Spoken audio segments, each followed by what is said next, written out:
Hello and welcome back to our channel. If you enjoy our content, don't forget to like and subscribe. Now, let's begin.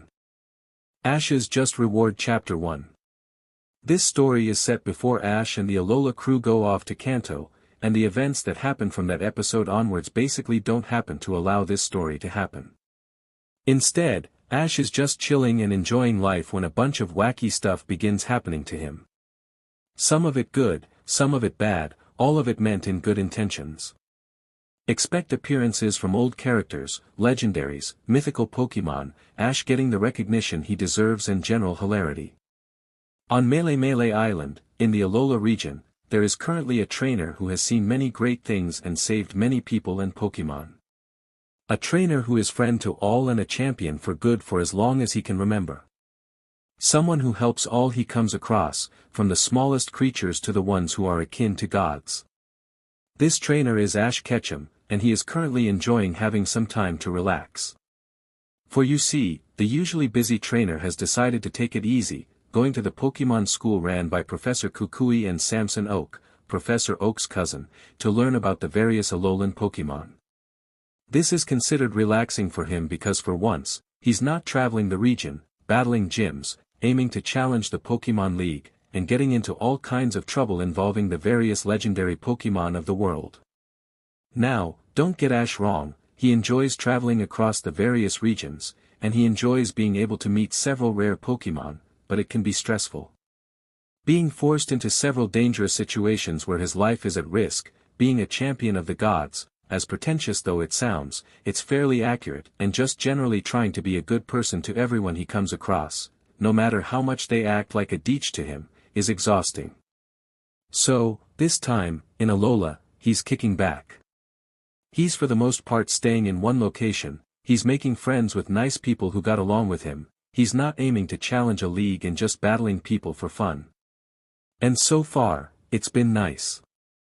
While he has seemed to catch the attention of two local legendary Pokémon, Tapu Koko and Tapu Lele, but they mostly just seem really curious about him.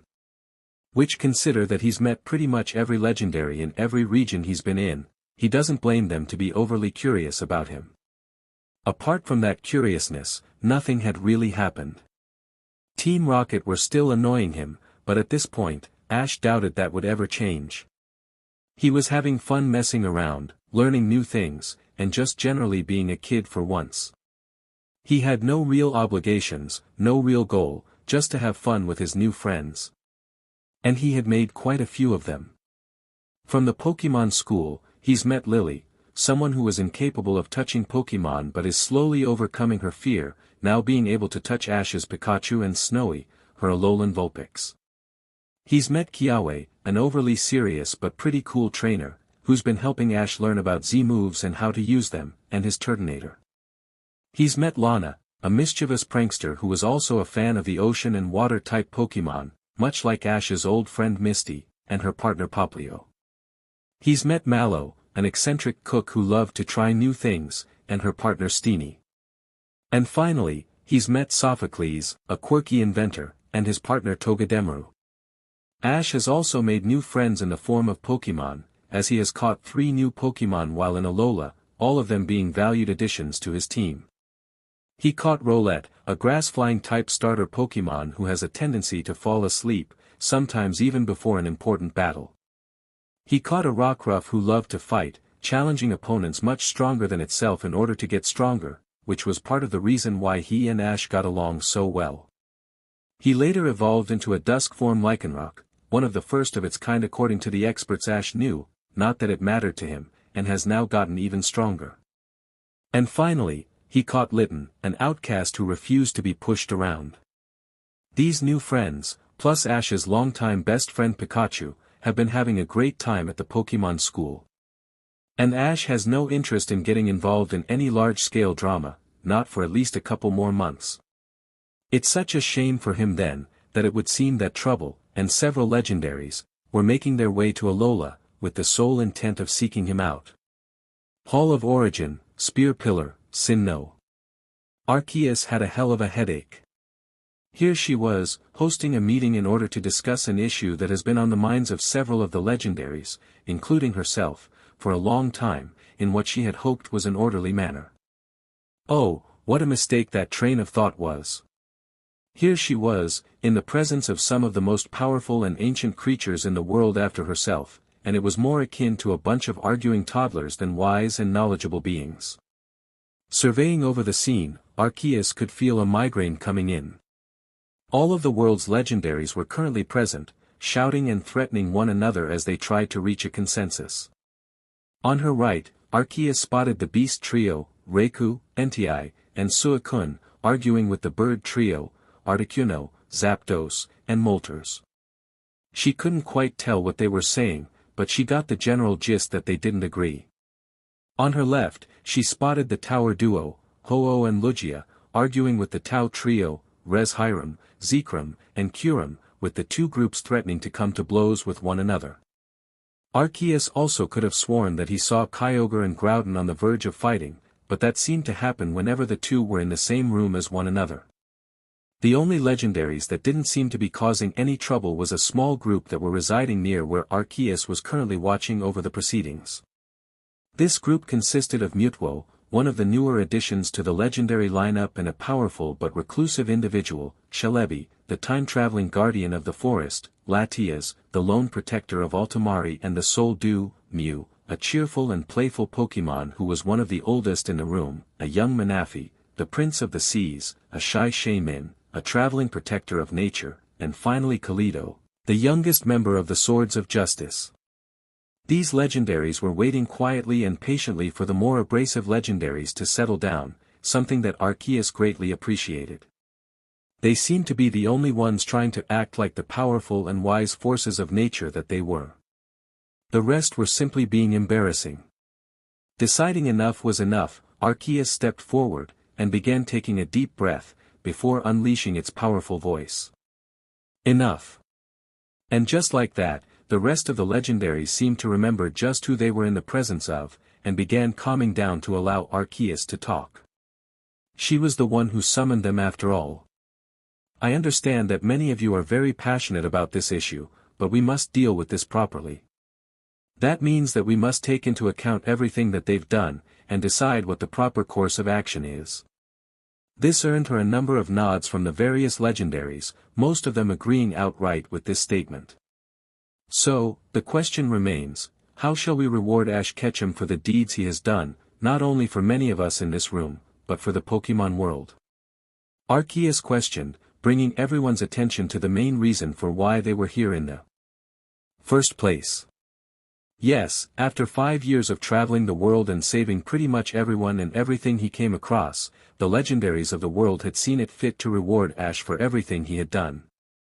After saving the Kalos region from Lysander and Team Flare, many of the legendaries who heard about his involvement began reflecting on how Ash had helped many of them in the past, from either minor problems caused by silly things to threats to the entire world. It was during this reflection that they made a startling revelation: Ash had never been rewarded. For so many years he had been stumbling into their problems, and then going out of his way to help them, risking his own life for their sake. In one case, he had actually died, giving his own life for others, even if he didn't remember doing it. All these heroic actions done purely from the goodness of his heart, and not once had he ever been given more than a simple "thank you," which was something you'd say to someone who had done you a favor, not someone who had saved your life and the lives of everyone on the planet. So, Arceus had decided to host a meeting, in which the several legendaries that Ash had helped could discuss what would be a good reward for someone who had done so much for them in the past. However, this was not as simple as they once thought, as no one could reach a consensus on what would be a good enough reward for the 15-year-old, one that was proportionate to the things he had done. So, does anyone have any suggestions? I'm open to all ideas. Arceus coaxed, hoping to get a decent response from the gathered Pokémon. This was when everyone present began shuffling on their feet, or whatever appendages they had for limbs, as they debated whether or not their idea for a reward was worth throwing out to the assembled Pokémon. Plucking up her courage, Latias floated forward and cleared her throat. I think that it would be nice if we could let him catch us. That, and I think it'd be kinda cool to be able to travel with him and that. She timidly put forward, just loud enough for everyone to hear. And this led to another outburst as a lot of the legendaries began arguing about the merits or problems with this idea.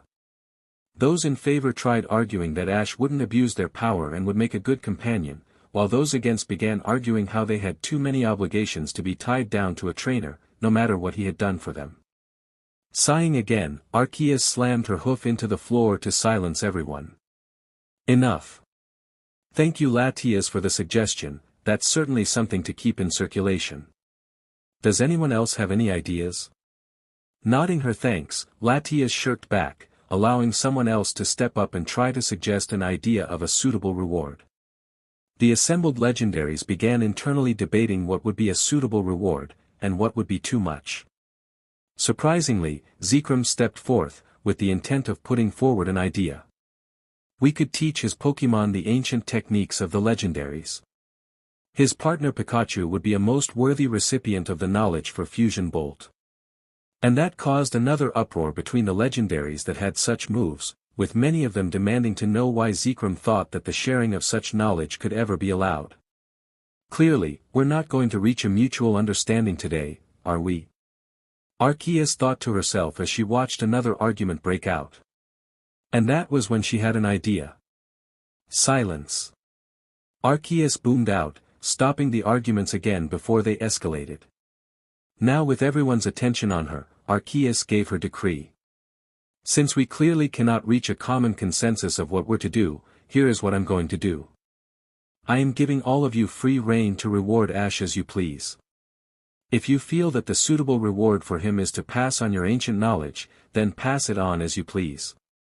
If you feel that allowing him to have the privilege to capture you, then join him on his travels.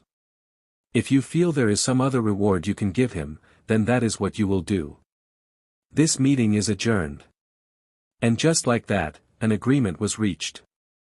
All the legendaries seemed pleased with this outcome, and began making their way out of the ancient halls, all with the intent of rewarding Ash in some manner.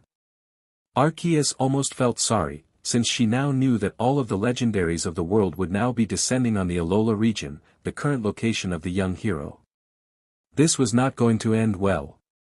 Ash's Just Reward Chapter 2. Ash woke up from another peaceful sleep up in the loft of Professor Kukui's lab, where he had been staying for the last few weeks. When Ash made the decision to stay in Alola, his original plan was to stay in a hotel. He wasn't concerned about cost. After competing in 6 leagues, 1 championship, which he won, the Battle Frontier, and several other competitions in which he either won or did well in, money wasn't an issue. In fact, after 5 years of constant championships and tournaments, Ash had more money than he really needed. He sent most of it to his mum, but if he needed to stay in a hotel for a couple of months, he could easily afford it. But he was happier with this setup. He had a comfy couch to sleep on, he was in a lab with loads of Pokémon, and it was nearer to the Pokémon school than any hotel. It was just more laid back, which was what he wanted. As he got up and began stretching, he looked around to look at his Pokémon. Pikachu was still on the couch, stretching his legs out as he began slowly waking up. Lycanroc was already awake, eagerly waiting for Ash to get them their breakfast. Litten was currently half awake and was in the process of cleaning his fur, also waiting for fur. And Rowlet was still asleep. Smiling happily at this, Ash began to get dressed. He did have school today after all. But as he began gathering his clothes for the day, he couldn't help but feel like something strange was going to happen today. Call it a gut feeling, but he just couldn't shake the feeling that something odd was going to happen to him. Or maybe he was just feeling hungry. Shrugging it off as hunger, Ash began getting his and his Pokémon's breakfasts ready. As he devoured his breakfast, he failed to notice a familiar face looking in from one of the windows. The small creature was observing Ash intently, while spinning a golden ring around its arm. After watching him for a moment, the little creature began snickering to itself and began walking off, putting its plan into motion. Ashcan will love my surprise. Me bring Ashcan lots of friends. And just like that, the possibility of a normal day for Ash went straight out the window. So maybe today wasn't going to be as interesting as Ash thought. While Ash did have a lot of fun at the Pokémon school, not every day was as fun-filled as Ash desired. Today, they were focusing on status effects, something that Ash had lots of experience with. He was a runner-up in a regional tournament, like, 2 months ago. For crying out loud, he knew plenty about status ailments. Still, Ash knew that not everyone in the class was as experienced as him, and that learning this would be a huge benefit to them, so he kept his complaints limited to exasperated sighs under his breath. Everyone else was paying attention to Professor Kukui, with Kiawe focusing intently, even though he was probably the most experienced trainer in the room besides Ash. Mallow and Lana were nodding along to whatever it was Kukui was going on about, with Sophocles furiously jotting down notes. Lily seemed kinda spaced out, more focused on petting Snowy than paying full attention to the class. Despite the fact that he was bored out of his mind, Ash was still feeling good about himself. He was enjoying the atmosphere, the temperature today was fantastic, and he was going to go into the city center with the rest of his class after the lesson. Today was a good day. As he patiently waited for the class to end, Ash took in a deep breath of the clear air, hoping to try and focus back in on the lesson. And he ended up taking in a deep intake of strong spkees. Choking on his breath, he ended up drawing the attention from the rest of the class. "Ash, are you alright?" Lily inquired, ever the most worried out of the group. "Yeah, I'm fine, but can anyone else smell that?" Ash asked, wondering what the hell was causing that strong smell of herbs. Those oddly familiar herbs. Taking a deep whiff, Mallow began looking confused, clearly just noticing this strong smell. "Yeah, I can smell it." "What is that?" Before they could investigate further, a large green shape darted into the room, and rammed into Ash at full force, knocking him onto his back. Startled by this new arrival, everyone reacted accordingly. Mallow and Lana took a step back in shock, with their partner Pokémon hiding behind their legs. Sophocles jumped behind a table, trying to keep himself safe. Lily jumped behind Lana, terrified by the idea of touching the unknown Pokémon, and Kiawe pulled out Turtonator's Pokeball, ready to save Ash from this attacker. However, everyone was stopped in their tracks when they heard Ash laughing. Laughing. He had just been tackled by a fairly large-looking Pokémon and he was laughing. "Bayleef, what are you doing? Get off, would ya?" Ash implored, trying desperately to get himself some breathing room. Calming down somewhat, but still heavily nuzzling Ash, the now identified Bayleef got off Ash, allowing him to get up. Still somewhat hesitant, Kiawe decided to step forward. "Ash, do you know this Pokémon?" "Know her, course I know her. She's one of mine." Ash exclaimed, as if that explained everything. However, this only seemed to make the others question him more, as they began barrage him with questions. "That's your Bayleef? Can I use some of its skis for my next dish? You have other Pokémon besides Pikachu? Do you have any water types? Why did she tackle you? Are all your Pokémon that touchy?" Overwhelmed by the constant questioning, Ash took a step back. Guys, take it easy. I'll answer all of your questions." "Yes, she is, and sure you can, if she has no problem with it. I have loads of Pokémon, including a whole bunch of water types. That's just something that she likes to do honestly, and not all my Pokémon are like that, but a lot more than what is probably normal. Anything else?" Ash got out, trying to appease everyone. Somewhat satisfied, everyone took a step back, allowing Ash to breathe again. "The only question is, how did you get here, Bayleef?" Ash wondered out loud.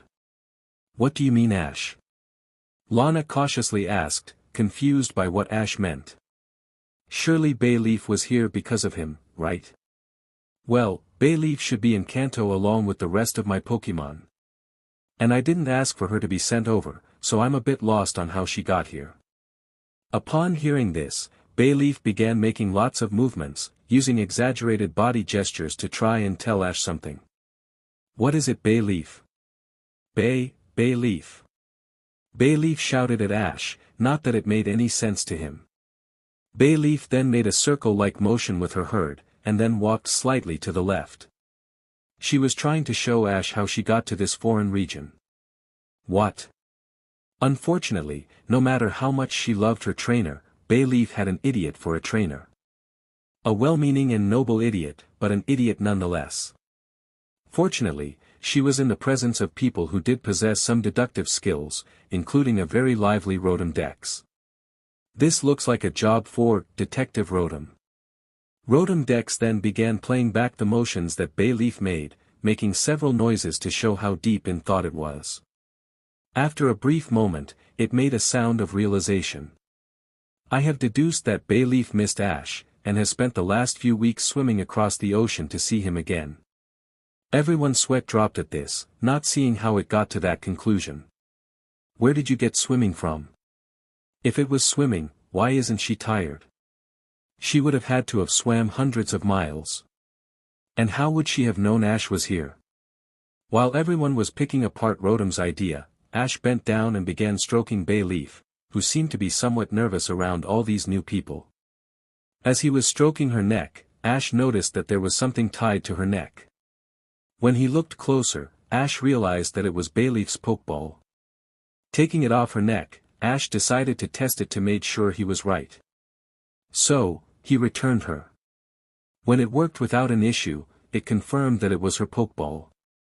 Letting her back out, all Ash could do is wonder what circumstance allowed Bayleef to travel halfway across the globe to get to him. But little did Ash know, that this was only the beginning of this weird day, and that he had a lot more to deal with. It was now the end of the day, and Ash was looking forward to spending some time out of the class. After an hour of speculating why Bayleef was there, Professor Kukui finally took over the lesson again, and told them that they had to sort this out in their spare time. While Ash and the others went back to their lesson, Bayleef was introduced to the other Pokémon, and began socializing with them. And now, Ash could finally stretch his legs a bit, and he fully intended to. However, as soon as he left the school ground, he was pounced upon again, this time by a small, biting shape. Concerned that Ash was under attack again, everyone that was walking just behind Ash took a defensive position, ready to react to this potential threat. But they were somewhat surprised, and disappointed, when Ash got up again, with the new Pokémon still attached to his head, nibbling away at his skull. You too, Hajibble. Ash chuckled as he recovered from the sudden appearance of his little dragon. This caused some surprised outbursts from his friends. Wait, is that another one of your Pokémon? How? You have a Gibble? That's pretty cool. Why is it chewing your head? I thought you said not all your Pokémon were like that. Embarrassed by being jumped by yet another of his Pokémon, Ash went to scratch the back his next, but was blocked by the dragon that was still chewing on his head, so he scratched his face instead. Hee, yeah, this is my Gibble. Caught him in sin no. I'm not sure what he's doing here, it makes even less sense than Bayleef. Ash responded, not able to respond to all the questions this time. Prying him off his head with the help of Pikachu, Ash checked around his neck to see if his Pokeball was around it like Bayleef's. It only took him a few seconds to find his Pokeball, and took this chance to return to energetic little dragon. While Ash was doing this, the rest of his class began sharing worried looks with one another. Why were random Pokémon just appearing? Were they all going to be Ash's? Just how Pokémon did Ash have? However, as they questioned this, Ash decided to speak up. Hey guys, is it alright if we pop to the Pokémon Center first before we go looking around town? I kinda wanna contact Professor Oak and ask him about this. This is really weird. Relieved that they weren't the only ones concerned about this, they all agreed wholeheartedly, willing and eager to help Ash with this new issue. And with that, they all began making their way to the island's nearest Poke Center, so they can contact this Professor Oak. The group quickly made their way to the Poke Center, but not without bumping into more of Ash's Pokémon. In the time it took them to find the Poke Center, they found Ash's Unpheasant, Boldore, and Totodile, much to Lana's excitement. These new arrivals, while they were great reunions, only seemed to worry Ash more. Why were all of his Pokémon showing up in a region that was hundreds of miles from where they should have been, and who was sticking their Pokeballs around their necks? However, As the group made their way into town, they got distracted by a huge group of people who were running for their lives. Being the natural hero that he was, Ash stepped forward and managed to get the attention of one of the running people. "Hey, what's going on here?" Taking a moment to collect themselves, the man replied, "It was so crazy. A herd of rampaging toros began stampeding through the town. No one seems to know who they belong to." At this, Kyogre raised an eyebrow. "Wait, an entire herd? Where the hell did a random toro's herd come from?" While he was contemplating this, Ash just sighed heavily. He had a strong feeling that he knew whose toros they were, and it just added to the headache that was building up. "Could you tell me where the herd is, please?" Ash asked, deciding to just get it over with. At this, everyone stared at Ash incredulously. Was he seriously planning on trying to deal with the toro's herd on his own? They were that way. The man told them, though he was slightly concerned for the kid's health. Nodding his thanks, Ash walked towards where the toros were, followed by his somewhat reluctant friends. After a few minutes of walking, they found the herd. It seemed to be about 30 strong, and they were stampeding across the town, looking lost and confused. It was as if they were looking for something but had been pointed in the wrong direction and were now panicking. The sight of such a large herd put everyone on edge. A lone toros on the rampage was enough to concern most people, but an entire herd of them? It was a terrifying thought. But while they were all shaking in their boots, Ash just kept walking, like he was completely safe and not in danger of being trampled. Suddenly, he did what seemed to be the craziest thing he could have done. "Hey toros! Over here!" Looking at Ash as if he had grown a second head, everyone began to panic. Did he have a death wish? To the surprise of everyone involved, the toros immediately calmed down, and began trotting over to Ash, all of them trying to nuzzle against him. If they were looking at him funnily before, now they were looking at him as if he had just been ordained as the chosen one. Braving it, Mallow took a step forward, gaining the attention of not only Ash and Pikachu, but the entire herd's attention. Despite feeling somewhat scared, Mallow took a deep gulp and decided to ask the question on everyone's mind. "Ash, why did these toros listen to you?" Chuckling to himself in embarrassment, Ash managed to get out, just loud enough for everyone to hear. "Well, they're kinda mine." After this statement, it took a few moments to sink in, before everyone blinked in surprise. What? Tapu Koko was flying around Melee Island furiously, searching for the disturber of the peace. As a guardian of the island, Tapu Koko had well-tuned senses, being able to detect any disturbances that happen across the entire region, allowing him to protect his island incredibly well. But today, he had sensed a large disturbance in the natural balance, almost as if massive holes in reality were being ripped open. Afraid of another attack from the Ultra Beasts, Tapu Koko had been chasing down the source of these disturbances for the last hours, but whatever was causing it was being very slippery. Feeling another spike of energy, Tapu Koko boosted forward, just in time to see what appeared to be a teleportation ring shrink down to tiny proportions. Having found the source of the disturbance, Tapu Koko began investigating. What he found was very surprising. Because what he found was Hoopa, the MSTR of teleports, instructing what seemed to be a Pidgeot to do something. After a few moments, the Pidgeot nodded, and flew off towards the town. Wondering what the little trickster wanted, Tapu Koko flew forth, intending to find out what his intent was. With a boost of speed, he darted forward and grabbed the little mythical Pokémon and pulled it up to eye level. Hoopa had the decency to look embarrassed at being caught. "Hey, Koko-can.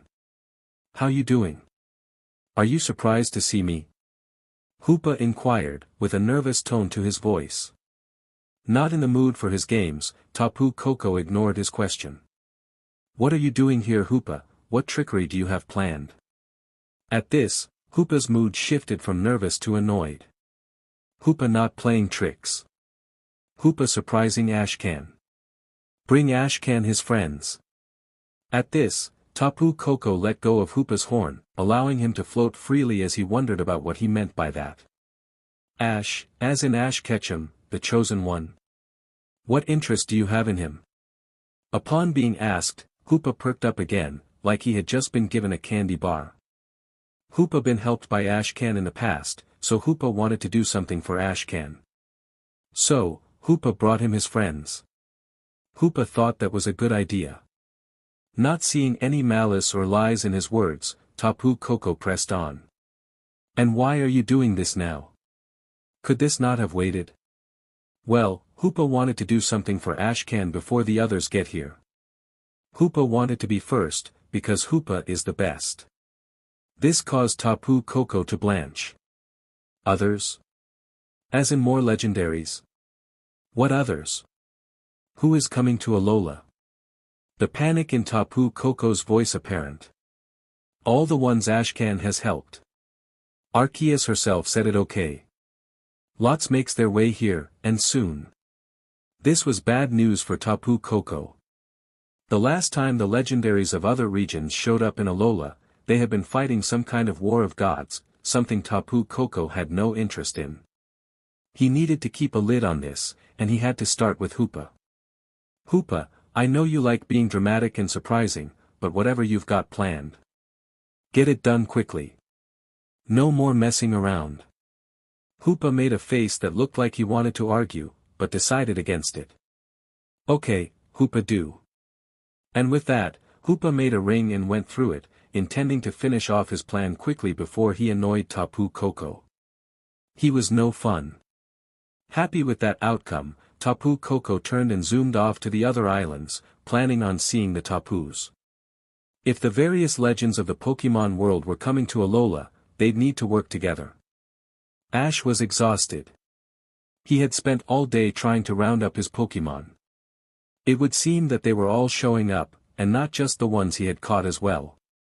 The ones he had released had shown up as well, including his Goodra, Pidgeot, Greninja, to name a few.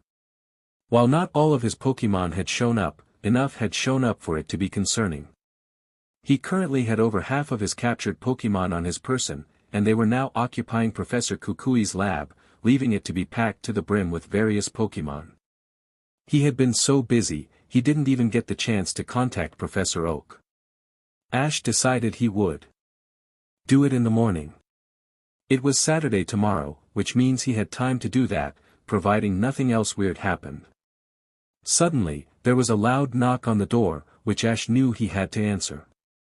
Kukui was currently out buying Pokémon food, since they now needed several tons of it for his Pokémon. It was a good thing that Ash had lots of money to buy this kind of stuff, or else he'd be in trouble, so Ash knew he had to get the door.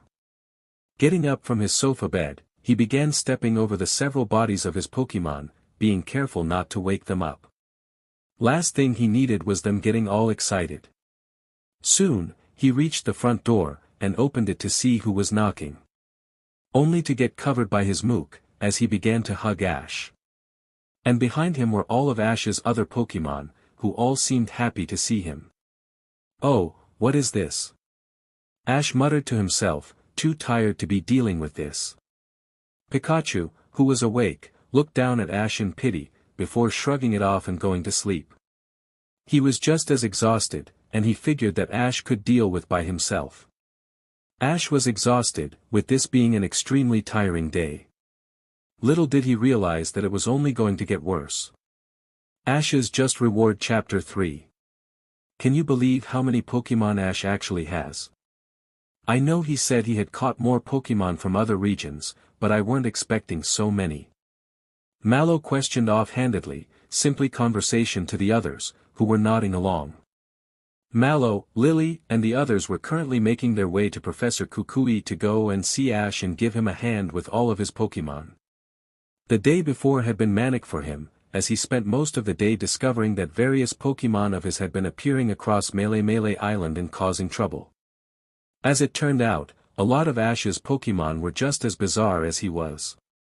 While he hadn't been able to contact Professor Oak, the man who was apparently supposed to be watching his vast collection of Pokémon, he had managed to collect all the ones that had appeared in Alola, or at least, all of the ones that they knew about.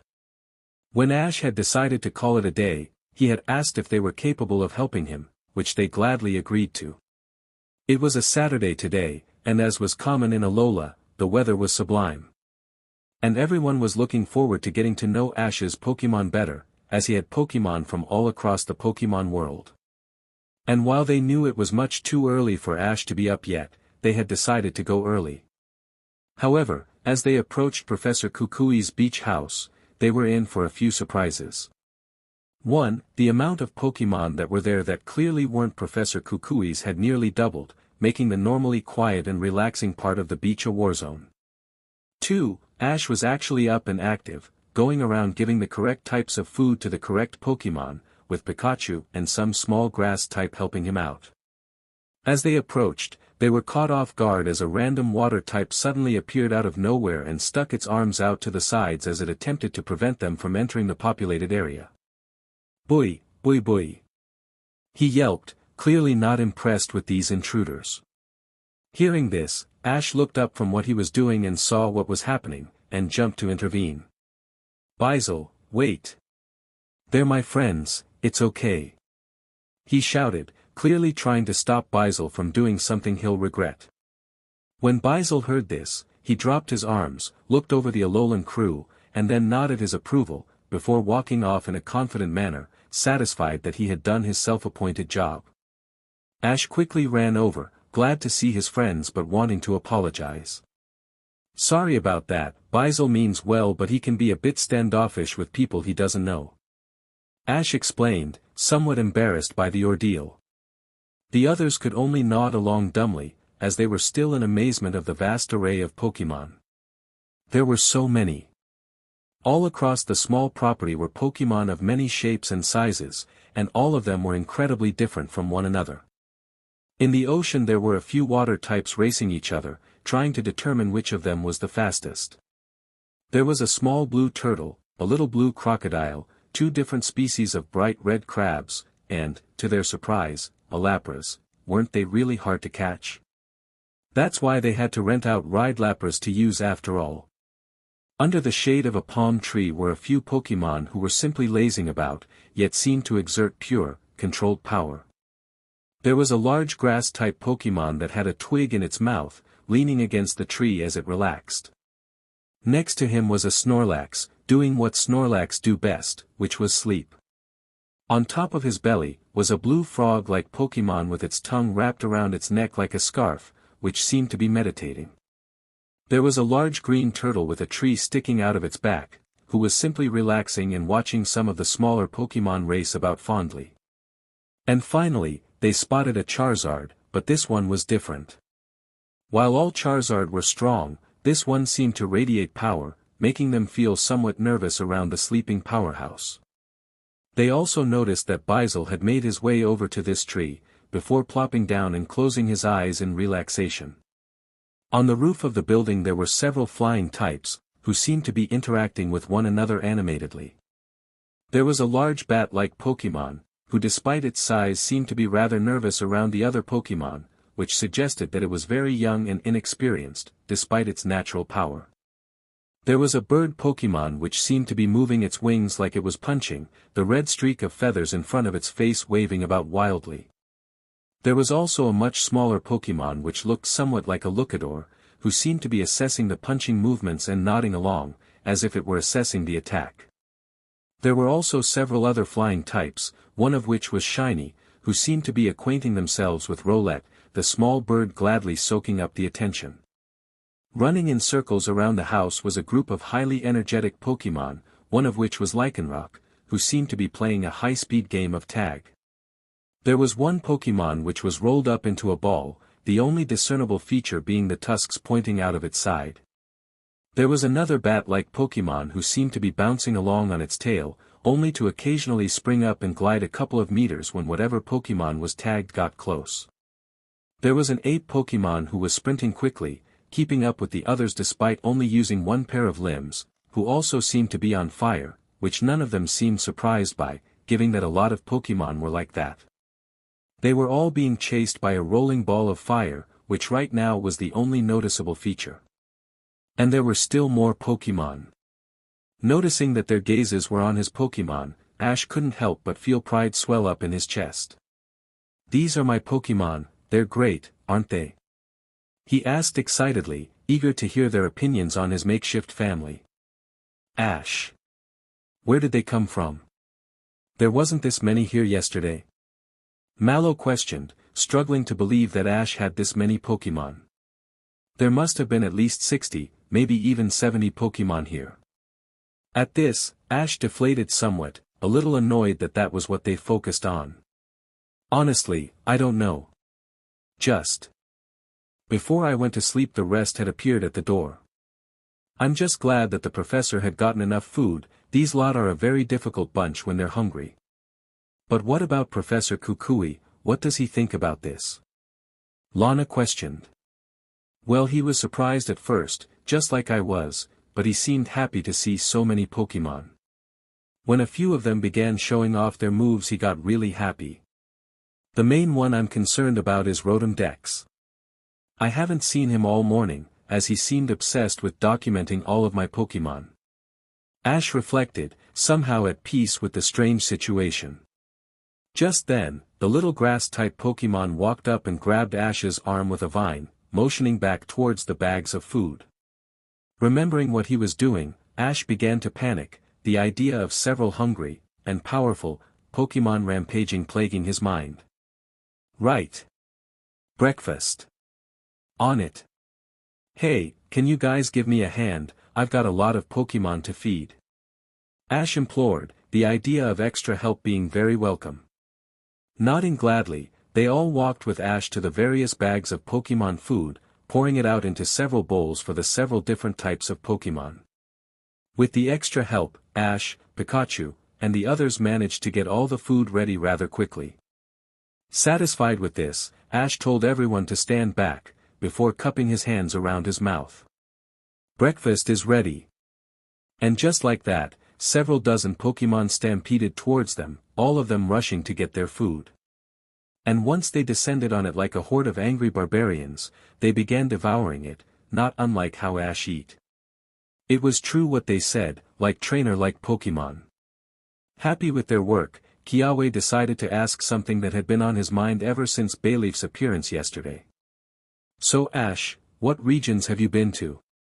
I know you're from Kanto, but I don't think you've ever mentioned what other regions you've been to. Curious to see where he had been, the others turned to Ash, who seemed to be mulling it over in his head. Well, let's see, I've been to quite a few places, so give me a sec.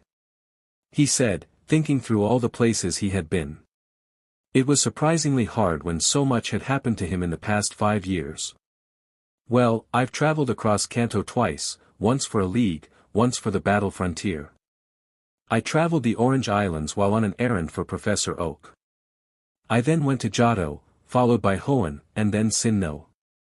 After Sinnoh I went to Unova and also traveled through the Decolore Islands. And finally, before coming here I was in Kalos. I think that's everything. Ash listed off, eyes facing upwards as he focused on remembering where exactly he had been, despite not going into specifics. The others just stared at him in shock. How the hell had he managed to travel across so many regions? Wasn't he the same age as them? And he started at 10. That meant he had traveled across all those regions in just 5 years. That was ridiculous. Before they could question him further, an explosion happened in the distance, drawing the attention of everyone. And to their annoyance, especially all of Ash's Pokémon, who had somewhat forgotten about this part of traveling with their trainer, it was Team Rocket. Prepare for trouble. And make it double. Can you shut it? Ash shouted, deciding that it was way too early for their nonsense. Humph, now that's just rude twerp, this is practically routine by now. Jessie complained, not appreciating the interruption. Yeah, we show up, give the intro, and then steal your Pokémon. That's how it goes. James shouted, backing up his partner in crime. Oh, screw it, it's early and I'm hungry so I'll allow the break of routine. Let's do this. Meowth said, thinking similar to Ash.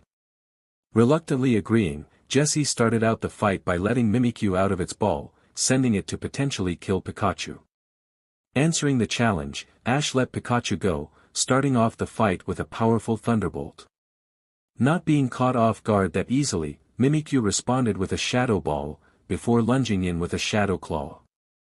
Spinning in mid-air, Pikachu responded with an Iron Tail, causing a large explosion from the clash of attacks, drawing the attention from the several Pokémon gathered.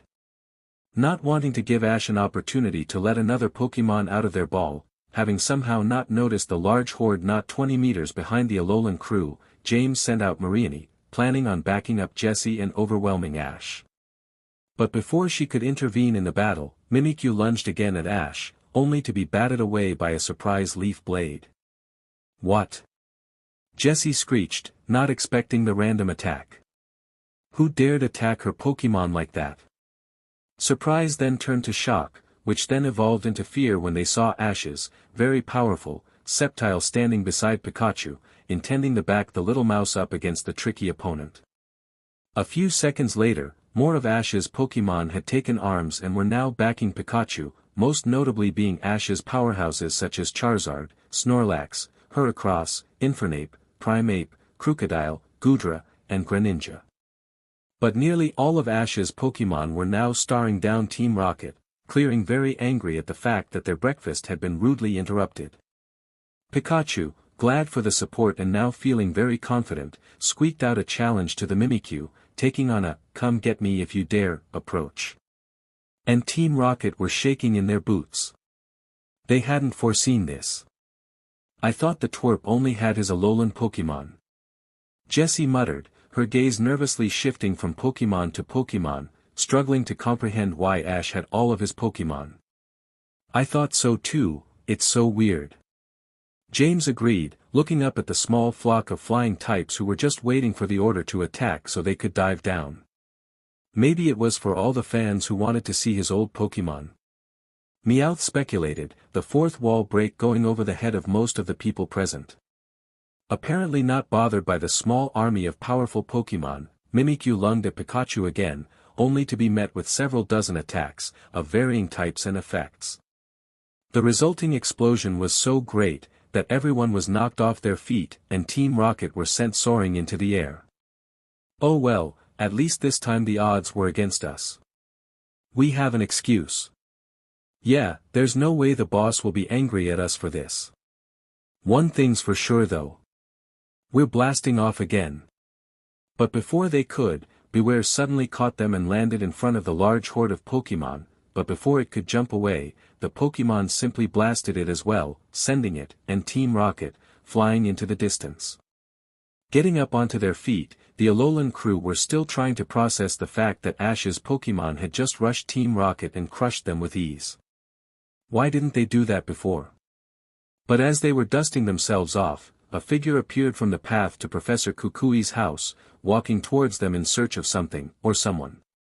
They then spotted the dust from the recent blasts in the distance, and began walking over, a smile plastered onto their face. They had found who they were looking for. And they broke into a sprint. Ash was chuckling to himself over how his Pokémon had gone so overboard, not that he minded, since he was probably going to order them to do that anyway, he just found it amusing, but as soon as he got back on his feet, he was tackled from the side and knocked back to the floor. Surprised by this, many of Ash's Pokémon took a defensive stance, except for Pikachu, who recognized who this was and was simply in shock. What were they doing here? The Alolan crew soon noticed this and were soon wondering who this person who attacked Ash was. Lily was the one who asked the question everyone was wondering. Ash, who is she? Is she a friend? Currently on top of Ash, and nuzzling him in a similar manner to a Pokémon, was a girl wearing a green top, with a brown skirt, which clearly wasn't made with this region's climate in mind. She had brown hair, which had two parts which stuck up in a backwards fashion, kind of like some kind of wings. And as she noticed that there were other people beside Pokémon there, she suddenly became very nervous, getting up and hiding behind the group of Pokémon, who were still mostly trying to figure out who this person was. Ash got up for the second time, and after looking left and right to make sure nothing was going to knock him down again, he looked straight at her, trying to figure out who she is. I'm not completely sure, give me a sec. Despite the others' shock and confusion at this, cause how can you now be sure if you know someone, Ash began staring at her, waiting for some clue as to which individual was in front. Deciding to gamble, he ventured a guess. Bianca? Smiling at the fact that she had tricked him, she simply shook her head. This caused Ash's eyes to widen, as realization sunk in. Latias! He shouted, causing everyone to jump. Tapping her nose, she then began searching for Pikachu, and when she found him, she picked him up and began nuzzling him. Knowing full well who this was, and remembering the fun they had together, he began nuzzling back, glad to see an old friend. Sophocles seemed confused by this name, and decided to question it. Latias? Isn't that a Pokémon name? I'm sure I've heard about it somewhere. This caused both Ash and Latias to stop in their tracks, mild panic setting in. Do they tell them? Or do they lie? On a similar wavelength, they both went for lying. Naturally. No. Latias is just a common name in Johto. It was weird when I first heard it as well, Ash lied, sweat rolling down his head. Latias nodded along, not really having much choice. Yet somehow, they believed this, with Lily being the first to react. Oh, where are my manners? My name is Lily, I'm a friend of Ash. I take it you met him in Johto? She politely asked, while sticking out her hand for a handshake. Nodding in response to her question, she took the hand and shook it, always eager to meet new people. She didn't get the chance to meet new people. And as she shook Lily's hand, Ash and Pikachu began minorly freaking, just now realizing the implications of that action. Which without the context, just made them look ridiculous. After a moment of freaking out, Ash regained his composure and turned to the others. Hey, I need to catch up with Latias quick, can you lot do me a massive favor and put away the Pokémon food? Happily agreeing, and all internally agreeing to overlook the freak out as Ash being Ash, they turned and began taking the various bags of food back inside. As soon as they were out of sight, Ash turned back to Latias and began questioning her. What are you doing here? Did something happen in Altamari? Are Lorenzo and Bianca alright? Ash blurted out quickly, immensely worried at why a legendary like Latias had apparently sought him out. Double-checking the area quickly, Latias dropped her disguise, turning back into her normal form. In place of the girl that was there, a slender red and white dragon was present, with two wide jet-like wings, and a long neck, which was perfect for nuzzling, which was what she began doing. After a moment of nuzzling, with a background of shocked Pokémon who were in awe at the fact that they were dealing with another legendary, Latias drew back. Nothing is wrong, Ash, I'm simply here to thank you. Latias mentally said, causing Ash to jump back a couple of feet. Whoa, since when could you talk? Ash asked, shocked at how she had spoken to him, something she couldn't do last time. Giggling, she simply responded with, Bianca taught me. Which was enough for Ash. Okay, but what do you mean, here to thank me? For what? Shaking her head in mild confusion, Latias just went, for saving me and Altamari. While my brother may not have made it, I, as well as the whole town, would have perished as well. I owe you so much, so I'm here to thank you. Oh okay, that's not really necessary. I would always be happy to help someone in need. There's no need to thank me. Ash muttered to himself, clearly embarrassed by the whole thing. Well, it was still really brave. So for that, I've already gotten your reward ready. Latias said, starting to get a little bit excited. Okay, I'm kinda excited now, what is it? Ash said, his immaturity beginning to take over. First, do you have an empty Pokeball? Latias questioned, which somehow didn't tip Ash off. Yeah. I always carry an empty Pokeball. There's always Pokemon to catch. Ash said, mostly to himself, as he plucked out an empty Pokeball. Before he could react, and to the surprise of everyone gathered, Latias touched the Pokeball and let it SCK her in. As Ash stared at the ball in complete shock, Latias popped out and began shaking herself off. Wow, that felt really weird. I can see why Pikachu doesn't like it. But yeah, that's your reward. She added weakly, not really sure how Ash was going to respond. All he could do is stare in shock. He had just caught a legendary. An actual legendary. After 5 years of meeting and saving legendaries, one had joined his team. He couldn't believe it. As the excitement began to bubble up, the only response he could really have was to pass out. Much to everyone's surprise. Tapu Koko was currently pacing as he awaited the other Tapus in the ruins of conflict. After heading to each island and telling each Tapu to head to the ruins for an emergency meeting, Tapu Koko had been gathering what information he could. From what he could gather, things were not looking good for his home region. Suddenly, a bright pink light from above began shining through the cracks of the shattered castle, accompanied by a soft melody which echoed through the empty halls, signaling the arrival of Tapu Lele.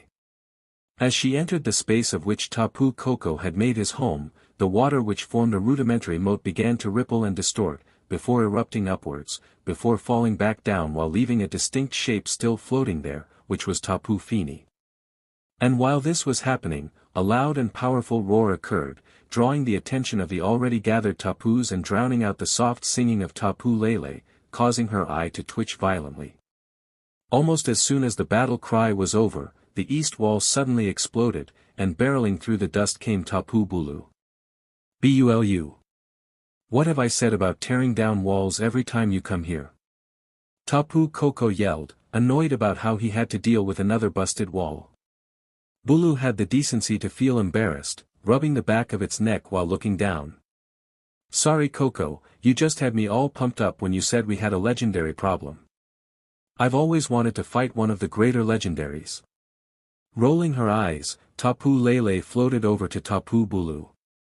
Please, we all know that it would take all 4 of us fighting together to stand a chance against one of them. What were you planning on doing by yourself?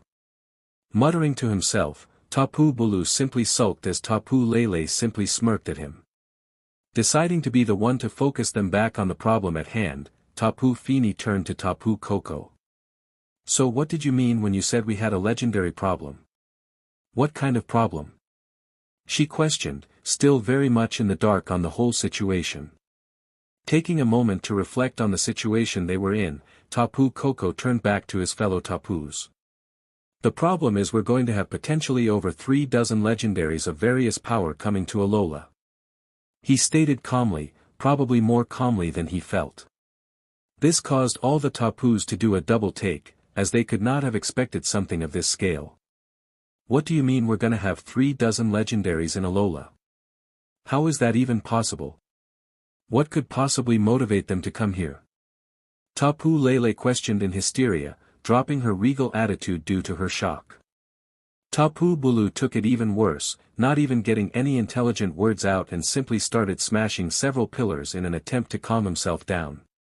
Tapu Fini was the only one who managed to remain rational, not exactly calm, but rational enough to try and figure out what to do. Do we know why they're coming here? Maybe they're not here to cause trouble. Fini asked with a somewhat optimistic tone. If she was right, then maybe it wasn't as bad as they first thought. Tapu Koko nodded, since Hoopa had been considerate enough to inform him why they were coming to Alola. So far as I know, these legends that are heading to Alola all share one common feature: they have interacted with the human known as Ash Ketchum. He informed, which caught the attention of Tapu Lele, who was the only other Tapu to have interacted with Ash. But the other Tapus weren't as fortunate, and had only heard about this human from Tapu Koko's reports. You mean that human you've taken interest in? Is this a fact, or speculation? Because I'm not in the mood for speculation, Koko. Tapu Bulu interrogated, having calmed down from his rampage enough to take part of the conversation again. This is a fact, the information from which I gained from Hoopa, the first of the legendaries to reach our island. At the mention of the legendary fabled for causing trouble, all the Tapus groaned. According to him, Ash has been helping legendaries for years, and now they have deemed it necessary to reward him. Which is the reason why they will be coming to Alola. This seemed to placate the Tapus as they realized that the legendaries weren't looking to cause any trouble with the Tapus. But then a new question began to circulate in their minds. Wait, then why are you so concerned? Tapu Fini questioned, not quite sure what the big deal was. The main issue I have, is actually to do with Ash Ketchum himself. As it would turn out, my hunch was right, Ash is no normal human. He is the chosen one of legend. Tapu Koko informed, worried by the implications of the situation. This was the final straw, causing the other Tapus to lose their cause and go on a rampage in the abandoned temple. All Tapu Koko could do was sigh, as he had expected this. This was part of the reason why he enjoyed living in a ruin, it was so much easier to clean up the mess they made. But this didn't help his situation much. I think it's time I paid Ash Ketchum another visit. I need to verify whether or not he is the chosen one.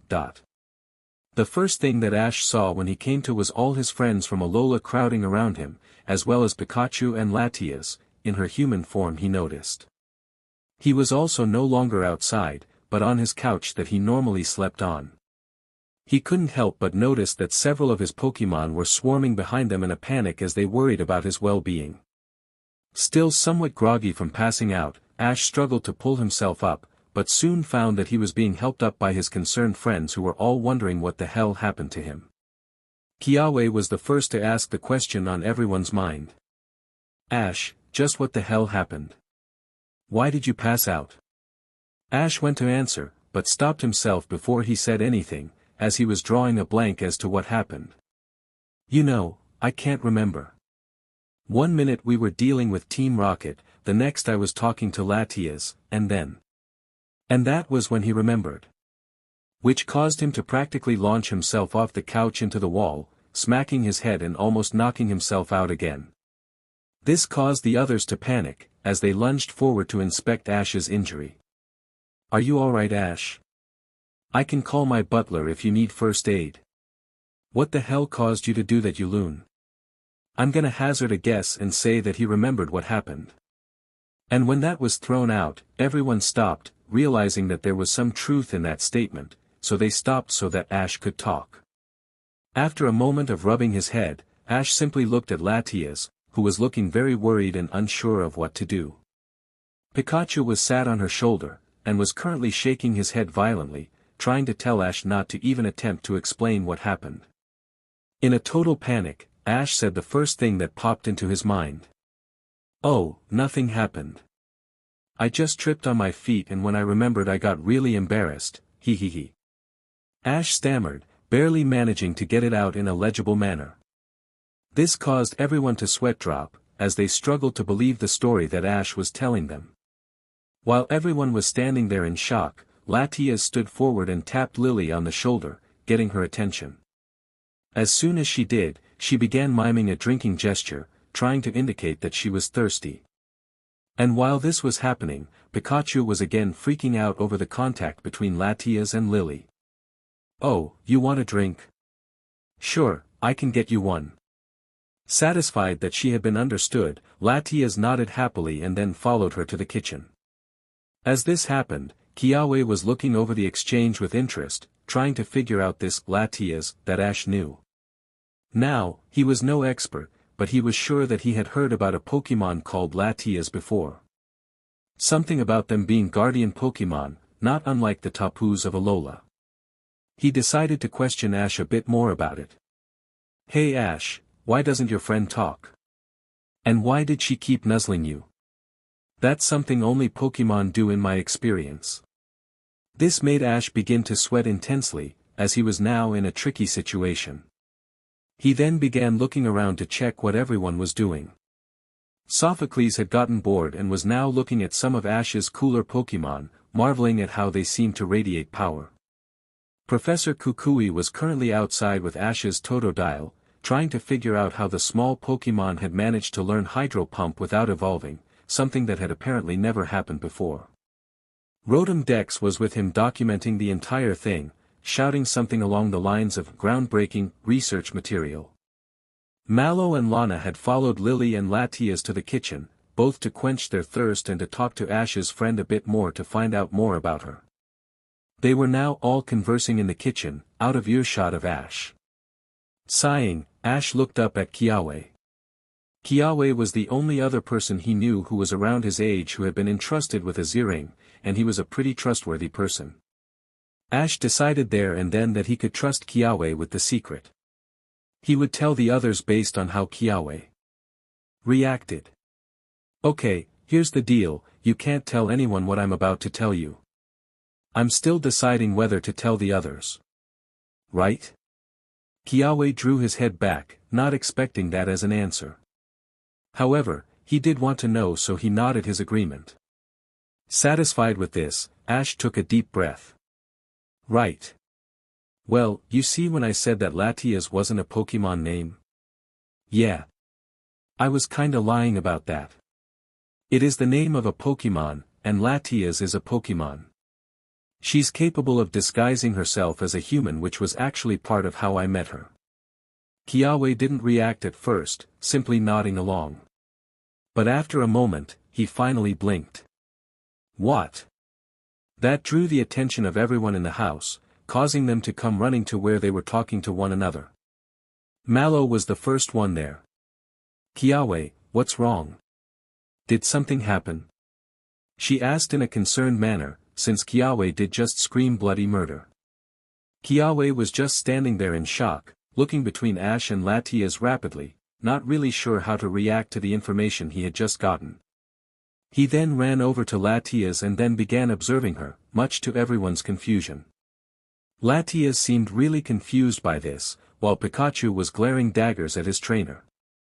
He takes his eyes off of him for 2 seconds and the dense idiot goes and tells the person most likely to blurt it out in surprise. Way to go, you idiot. Pikachu chastised mentally. Kiawe kept looking Latias over until eventually he just burst out in a panic. DMN it. I can't find anything that gives you away. Your disguise is too perfect. Everyone just looked at him weirdly, wondering what the hell he was going on about, while Latias simply glared at Ash, now thinking similarly to Pikachu. Ash, what is Kiawe going on about? Is there something about Latias you're not telling us? Professor Kukui questioned. Realizing that he had no choice, Ash decided to simply tell them the truth. Just for the record, I would have told you a lot about this eventually. Latias, could you please show them? Before they could comprehend what Ash was talking about, Latias let out a slightly annoyed huff, before she began to glow. After a few seconds of blinding light filling the room, in her place was her actual form, now looking nervously from person to person.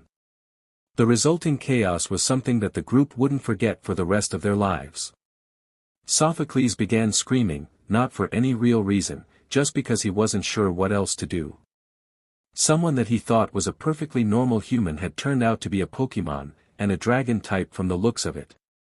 So, he simply began screaming. Lana was also in shock, but she contained it better. The main thing she was doing was assessing Latia's ability to swim, since she looked so streamlined and had a perfect body to be a quick swimmer. She also seemed to be coated in a thin layer of feathers that had a thin layer of oil on them, which suggested she was somewhat waterproof.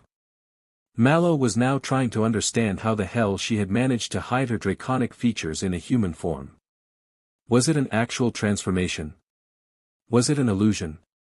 If it was an illusion, shouldn't her large wings have smacked into something or someone? There must have been more to it. Professor Kukui was speechless, because he was now in the presence of an actual legendary.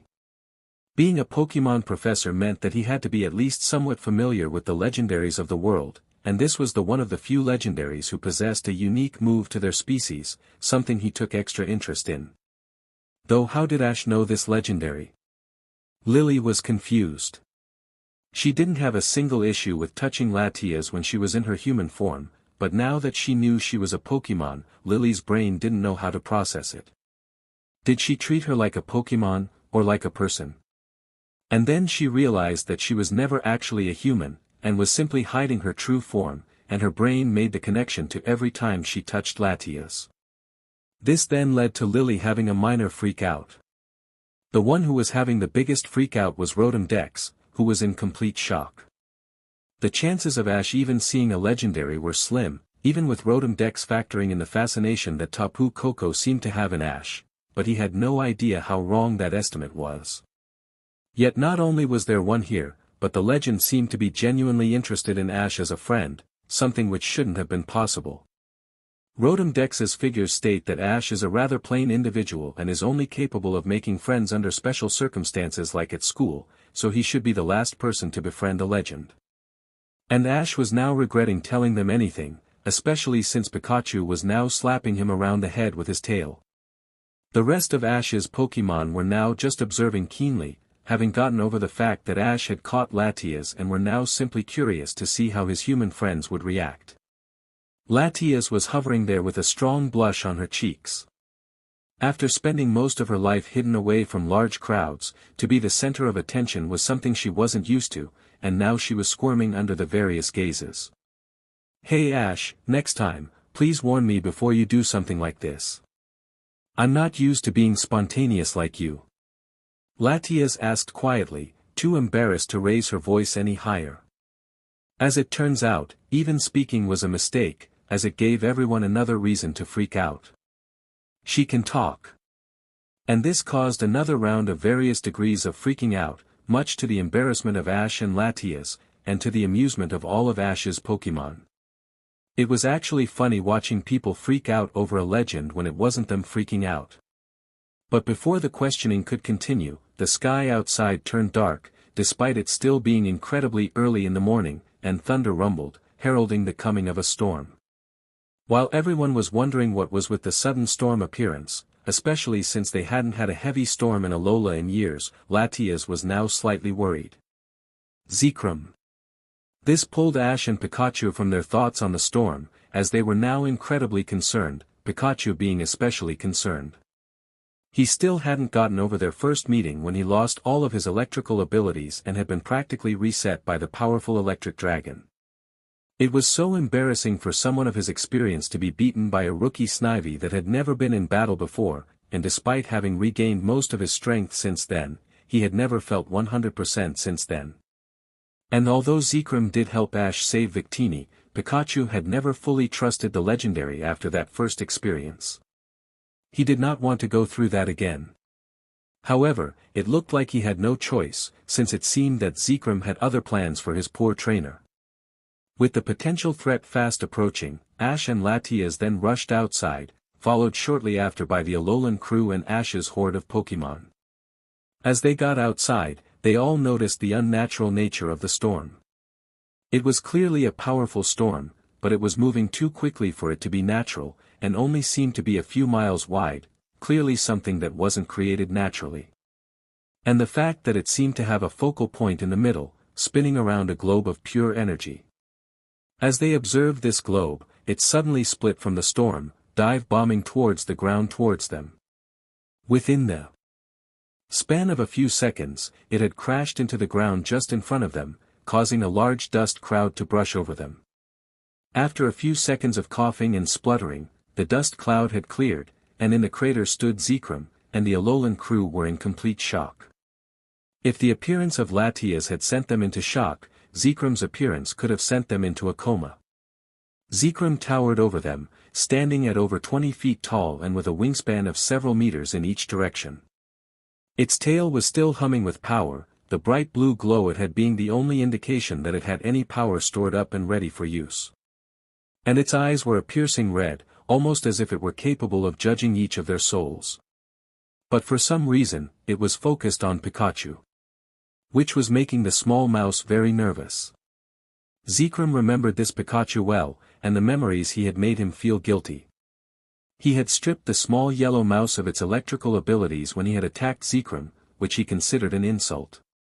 However, upon reflection, it was clear that the Pikachu was simply protecting his trainer, the chosen one no less. And he had stripped him of his power. And while he could tell that the Pikachu had regained most of its strength, it clearly was nothing compared to what it should have been.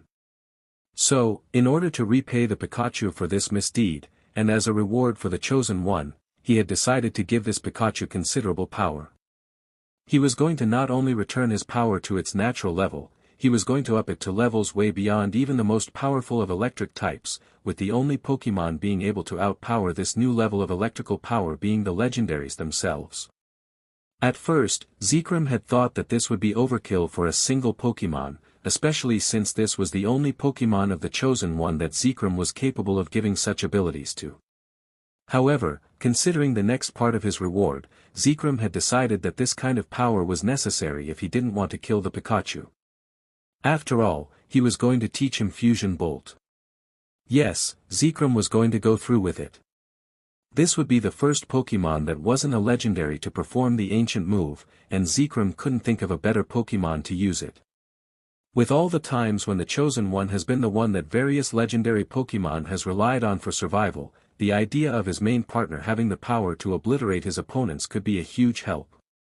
But this move had some serious power requirements, even from a legendary such as himself, so he had to up the Pikachu's power in order to keep him alive. Looking down at the Pikachu, Zekrom simply nodded a greeting, before charging up his power. But this caused all the humans and Pokémon present to either panic or prepare for combat. Zekrom couldn't help but notice that Latias had already appeared. Chances were she had already allowed herself to be caught by the Chosen One. He couldn't help but smile internally at this, the Chosen One certainly deserved it. After a brief moment of charging up, Zekrom raised his claw-like appendage to Pikachu, and then allowed the energy to pass through. Pikachu was terrified at this point. Not only had Zekrom been staring intently at him for the past few minutes, but now he had charged up and seemed to be targeting him. He noticed that several of his teammates had powered up attacks, waiting for the signal to attack, not wanting their teammate to be incinerated by the powerful dragon. Even Latias was poised for battle, not entirely sure what Zekrom was planning. However, when the energy simply passed into Pikachu harmlessly, they all relaxed somewhat, but not completely letting their guard down just yet. But Pikachu didn't care about that, he couldn't seem to focus on everything other than this pure, unadulterated power. It was so intense. It felt weird, but at the same time, Pikachu felt like he had something which he had been missing for so long returned to him, and now he felt whole again. And then some, as he felt stronger than ever. In fact, he felt like he could challenge Zekrom himself and stand a decent chance of winning, something he wouldn't have said just 5 minutes again. And for some reason, he had a term rattling around in his mind, like it was important, Fusion Bolt. Yes, it was some kind of move, but he wondered what it was and what it did. As Pikachu began focusing back onto the present, he managed to look up just in time to catch Zekrom looking down at him with a pleased look. It then beckoned towards the empty beach, giving a wordless challenge to the Pikachu. Not wanting to anger the large legend, Pikachu followed it to the beach. Ash had no idea what was happening, since a lot of it was going over his head.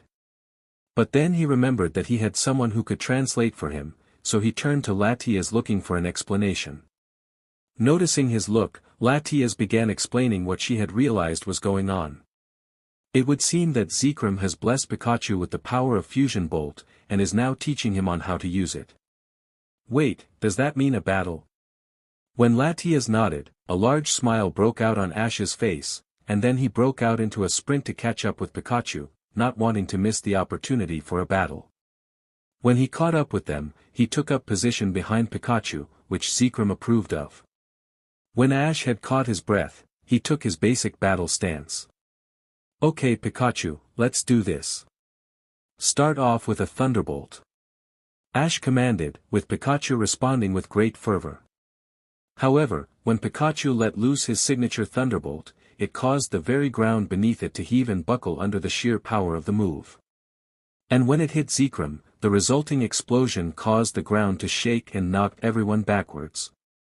When the dust settled, Zekrom was obviously still standing, but had actually been somewhat damaged by the attack, which seemed to cause the Legend of Ideals to smirk, or the dragon equivalent of a smirk at least. But Ash and Pikachu were standing there in shock. They both had done great things together, and Pikachu had given out huge power before in desperate situations, but nothing like that. That level of power was unreal, and he had put in just over 2/3 of his power. Imagine if he had gone all out from the start, he might have actually hurt Zekrom. Satisfied with this, Zekrom then spoke for the first time since arriving. Now, make use of the ancient technique. Fusion Bolt. Figuring that this was some kind of move, Ash did simply what he felt was natural. Okay Pikachu, let's see what this Fusion Bolt is. Let's go all out, Fusion Bolt. And Pikachu certainly did go all out, as he pooled a lot of his power into this attack. While he didn't let his full power loose in this attack, he certainly put enough for it to be considered a finishing move. In fact, this was of a similar level as to what he unleashed against Giovanni when he destroyed the Abyssal Ruins. He was sure this would be enough to impress the powerful dragon. As he charged up this powerful attack, the black stripes on his back began glowing blue, not unlike how Zekrom's tail was glowing not 5 minutes ago. And a large globe of electrical plasma energy was building up in front of Pikachu, already larger than his own body. The power that was radiating from this sphere dwarfed even that of the electric Z move. And then Pikachu unleashed it, with the simple act of letting it loose almost knocking him backwards. And when it hit Zekrom, it was the equivalent of a miniature nuke, sending everyone flying back several meters, Pikachu included. Even Zekrom was blasted off of his feet, being blasted into the ocean. While not majorly hurt, Zekrom had certainly felt that one. After a few minutes of everyone getting back on their feet, Zekrom nodded his approval, before flying off. His role was done. Ash and Pikachu simply stood there in shock. They had just knocked back a God-tier legendary with a single attack. And Pikachu was only slightly winded. The others were also in a state of shock, with even Ash's Pokémon being amazed at what they just witnessed. Kyogre was the first to break the silence. Wow, imagine that power behind a Z move. And in response, Ash and Pikachu could only grin manically. Maybe today wouldn't be so bad after all. Ash was still coming down from the high of that battle with Zekrom. Pikachu had become so powerful. He wasn't sure exactly what had happened between Pikachu and Zekrom, but it had clearly ended with Pikachu being much more powerful than he had ever been, and that was saying a lot. Pikachu had single-handedly defeated both a Regice and a Latios in the past, both of whom were powerful Pokémon in their own right. But to knock back Zekrom like that was something else. Looking over at where Pikachu was still standing after launching that monstrous attack, Ash realized that he wasn't the only one having these thoughts. Pikachu was just standing there, looking at his own paws in shock, while still breathing for breath as he recovered from blasting Zekrom with so much power. So it seems that attack wipes Pikachu out, best save it as a last reserve then if that's the case. Ash mentally noted, storing that important battle information away for later. Getting over his shock, Ash ran over to Pikachu and scooped him up in a hug. Pikachu. That was incredible.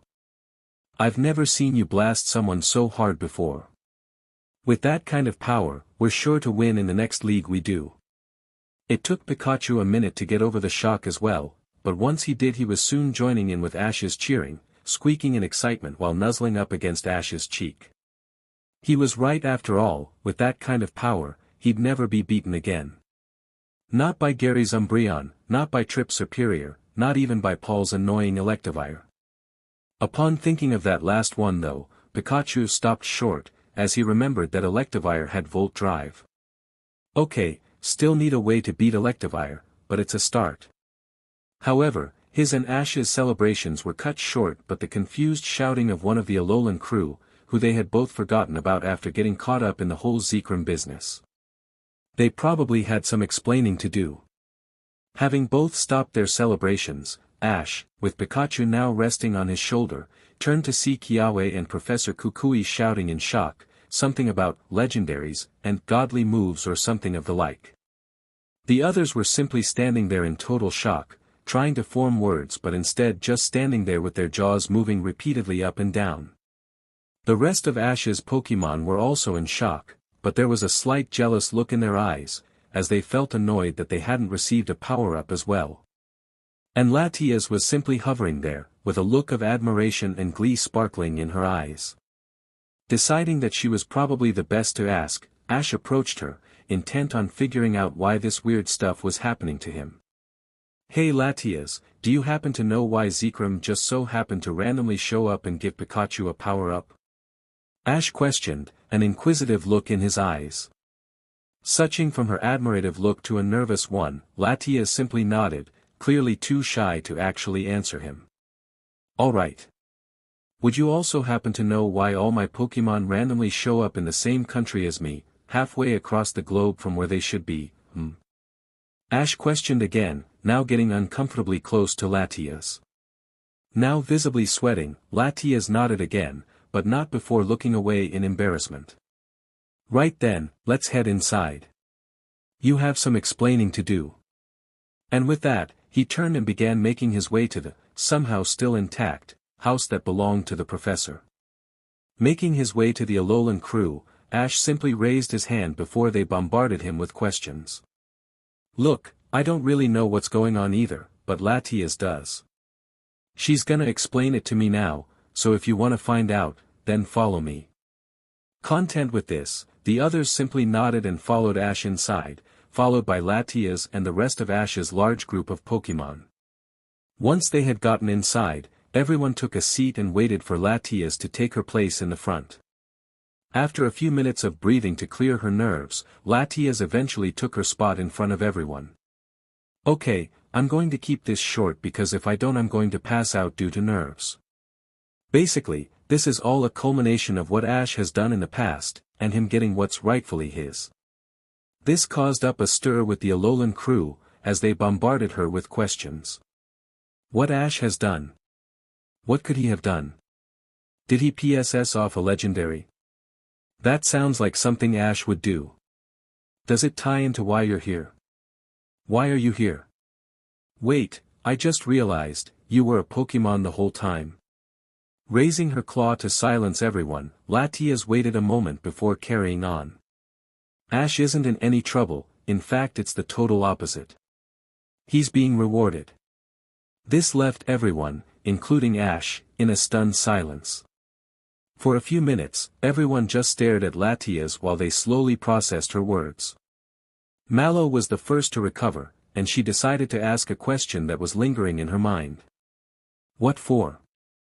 After seeing everyone nod in agreement to this question, surprisingly, Ash also nodded along. Latias took a deep breath and started explaining. "As I'm sure you've realized by now is that Ash is an extraordinary trainer, and is one of the nicest people as well, caring for people and Pokémon alike and always going out of his way to try and help them, even if he ends up putting himself through great harm." Everyone nodded in agreement to this, with all of them being able to think of a situation where Ash had gone out of his way to help them. Mallow remembered when Ash had helped her to find the perfect ingredient to add to her signature dish, and the trouble with Team Rocket they had to deal with.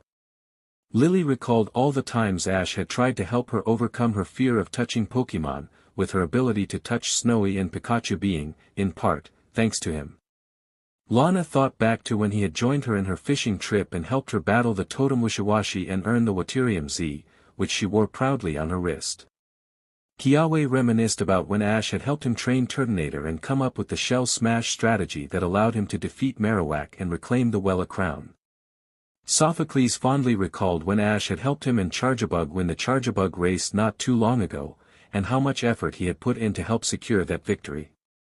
Professor Kukui glanced at Lycanroc, who was currently paying full attention along with the other Alolan Pokémon. The rest of Ash's Pokémon didn't seem as surprised by this revelation, and remembered when he and Ash had found out that Rockruff had been training at Clawmark fighting a Magmar, and despite not being one of Ash's Pokémon, how Ash had gone out of his way to teach him Rock Throw, which helped him secure his win.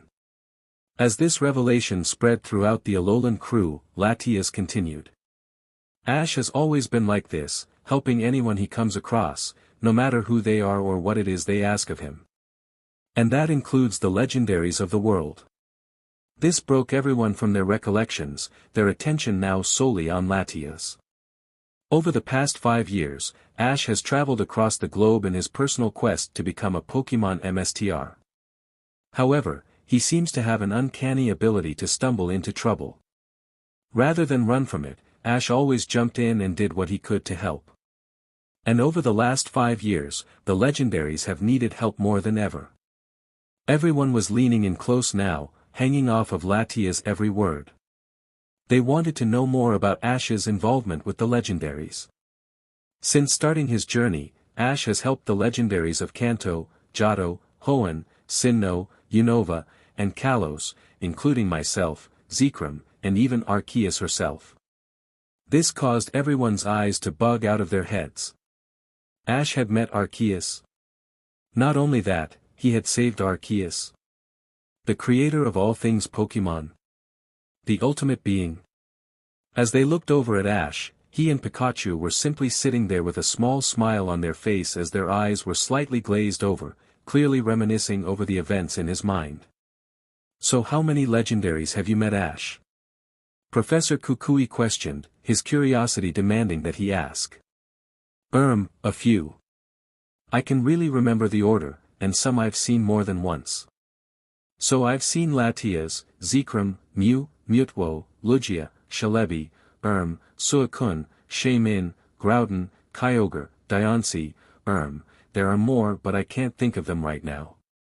Ash listed to himself, trying to recount the huge list of legendary Pokémon that he had met. The others simply stared at him. He had met so many of the world's legendaries, which were practically gods, and he couldn't even remember all of their names. Not taking notice of their shock, Latias carried on. Ash has even helped to save the world. Without Ash, we would not be here today. And this has happened multiple times now. If it weren't for the fact that it had already happened, their jaws would have dropped to the floor. Ash had saved the world. He was the savior of the world. And he had done this multiple times. This was the same guy who came into school the other day wearing his clothes backwards because he was half asleep. Suddenly, Sophocles began frowning, and turned back to Latias. So what does that have to do with what happened with Pikachu? Or with you being here? In response, Latias began blushing brightly, so much so that it became painfully easy to see despite her red coloring. Well, despite having done so much for us, we never really thanked him for any of it. If anything, he'd thank us and then would leave. This caused everyone to double-take at Ash. Ash had helped the Pokémon that were akin to gods, and had apparently risked his life time and time again without hesitation. And he never asked for anything in return. Not even something simple like a photograph.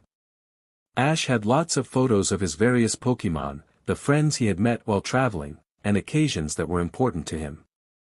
And yet he never dared to ask for a photo of a legendary. Yeah, that's kind of embarrassing for us. Latias muttered, before reaffirming herself and carrying on. But that's why we're here now. We're giving Ash rewards for his heroic service to the legendaries and to the world itself. Zekrom, it seems, decided to give Pikachu, Ash's constant companion and assistant in saving the world, something which made the small mouse puff up in pride, a power-up and the knowledge of Fusion Bolt, his signature move. Pikachu is most likely the most powerful non-legendary electric type in the world now. This made Ash fall out of his chair in shock, the first proper reaction since Latias began explaining herself. And the others were no better, looking at Pikachu in shock, and with Ash's Pokémon, a slight hint of envy, as the realization of what this meant began to come into context. Pikachu was the strongest electric type, PRD. As stated by a legendary. While they were still in shock, Latias carried on. I think I know who was behind all of Ash's Pokémon being here. This seems like something Hoopa would do. Ash and Pikachu began nodding to this, mentally agreeing with this conclusion.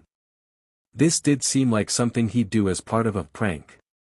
They did think it was strange that he didn't come and say hi, but maybe he couldn't. And while they were thinking about this, the others were freaking out over the mention of Hoopa, an incredibly powerful legendary. Suddenly, Ash's eyes widened, as he realized something. I forgot to call Professor Oak.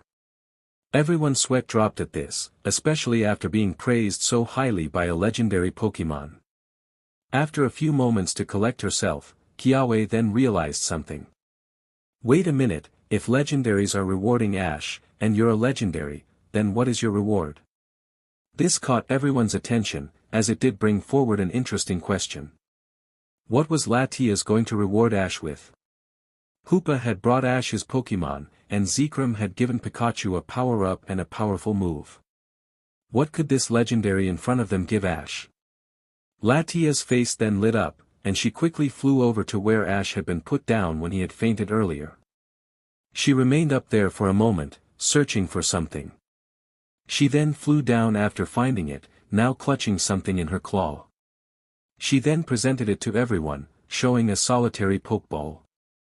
This left everyone confused for a moment, as they just stared at the ball in confusion. They didn't figure out what it meant until she then handed the ball over to Ash, who seemed a little faint now that he had been reminded about the ball. And then the penny dropped. You let him catch you. Ash has a legendary. Does that mean we'll be seeing more of you? Wait a minute, Latias was a Pokémon earlier when I showed her to the kitchen. Latias in response just simply blushed, and then began nuzzling close to Ash, who looked so lost and confused, completely unsure on how to act. So, what now? He asked. A few hours passed as everyone calmed down and carried on with their day. Since it seemed that everyone had been coated in a huge layer of dust from Zekrom and Pikachu's clash, Ash had decided that he was going to give all of his Pokémon a wash, and had recruited the help of the Alolan crew to do so.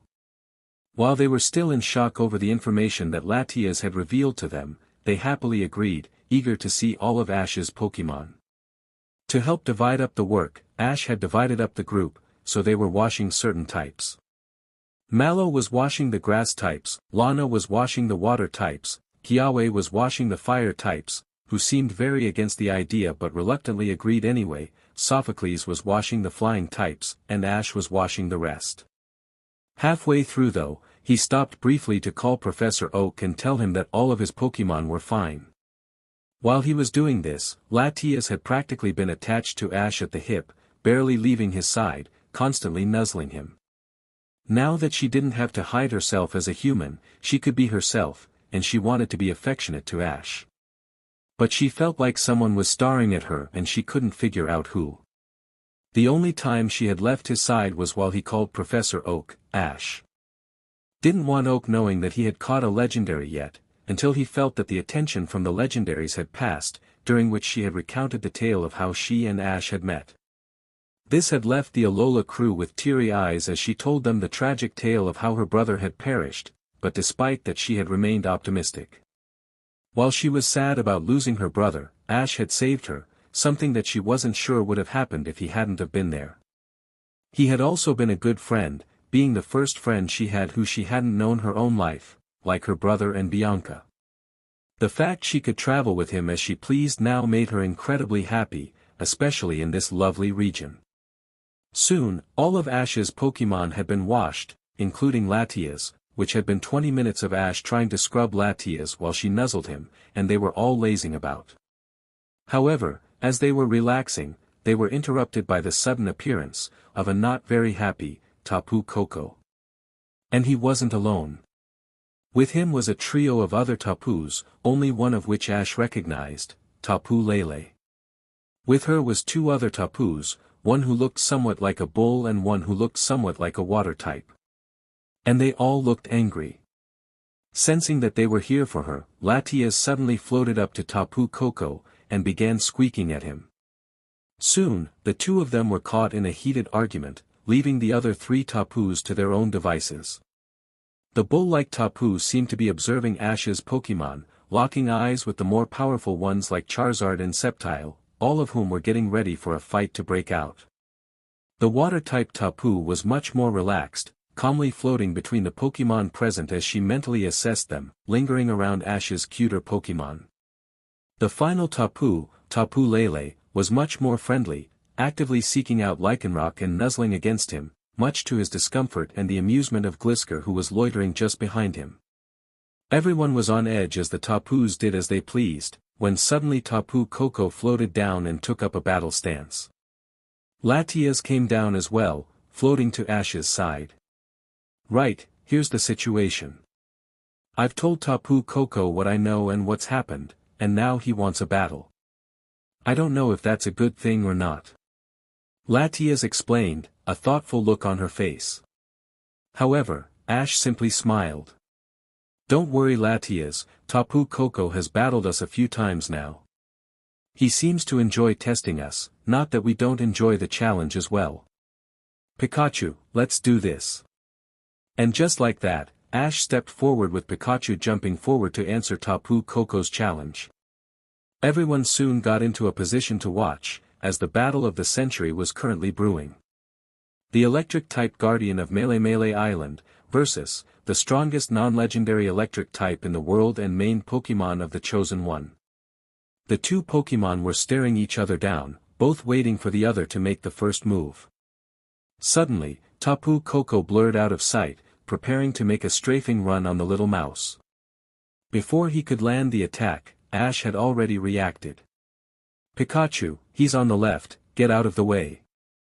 Pikachu responded accordingly, leaping backwards and out of the way of the blitz attack, allowing Tapu Koko to pass by without touching him. Now, use Thunderbolt. As Pikachu flipped in the air, he began charging up a Thunderbolt. He wasn't expecting this to do much, but he could see why Ash wanted him to do it. His electrical energy had been amped up tenfold, and they needed to see he could do against an opponent who they had faced before. That was the only way to truly sense how much he had improved. Soon he had charged up an average-powered Thunderbolt, and waited for Tapu Koko to slow down enough to attack. Once he did so, he unleashed the Thunderbolt, the bolt of lightning digging a crater by tearing up the very earth as it powered towards Tapu Koko. The strike was much faster than Tapu Koko was expecting, and it hit him straight in the chest. And threw him through a loop as it blasted him halfway down the beach outside Professor Kukui's house, leaving him buried in the earth. This sent the Tapus into a panic, and even the Alolan crew were shocked over this. Tapu Koko was a tough Pokémon, being able to shrug off Pikachu's Z-type move with only a few scratches, yet here a simple Thunderbolt had practically floored him. However, he wasn't knocked out completely, as he rose from the crater while clutching his left arm.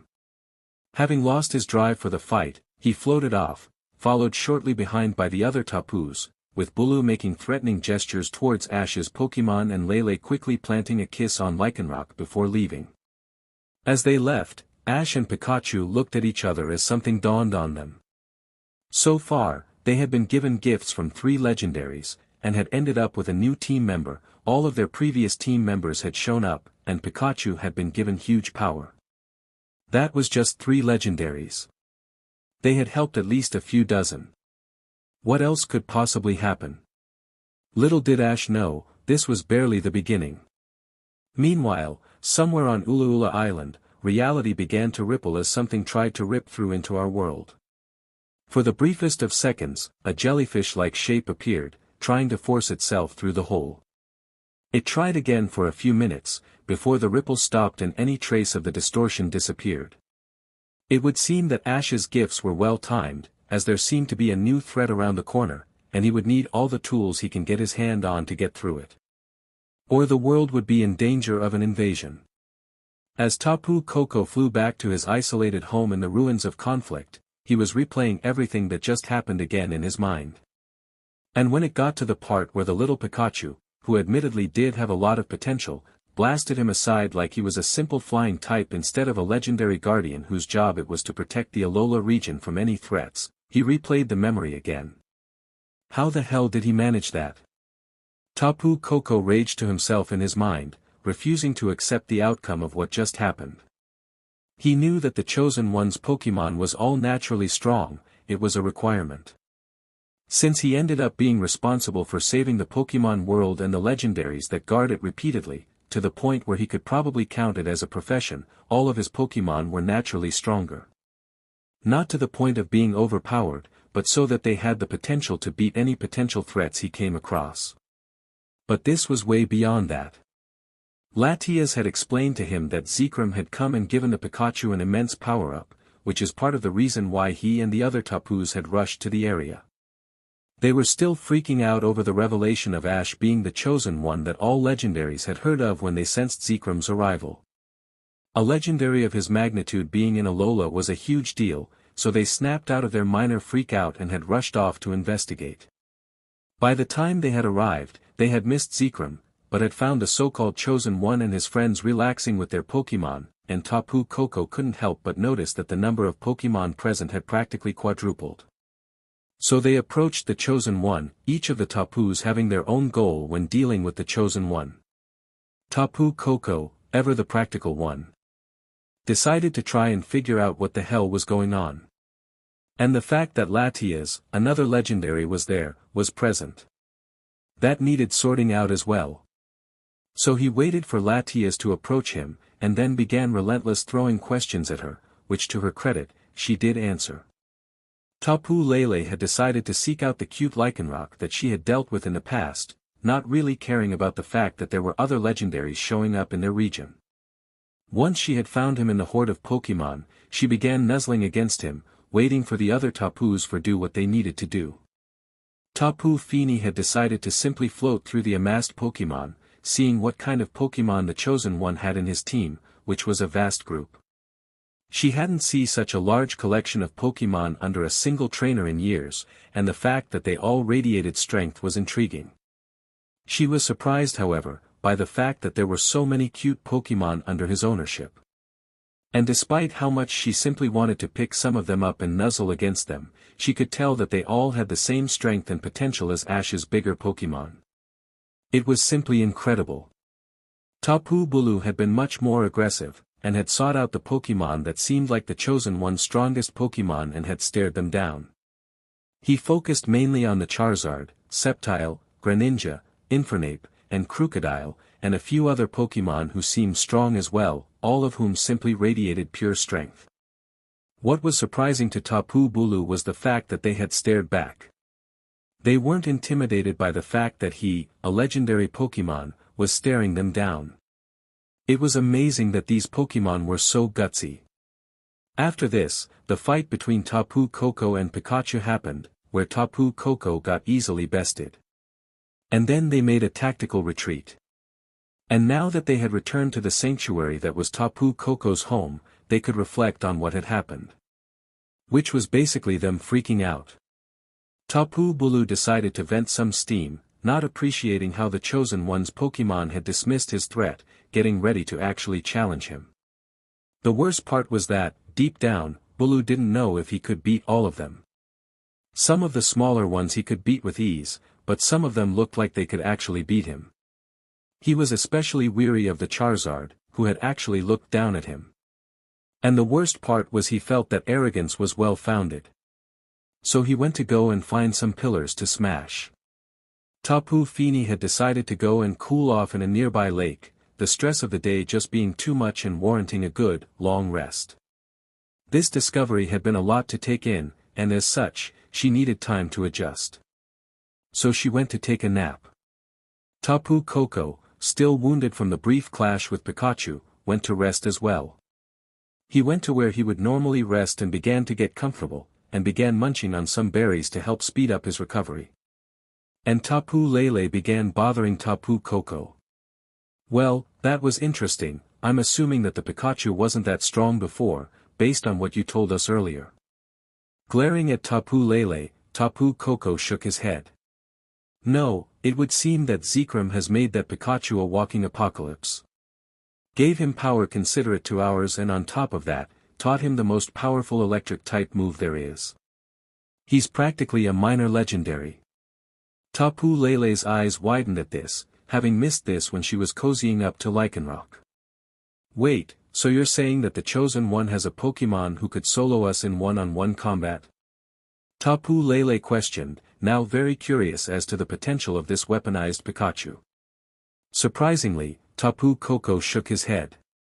No, I'm saying that the Chosen One has a Pikachu who has the power to best all of us, and the experience to actually do so. And the worst part is, I don't think it's gonna stop there. The Chosen One could have an army of them soon. Tapu Lele simply hovered there, not sure how to respond.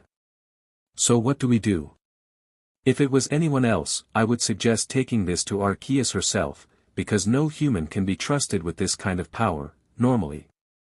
However, if this truly is the chosen one, this may work in our favor.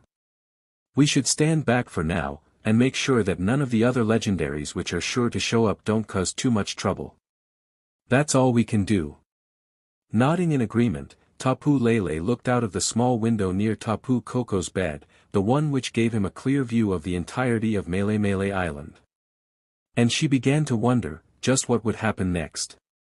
Pikachu was currently relaxing on the beach near Professor Kukui's home, taking the time to soak up some sun. Ash was currently with the others, telling them the various adventures that the two of them have been through across the globe, and all of the legendaries that they have met. Latias was currently with him, also keen on hearing these stories, having only heard rumors of all the adventures that he had been through. But Pikachu wasn't really interested in all of that, having actually lived through it all. There were also some memories that he wasn't keen of thinking about, like that time at the Tree of Beginning when the tree itself had actually killed Ash, something that still hurt Pikachu emotionally to think about. So he was going to relax for a bit.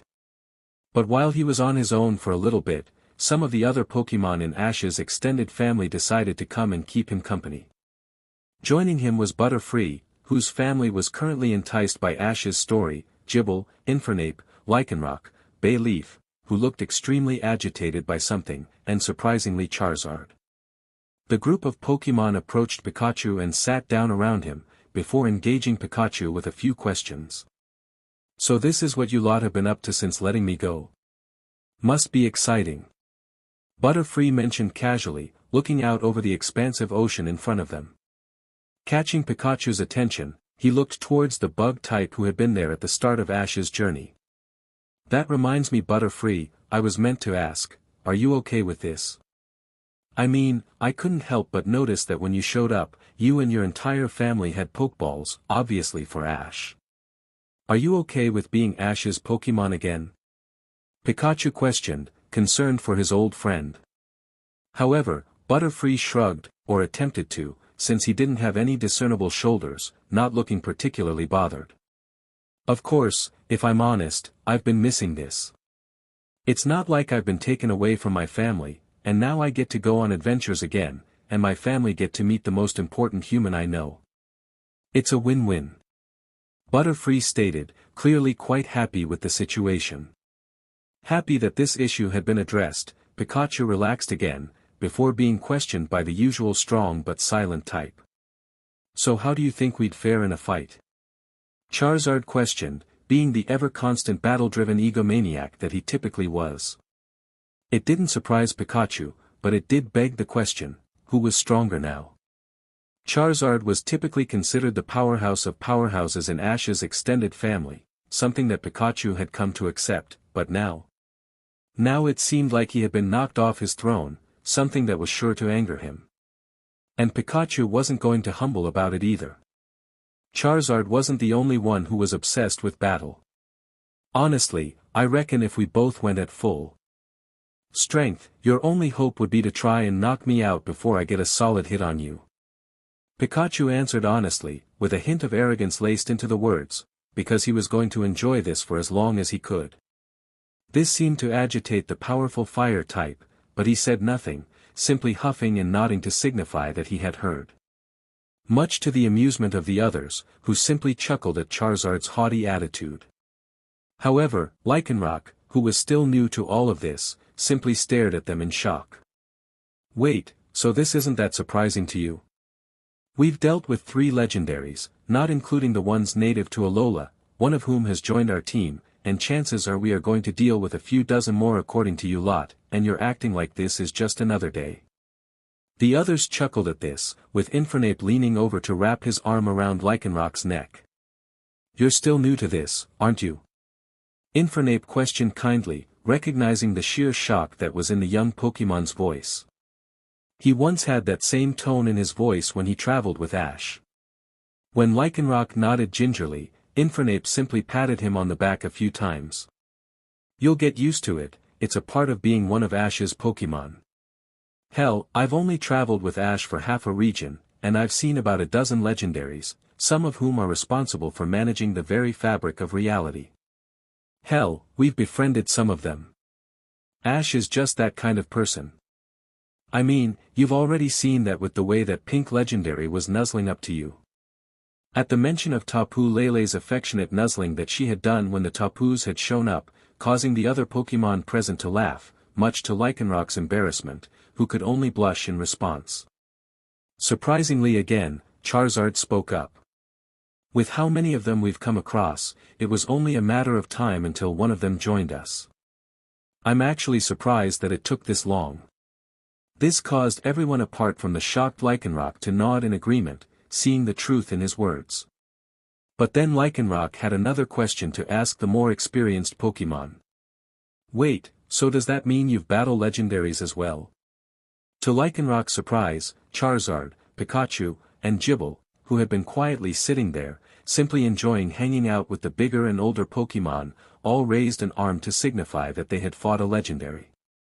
I've fought a Darkrai. Got beat. Couldn't bite it. Waiting for a rematch. Gible stated, mimicking a biting gesture as he thought back to the difficult fight. I've fought quite a few legendaries, most of them trying to kill Ash. I've beaten an Articuno as well in a frontier battle. That was fun. Charizard said in a nonchalant manner, shrugging his shoulders casually. I've fought so many legendaries now, I've lost count. But this is the first time I can say that I've felt confident while facing a legendary. Pikachu admitted, sharing his true opinion on his battles with some of the most powerful Pokémon in the world. Lycanroc just sat there in complete and utter shock, his entire body shutting down as he took this in.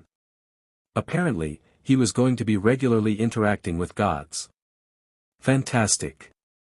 Pikachu chuckled at Lycanroc's shock, missing the naivete of a new team getting used to Ash's weird life. It was then that he noticed that Bayleef hadn't said anything so far, and she was actually just sitting there grumbling to herself. It was then that Pikachu realized exactly what it was that was bothering her, and chuckled to himself. Feeling jealous, Bayleef? Pikachu asked, a cheeky grin filling his face, which caused Bayleef to splutter and blush in response. But before she could respond to Pikachu's jab, their relaxation was interrupted by the sound of Ash shouting in shock. Here we go again. Infernape chuckled to himself, before flipping up onto his feet along with the others, before rushing over to where Ash and the others were, ready for whatever was happening. Ash was enjoying this trip down memory lane, as he retold his adventures that he had been through throughout his journey over the past 5 years. He had just finished telling them about his league attempt at the Evergrande conference and was about to go on to talk about his second journey through Kanto to challenge the battle frontier when he was interrupted by Kiawe. Wait, so Pikachu was possessed by Groudon? Like, actually possessed? Oh yeah, it was 'cause he held the blue orb. Be careful with those kinds of items, by the way, just don't touch anything that is important to a legendary, unless they allow you. I can personally tell you that it never ends well. Ash said sagely, as he was weirdly knowledgeable in the subject of how to deal with legendaries. As Kiawe and the others looked at him weirdly as he tried to give them advice on how to interact with legendaries, which before today, they would have thought was Ash talking nonsense, but now were somewhat forced to believe it. All except for Lily, who looked extremely pale and was staring blankly forward. Having noticed this, Ash leant forward to nudge her, which shocked her back to attention. Hey, are you okay, Lily? You seem kind of spaced out. Ash asked gently, slightly concerned for her. Smiling slightly, Lily nodded slowly. Yeah, I think so. I'm just in shock over the fact that Latias was a Pokémon. I touched her, and I was fine with it. Or I was. Realizing what she was worried about, Ash nodded, realizing what he could do. Hey, I've got an idea. Hey Latias. Can I borrow you? Ash called out. Latias, who had been talking to Rotom Dex, who was very excited to talk to an actual legendary, looked over to her new trainer, and then quickly darted over to Ash. Yes. How can I help? She asked eagerly. Can you turn human for a little bit, please? I'll explain later. Confused at first, Latias just nodded and obliged as she suddenly began glowing blue, turning herself back into her form which looked like Bianca.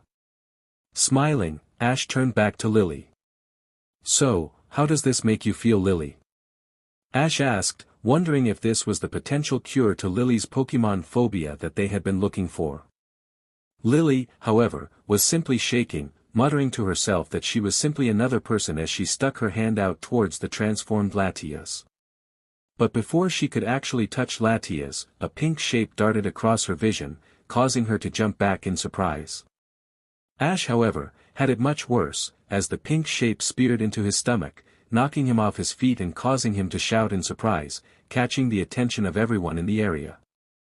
Latias, recognizing the pink shape, dropped her disguise, and subsequently her jaw. Mew. Ash, who was just getting up from the tackle, recognized the name and looked down at his chest to see the small legendary currently curled up on his chest. "Oh hey Mew, long time no see." Ash greeted with a friendly tone.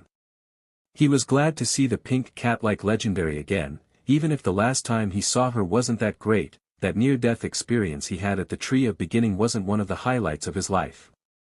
But before he could find his feet, he was suddenly tackled again, this time from behind the back of his head, knocking him forward, but thankfully, not onto the Mew that was still clutching to his shirt. By this point, everyone had gathered to see what was going on, and was surprised to see not one, but two Mews. Before anyone could do anything though, a third Mew suddenly teleported in, shocking everyone around them. And now, all three Mews were excitingly floating around Ash, who for once since this ordeal with the legendaries had begun, seemed shocked. "Latias, since when were there three Mews?" he asked gingerly, not sure how to react with three Mews floating around him excitedly. This caused Latias to look at Ash funnily, as if he had said something she couldn't believe. "What do you mean? I thought they all knew you." But Ash shook his head, looking straight at Latias. "I've met Mew before, but only the one. She lives in the Tree of Beginning, and I met her in my second journey through Kanto. I don't know these other two." This caused the third Mew, the one who teleported in, to stop as his eyes widened, almost as if it just remembered something. It then flew to Latias and began squeaking energetically, with Latias paying rapt attention. A moment later, Latias was staring at the Mew in shock, before turning to Ash. "Well, this Mew has explained it to me. All three of these Mews do know you, but you don't necessarily know them. This Mew you met just before your attempt at the Indigo Plateau Conference, but he and Mutwo wiped your memory, because what happened might have emotionally scarred you." Latias explained, with the Mew in question nodding along, while sitting on a bubble he conjured up. Ash looked at Latias in shock, his eyes widening and his stomach dropping. He met Mew and Mutwo that early on. And his memory was wiped. What happened that could have justified that? The other two Mews had calmed down, one now curled up in Ash's arms with the other laying on Ash's head. They had noticed the somber tone and decided to calm down for now. With the background of one of the Mews explained, but with two still to go, Latias carried on. "You're right about that Mew in your arms, being the guardian of the Tree of Beginning who you met along with Lucario. And the Mew on your head is one you've never met before, but one that has been watching you in Pallet Town for a while. Apparently, she's a fan." Latias said, kind of perplexed about the fact that there was a legendary who watched him. That was kind of weird. The Mew in question simply giggled, before using her tail to poke Ash's face. It seemed like she enjoyed hanging around Ash, as she was quite relaxed on his head. But while Ash had no issues with this, a thought had crossed his mind. "Wait a minute, why are they here? Don't get me wrong, I don't mind seeing them, but what with all the other legendaries randomly coming, I can't help but think that there's something else going on." Ash questioned, worrying, concerned for what was going to happen. But this seemed to remind the Mews why they were here, and suddenly they were all up and about, buzzing with activity before teleporting away. And just like that, they were gone. Everyone stood there in silence as they wondered what just happened, but before anyone could recover from this shock, they reappeared. And this time, they had stuff with them. Carrying small bags of stuff, they dumped the bags at Ash's feet before disappearing again, and coming back with more bags. They did this a few more times, and after a few minutes, there were a few dozen bags at Ash's feet, and 3 very smug-looking Mews. Ash looked at the bags curiously, wondering what was inside them. But he didn't want to actually open them, as he was worried about what was inside them. But he was soon joined by Pikachu, who nodding at Ash, signaling that he should actually open them. Deciding to take the risk, he picked up the first bag and opened it up slowly, reaching inside to pull whatever was inside out to observe. And what he got shocked him. Inside this bag was several different types of evolution stone, with the one in his hand being a Dawn stone. Spurred on by this, Ash opened a second bag, only to discover that this one had loads of scarves, sashes, and bands inside. And within the third bag, there were several type-enhancing items, such as a magnet, a metal coat, and other helpful items. Bag after bag they went through, each one containing several useful items that any trainer could make good use of. And Ash was just standing there in shock. Wow, there's so much stuff here, thank you so much Mews. Ash thanked, grateful for all of the useful items. And the Mews seemed really happy with themselves. But they weren't done yet. Now that Ash had gone through all the items in the bags, they teleported again and came back this time with a bunch of discs, before disappearing again. Now feeling a bit more relaxed with these gifts, Ash picked up one of the discs, and saw that it was titled Focus Blast. Wait a minute, are these TMs? Ash spluttered, shocked at the fact that the Mews had gotten their hands on the expensive discs. This caught the attention of Rotom Dex, who seemed almost annoyed by this development. Unbelievable. TMs are reserved for the best of the best, for the trainers who can make the best of the devices which teach Pokémon the best moves. Not for mediocre trainers like Ash. This caused everyone to sweat drop, as they were surprised by this outburst. After everything that had been said about Ash over the past 2 days, Rotom Dex still thought he was only mediocre. Really? But before anyone could comment on this, the Mews had returned with more TMs, giving Ash even more rare and powerful moves. Soon, there was a collection of a few dozen TMs present, and all of them were very good moves.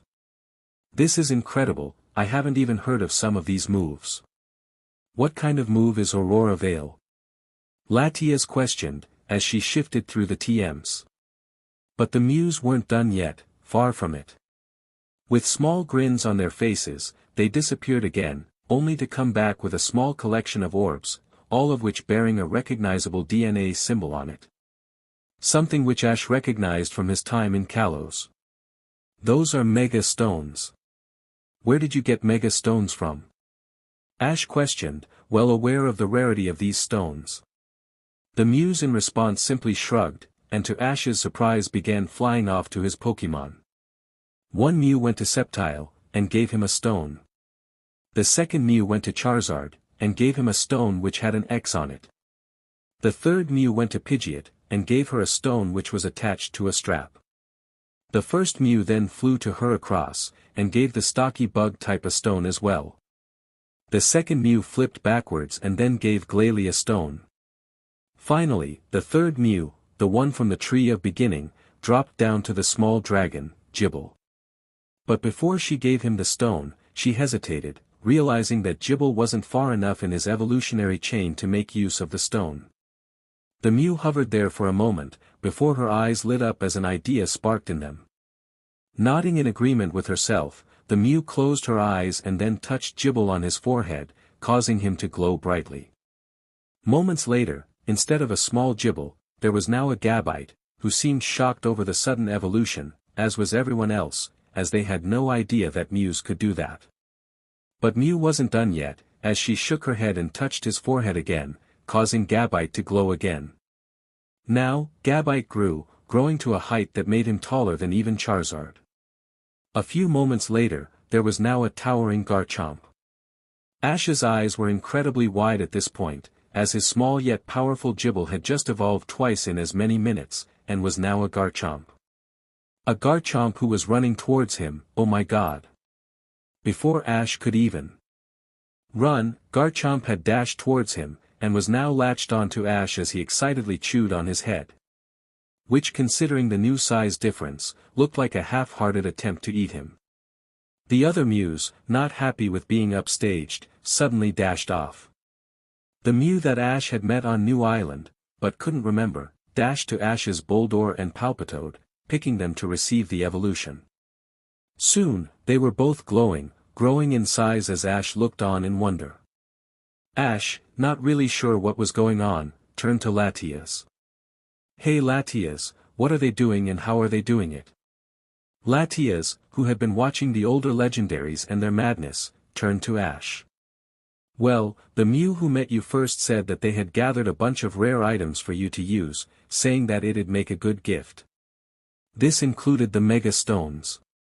But the Mew from the Tree of Beginning realized that Gibble wasn't far enough along in his evolutionary chain to use the stone, so she sped it along. And now the other Mews are taking this as a competition.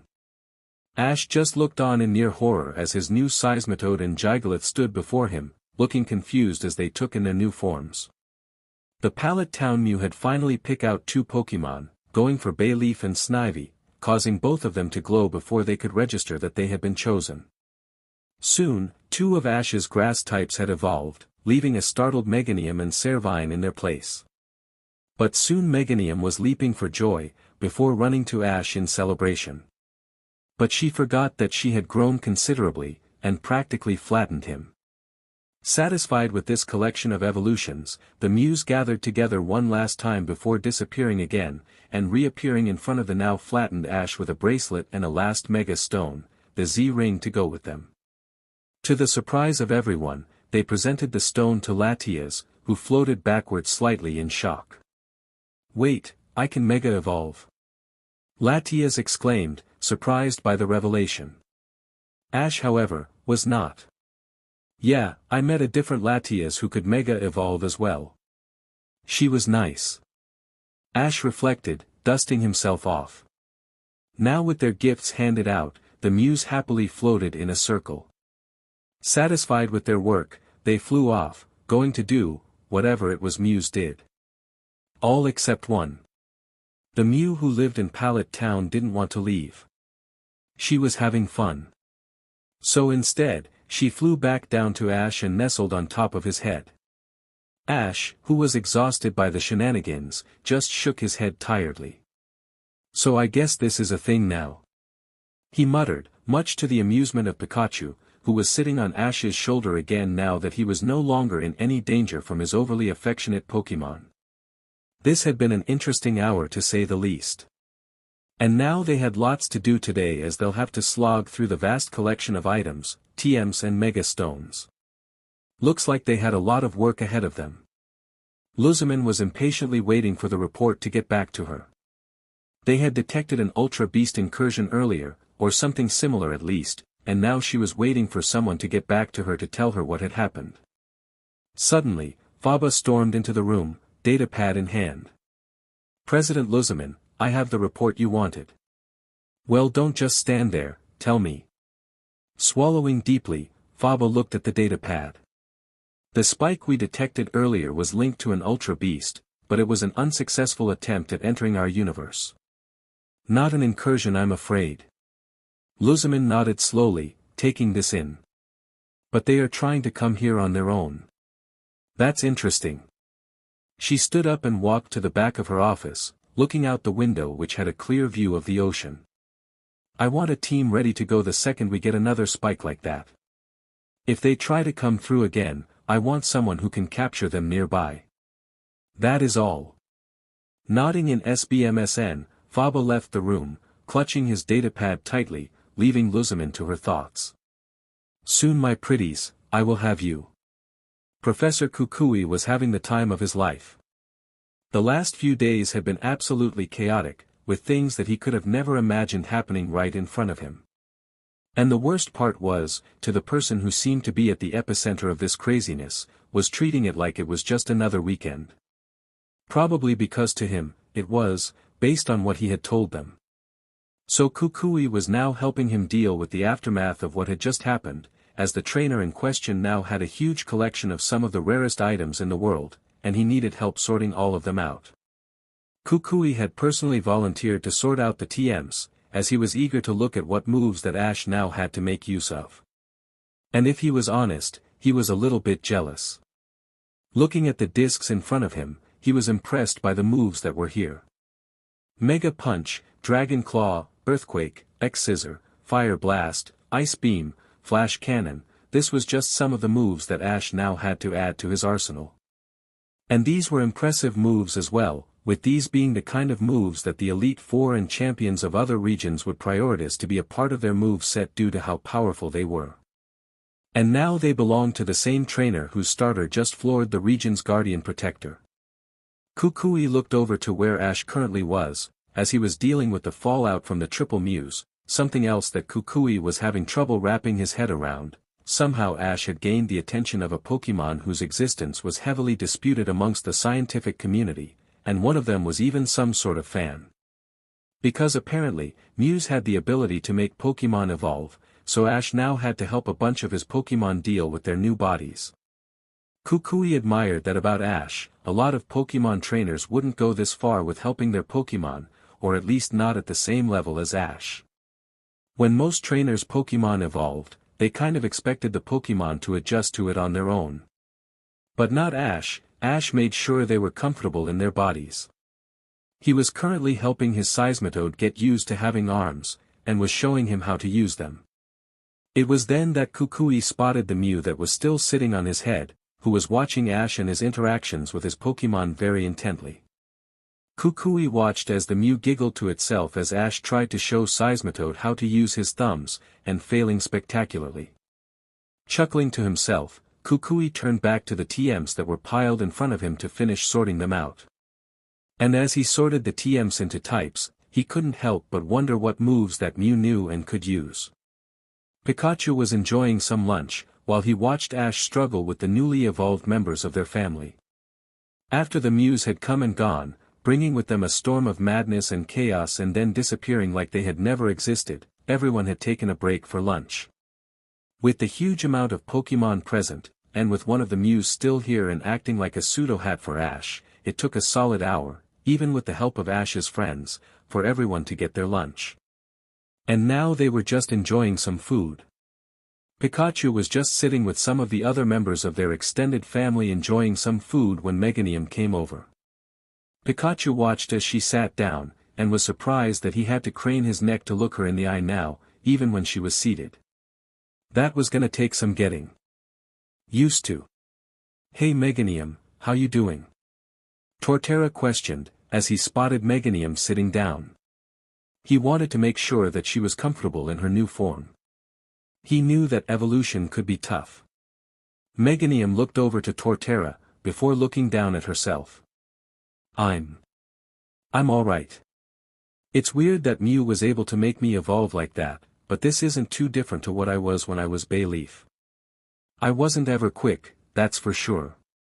She thought out loud, as she continued to assess herself. Torterra nodded, content with the fact that she was happy with her evolution, and went back to eating. However, Pikachu was curious about something. "Does this mean that you'll let up on the whole Ash tackle hug or what?" Pikachu questioned, letting a cheeky smirk cover his face, which Meganium responded to by sticking her tongue out at him. As she went to continue eating, she was interrupted by Heracross suddenly jumping on her back, trying to suck the sap out off the flower that had bloomed on her neck. Which she responded to by smacking him right off. What the hell was that, Heracross? This caught the attention of Bulbasaur, who was seated a few meters away from where Meganium was. "Oh yeah, that's something you'll have to get used to. He does that a lot," Bulbasaur muttered, before glancing over to where Heracross was to make sure he wasn't about to try anything on him. Pikachu just chuckled, leaning back and looking over his pseudo-family. Only in Ash's Pokémon family would they overlook the sudden appearance of multiple rare legendaries to talk about their evolutions and things they find mildly annoying. And looking over at the Pokémon who belonged to the Alolan crew, he guessed that they were the only Pokémon who could do that so casually. So he decided to see how they were dealing with all of this. Approaching the Alolan Pokémon, he couldn't help but chuckle as they clearly flinched when he got closer. Apparently being blessed by a Pokémon god of thunder and becoming a powerhouse, even more than he normally was enough to put the others on edge. "Hey guys, how are you lot doing?" Pikachu questioned, eager to break the ice to help calm them down a little bit. In response, he just got some very uneasy looks. Clearly, he didn't do a very good job. "How are we doing? How are we doing? Today has been one of the craziest days of our lives and all you can say, is how are we doing?" "We're doing just peachy," Poplio shouted, clearly unnerved by what he saw. Raising his paws in a defensive manner, Pikachu started slowly walking closer to them, determined to help them get through this adjustment period. It wasn't the first time he had seen Pokémon freak out over his life and its strangeness, so he knew how to approach this. "Easy Poplio, I know this is weird, but you have to understand. This is Ash's life. This is what we do. This is our normal. I know that's hard for you to take in, but please don't freak out about it. And why shouldn't we? We've met around half a dozen legendaries in a day, and we're only just eating lunch." Turtonator weighed in, not content to just let this slide. They were just getting used to the idea of Ash being a favored person to their local guardian, something that was considered to be extraordinarily rare even by their region standards. And now the legends of the world were coming because of him. That's just bizarre. Shaking his head, Pikachu, who had just gotten close enough to actually interact with them, just walked up and patted Turtonator on his leg. "What you lot are forgetting is that this is basically a job for us. You heard Latias earlier, Ash is the chosen one. That is a big thing, we all know that. We're born with this information for crying out loud." Pikachu began, gaining some agreeing nods for his effort.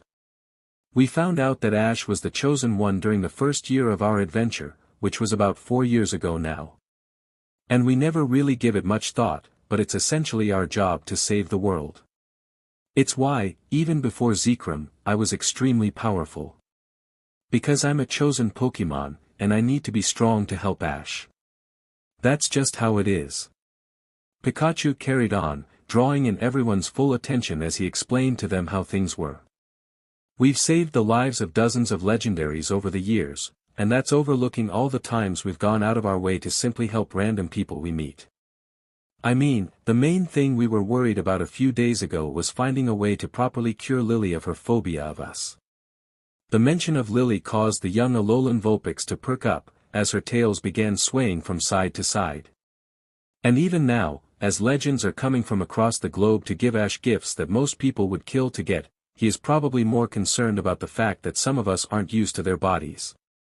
And to emphasize his point, Pikachu pointed over to where Ash was, and how he was trying to help Garchomp get adjusted to his new body, with varying degrees of success. "So I know it's weird, but just do what I do, take it in stride. It's much easier that way. You also get to have a bit of fun with it." This left the Alolan Pokémon quiet for a moment as they mulled over Pikachu's words. Was it really that easy? They were dealing with gods after all, and yet Pikachu and the other Pokémon in Ash's family weren't that bothered. Could they get used to it? This thoughtful reflection was interrupted by the young Vulpix. "I think they're nice. I like Miss Latias. She's nice to Mama, so I like her." This caused the Alolan Pokémon crew to relax a bit. She was right after all. Despite how weird this entire situation was, the legendaries had been really nice. Latias had been friendly to them whenever they had interacted, even though she seemed adamant on staying near Ash. Zekrom, for his brief visit, had been somewhat brutish but had been very upfront with everything. He showed up, gave Pikachu the gift, showed him how to use it, and then left. Which wasn't that bad, all things considered. And the 3 Mews had been really playful, just wanting to have some fun. They have been a bit competitive, but most Pokémon were. So overall, they hadn't had any real problems. Before they could reflect on this further, a bright light suddenly appeared, forcing them to cover their eyes with whatever limbs they possessed. Pikachu, however, could only chuckle. They hadn't even finished lunch. Heh, talk about persistent. Let's see who it is this time. Ash was busy helping Garchomp get used to his new body, as he had grown several feet in just a few minutes, going from shorter than Ash's leg to close to twice as tall as him, something that made things very difficult for the normally clumsy dragon. Garchomp had always been a little bit clumsy when he wasn't battling, as it seemed that when he wasn't focusing on an opponent, he struggled to do things without breaking something. For example, when he was at Oak's lab, he would commonly end up breaking the back door into the lab whenever he was called in for a checkup. And now he was close to 4 times his previous size. That wasn't helpful. He also had longer arms and legs, along with much more powerful muscles to carry himself with, something he would have to get used to as well. Especially since Garchomps were capable of flight. That was something that he had to learn how to do. Garchomp then suddenly spotted Ash coming back with something, and began paying attention to him again. Okay Garchomp, here's what we're going to do. You seem to get better at things when we focus them on battles, so I've got this TM that we're going to teach you to help with your mobility. Garchomp nodded to this. Ash had a point. He seemed to learn better when they were training for battle than anything else, so doing it like this might be more productive. But he wondered what TM it was. Before he could find out though, they were interrupted by a bright flash of light. Using his fin to cover his eyes, Garchomp began getting ready for a fight. While the chances were that it was simply another legendary, he didn't want to take the risk. When the light finally died down, Garchomp looked from over his fin to see a giant horse-like Pokémon with giant multicolored horns. And while he couldn't honestly say that he was familiar with who this legendary was, he was getting a strong fairy vibe from it, so he didn't really want to fight it. Hopefully, it was just another legendary looking to gift Ash, otherwise he was in trouble. Not again. Ash couldn't help but groan to himself mentally. As much as he really liked the gifts he was receiving and was incredibly grateful for them, he just wanted a moment to relax and recuperate. After all, he did have a Mew currently nestling in his hat right now while he dealt with the aftermath of the last gift. Taking a deep sigh to prepare himself, Ash turned to the source of the light to see who had arrived, and was genuinely surprised to see who it was. It was Xerneas, the legendary of life and guardian of all Earth Forest. Who should be a tree right now, if memory served Ash right. Then again, it wouldn't be the first time he remembered wrong. According to one of the Mews, an entire section of his memory had been wiped out, so he wouldn't rule it out. As Xerneas landed in front of Ash, he faintly heard the sound of someone passing out, probably one of his school friends, as they were shocked by the sudden arrival of the embodiment of life. And yet he wasn't that surprised. Strange how life works. Deciding he should be polite, he patted Garchomp's leg so that he stopped charging up whatever attack he had planned, since Garchomp looked ready to attack, and went to greet Xerneas. Hey Xerneas, how you doing? Smiling at the casualness of the young man in front of her, Xerneas nodded in response, glad to see the protector of life was well. I am well, protector of life. I hope I have not come at a bad time. She inquired, as she could see the weary, tired look in his eyes. And also a Mew on his head. That probably explained the weary, tired look in his eyes. Ash just shook his head, muttering something about a long day. And then he spent a few seconds just staring at the top of his head, almost with an accusing look, even though it was probably not a serious look. It was then that Xerneas noticed the presence of another legendary, and looked to her right to spot a familiar red dragon. Xerneas was rather fond of Latias, the young legendary who knew the value of life. Despite losing her brother about 3 years ago, she refused to let it get her down, and continued to enjoy her life, something that she respected greatly. It would seem that she fulfilled her promise to let the young chosen one catch her and let her join his adventurous little family. Good, I'm glad she gets to enjoy herself. Xerneas thought to herself. I'm glad you are free, I know you are very tired. I bumped into Zekrom on my way here, and figured that you had had a long day. For that reason, I've requested that I am the last legendary to pass on a gift to you today. I figured you could use the break. This caused Ash's face to light up as gratitude seeped into him. Again, as much as he appreciated these gifts, they were exhausting. He had dealt with 3 separate gifts today alone and he was exhausted. He needed a rest, and he could already tell that he was going to sleep well tonight. Noticing the gratitude on Ash's face, Xerneas carried on. As for my gift, I figured I'd give you something that not only shows my appreciation, but the trust that I have for your skills as a trainer. Xerneas then began charging up her power, causing her horns to glow with a rainbow tint, before 6 small objects suddenly appeared. As soon as they appeared, they floated down to Ash, nestling around him. The greatest gift I could give is life, and the purest form of life is new life. So, I entrust these eggs, which would normally I would take into my custody so that they can be raised, to you. I know that you will bring out their potential, as well as give them a fun, full, happy life. I leave the rest for you. Ash just looked at Xerneas in shock. This was a big deal. Pokémon eggs were extremely rare, and Ash knew this. Despite being a trainer for over 5 years, he had only ever hatched 3, Donphan, Scraggy, and Noivern. He had seen other being hatched as well, but they belonged to other people.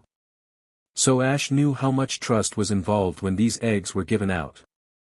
Now that she had done what she had came to, Xerneas bid her goodbye, and then disappeared in another flash of light, leaving Ash to deal with a half-dozen unhatched eggs. However, before he could so much as guess as to what kind of eggs they were, a large portal suddenly ripped into being behind Ash, catching everyone's attention. What the hell? What the hell? This ripped Garchomp out of the daydream that he had been having. He had been thinking about how much better he could chew on rocks now that he was so big and how much fun he could have. But now Ash was freaking out, and Garchomp was instantly primed for combat. Turning behind him, he spotted what seemed to be some kind of rip in the air, and energy was pouring out of it. Someone was trying to teleport to them. Garchomp was instantly on guard, ready for whatever came out of that hole. While he may have been clumsy normally, in battle he was much more precise. And now he got to test his new body. Suddenly, a large boulder came flying out, barreling towards Ash. Thinking quick, Garchomp charged up a dragon pulse, and fired it at the boulder, destroying it before it could hit his trainer. Nothing happened for a moment after that, but Garchomp knew that this wasn't a sign of him being in the clear. Whoever launched that attack was still on the other side of that portal thing, and they meant business. Suddenly, a red blur dashed out of the portal, and smashed into Garchomp, sending the large dragon flying back. As he crashed into the ground, he briefly heard Ash cry out his name in shock. Ow! That hurt. Garchomp thought, as he got back on his feet. Whoever that was, certainly packed a punch. I wonder what kind of Pokémon that was. Garchomp thought, before getting a look at his attacker. And the subsequent dropping of his jaw. What stood in front of him was a Pokémon unlike anything he had ever seen.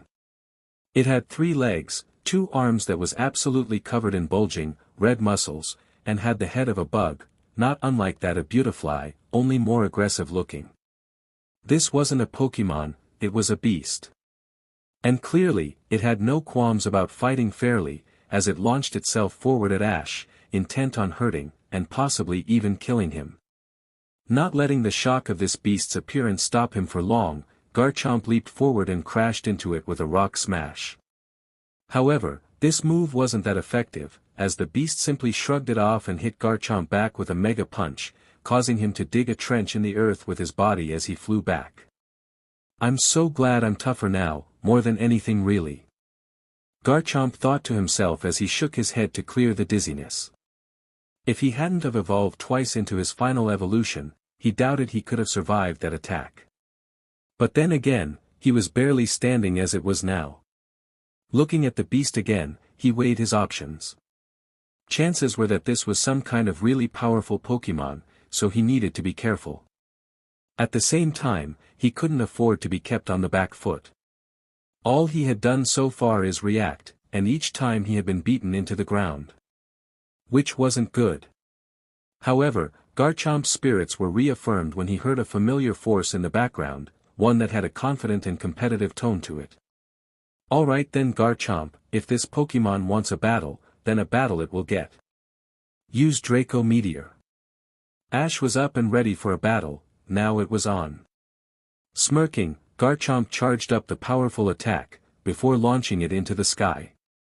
The beast seemed unfamiliar with this move, and went to move in for its next attack, before the Draco meteor broke up and slammed into it, bringing it down.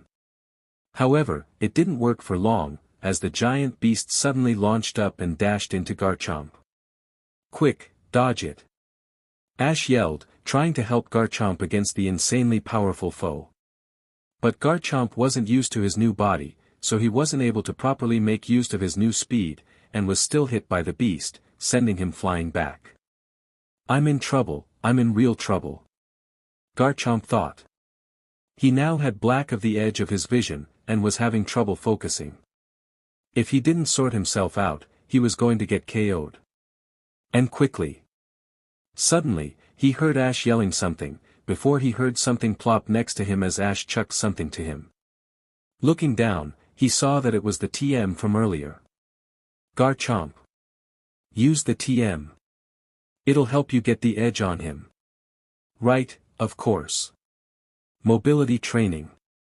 Now's as good a time as any," Garchomp thought to himself, touching the TM and letting the information flow through into him. Aerial Ace, flying type move, physical attack, guaranteed hit. "Oh, it's on. Now Garchomp, use Aerial Ace to give yourself a boost in speed." Seeing that the beast was making another attack run, Garchomp charged up an Aerial Ace and aimed it at a nearby tree. Just before the beast could attack again, Garchomp launched the attack, and practically flew out of the way. Just before the attack landed, Garchomp cancelled it and turned mid-air, stopping just before the tree with Aerial Ace still charged. Seeing an opportunity to attack, Garchomp leapt forward again, and this time slashed the beast in the side, sending it flying back with a roar of pain. "How do you like them apples? Quick, use Dragon Pulse again before it could recover." Garchomp heard Ash order, to which he responded with a nod. Charging up the range attack, he fired it at close to point-blank range, inflicting heavy damage upon the aggressive bug-like beast. But it seemed to power through the attack, driven by rage to defeat him. And it seemed to be adapting, as this time it hadn't just hit Garchomp with a fighting-type move, but an ice punch. Which was enough to send Garchomp sprawling. Crashing into the ground, Garchomp wondered what the hell it took to beat one of these things. And Ash would have been wondering the same thing, had he not been concerned for Garchomp. Garchomp, the Pokémon he had caught as a Gibble in Sinnoh, who had a dream of mastering a move that should have been impossible for him. Admiring his determination, Ash swore to help him mstr the move, as so he did. When Gibble had decided to join Ash, he had been incredibly happy, as the little dragon was very much like him. He couldn't bear to watch him get beaten around like this, even if he wasn't the same small dragon he once was. And that was when he noticed that the mega ring that the muse had given him was glowing, resonating with power. And it was syncing with the stone on Garchomp's neck. Seconds later, a ball of energy suddenly surrounded Garchomp and began changing him, giving him yet another power-up. Mega Garchomp had entered the battle. Garchomp suddenly felt a surge of power flow through him, making him ignore all the damage he had taken previously as he felt like a new Pokémon. He was ready for round hell, he even felt lighter on his feet. And as the beast went to deliver another strike into the down dragon, he decided to make the most of this new power, and slashed upwards, catching the beast in the face, leaving a deep cut. Now back on his feet, Mega Garchomp jumped back, getting space between him and his aggressor. He may have been powered up, but he wasn't foolish. The beast, however, was not sharing the sentiment, as it charged forward in reckless abandon. Going on his own initiative, Mega Garchomp used the same trick again, using Aerial Ace for a boost of speed, but in a different direction. This time, he went up.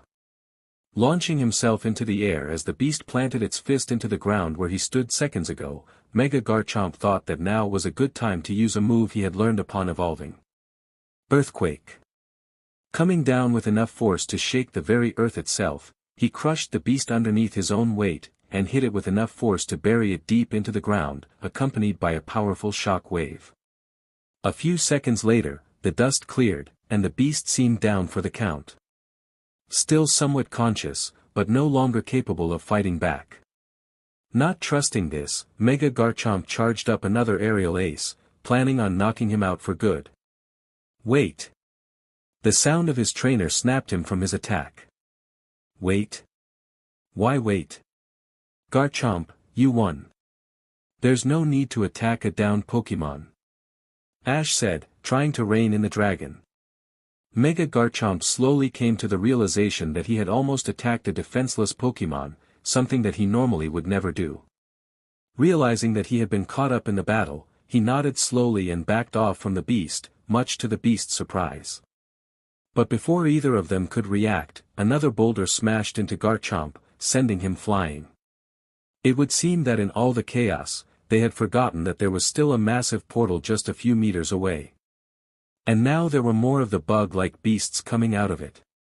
But before they could get too far, a powerful thunderbolt smacked one square in the chest, sending it flying back into the portal with ease.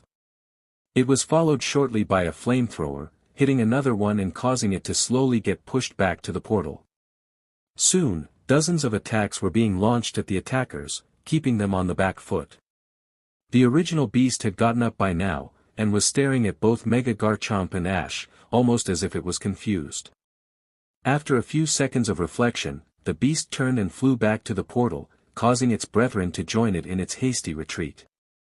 Now, all they were left with was the sudden silence from the mass attack, as everyone tried to figure out what exactly they had been attacked by. Sir! Sir! It's an emergency! A police officer yelled, running with a hastily made report in his hand. His boss, the man in a long, gray trench coat he was currently running to, was in the middle of drinking a coffee when he heard the young man shouting. What? What's the matter? He asked hastily, not liking the fact that he wasn't being immediately told what the matter was. We just had a confirmed Ultra Beast incursion on Melee Island. Reports say that it was an attack by at least 1 UB-02, absorption, possibly more. What should we do? Eyes widening at the mention of one of the dangerous Ultra Beasts, the man in the trench coat stood up in shock. I want a plane to Alola booked now. And I want a team of our strongest officers on standby, just in case. We need to contain this now. Nodding his understanding, the police officer ran off, determined to fulfill his orders. The man in the trench coat quickly turned to the safe that was in the room, and quickly punched in the combination. Inside, was a couple of Ultra Ball, a black flute, and a lone police badge with one word printed onto it, Looker. Looker was driving to the airport as quickly as possible. He had to get to Alola as quickly as possible, before the situation escalated. Ultra Beasts were not creatures you put on the back burner. Looker had been a member of the International Police's UB task force for close to a decade now, having joined it when he first became a member of the International Police. When he first joined the task force, it was simply to get himself some good favor from the higher-ups, since him joining additional task forces on top of what he was assigned to do made him look good.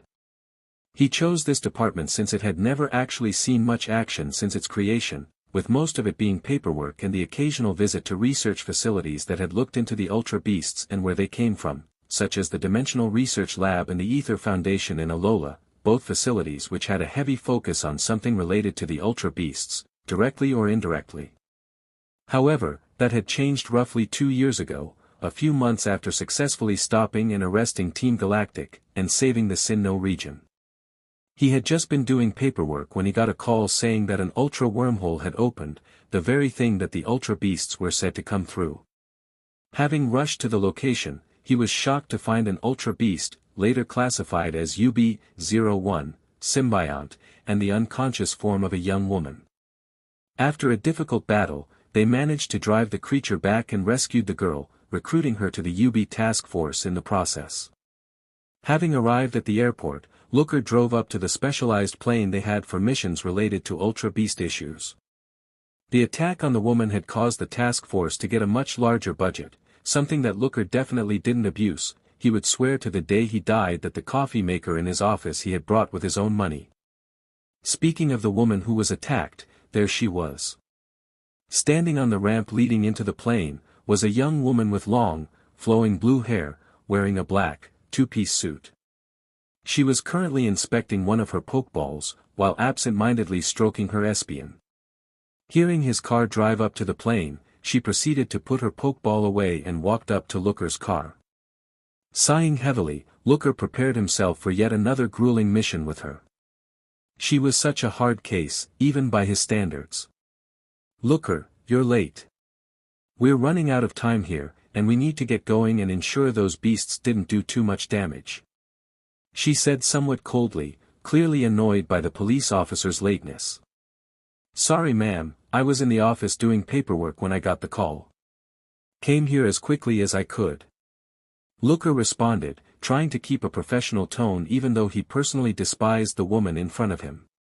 Her being here had escalated the workload of the UB task force tenfold, and had put extra pressure on Looker from the international police to find ways to be prepared for these beasts. Even though Looker had a dozen other things he'd rather deal with. Ping an eyebrow at him, the woman's tone became condescending. "You mean once you finished your coffee break? I'm surprised you didn't stop for lunch as well." Looker was about to retort when she suddenly turned and made her way back to the plane, cutting off Looker before he could even respond. Much to Looker's agitation. "Listen here, I'm the officer here, I'm the superior in this mission. The fact that you've brought the attention of the League means nothing. You will do nothing without my approval, do I make myself clear?" Looker ground out, not in the mood to deal with this. Yes, I'll respect your authority, if only to protect your fragile ego. Oh, and by the way, we have 3 other officers on the plane, all with full teams and are ready to deal with any potential threats." The woman replied offhandedly, clearly not threatened by Looker. "Good, now come on Annabelle.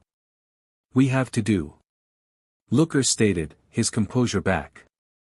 And so, he and the Frontier Brain boarded the plane, ready to confront any potential Ultra Beast threats, but unprepared to deal with a familiar face in the form of Ash Ketchum.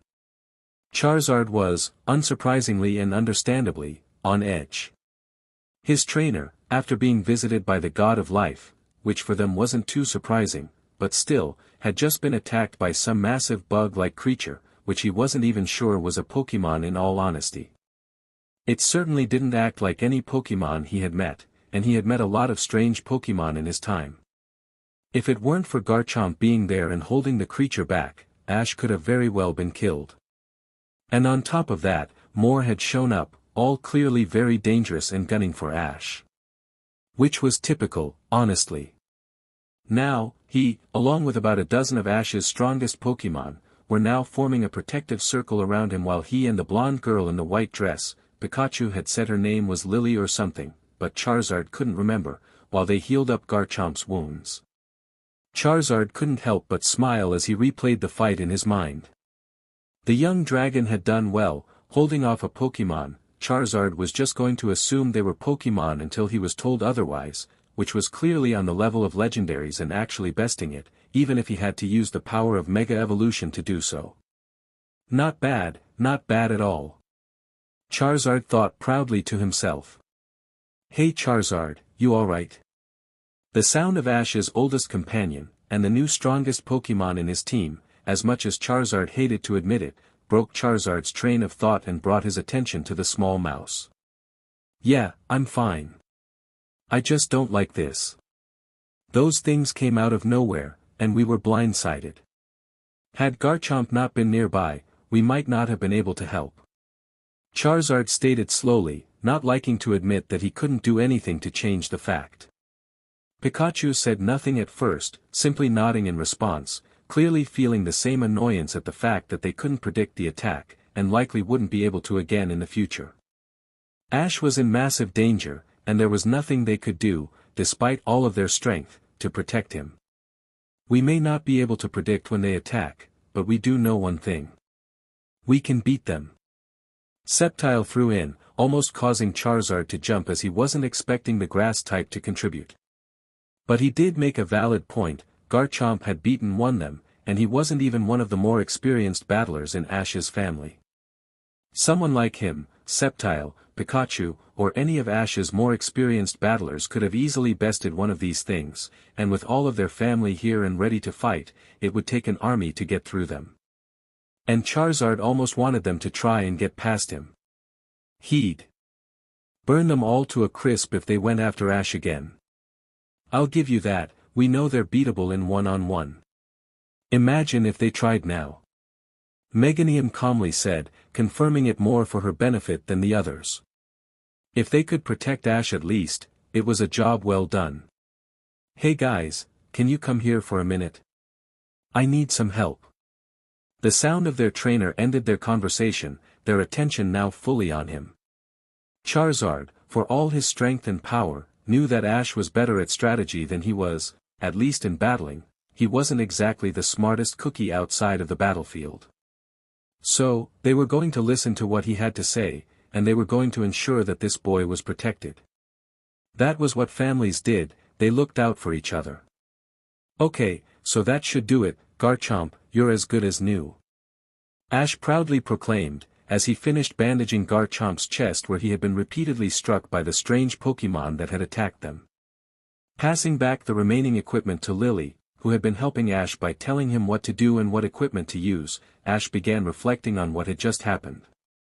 He had just been given a bunch of eggs by Xerneas, which was a huge sign of trust, and not even 5 minutes later, he had to watch as some beast of a Pokémon attempt to crush Garchomp, with Garchomp suffering a brutal beating. And now, everyone was simply trying to absorb the fact that Ash had been attacked by Pokémon that none of them recognized, not even Rotom Dex or the professor was aware of what they were. But Ash was busy thinking of something else, something he considered to be more important right now. The eggs.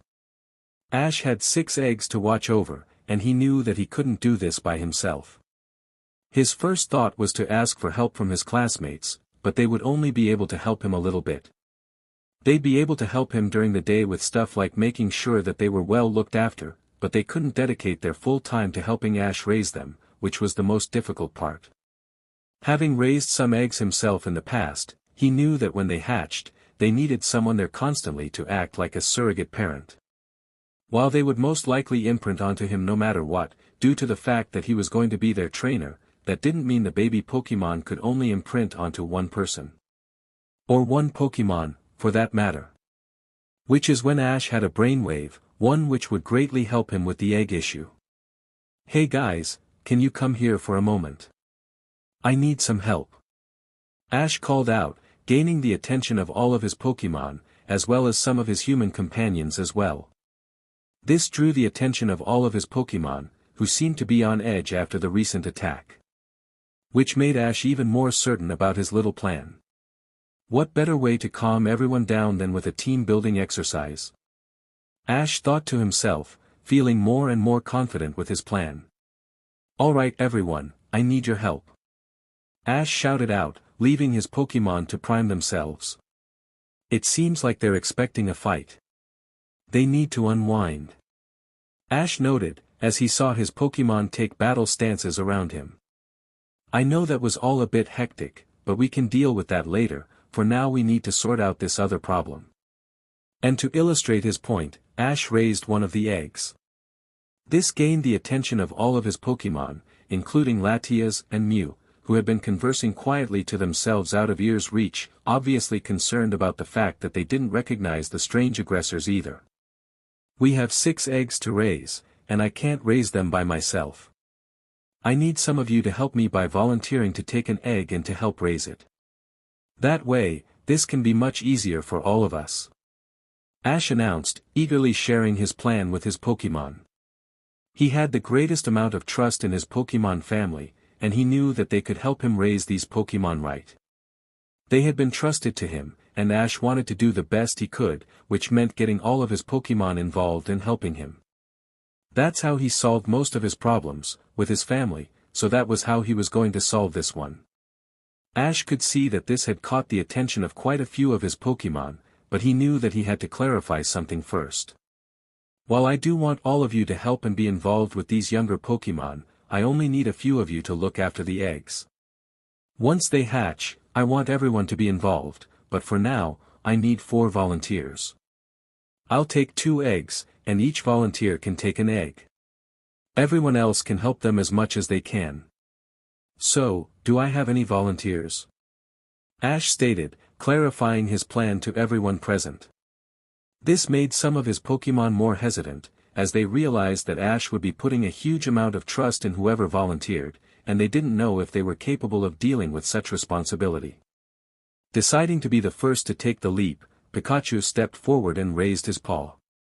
In his mind, he had figured that he was one of the most experienced with dealing with younger Pokémon, having been present for every team that Ash had in each region and helping Ash raise all those young Pokémon into powerful combatants. He could easily handle an egg. Smiling, Ash nodded as he saw Pikachu step forward. He knew that his best friend and oldest partner would be one of the best suited for this. Alright, nice one Pikachu. Here, you can look after this egg. Ash said, handing over one of the eggs to Pikachu. The egg in question was mostly white, with a slight black spot near the top. Handing it over to Pikachu, who then struggled to hold it up due to the fact that the egg was the same size as him, Ash looked over at his other Pokémon. So, who else wants to give this a try? Next to take up the responsibility, was Meganium. She stepped forward and nodded, eager to try and prove herself.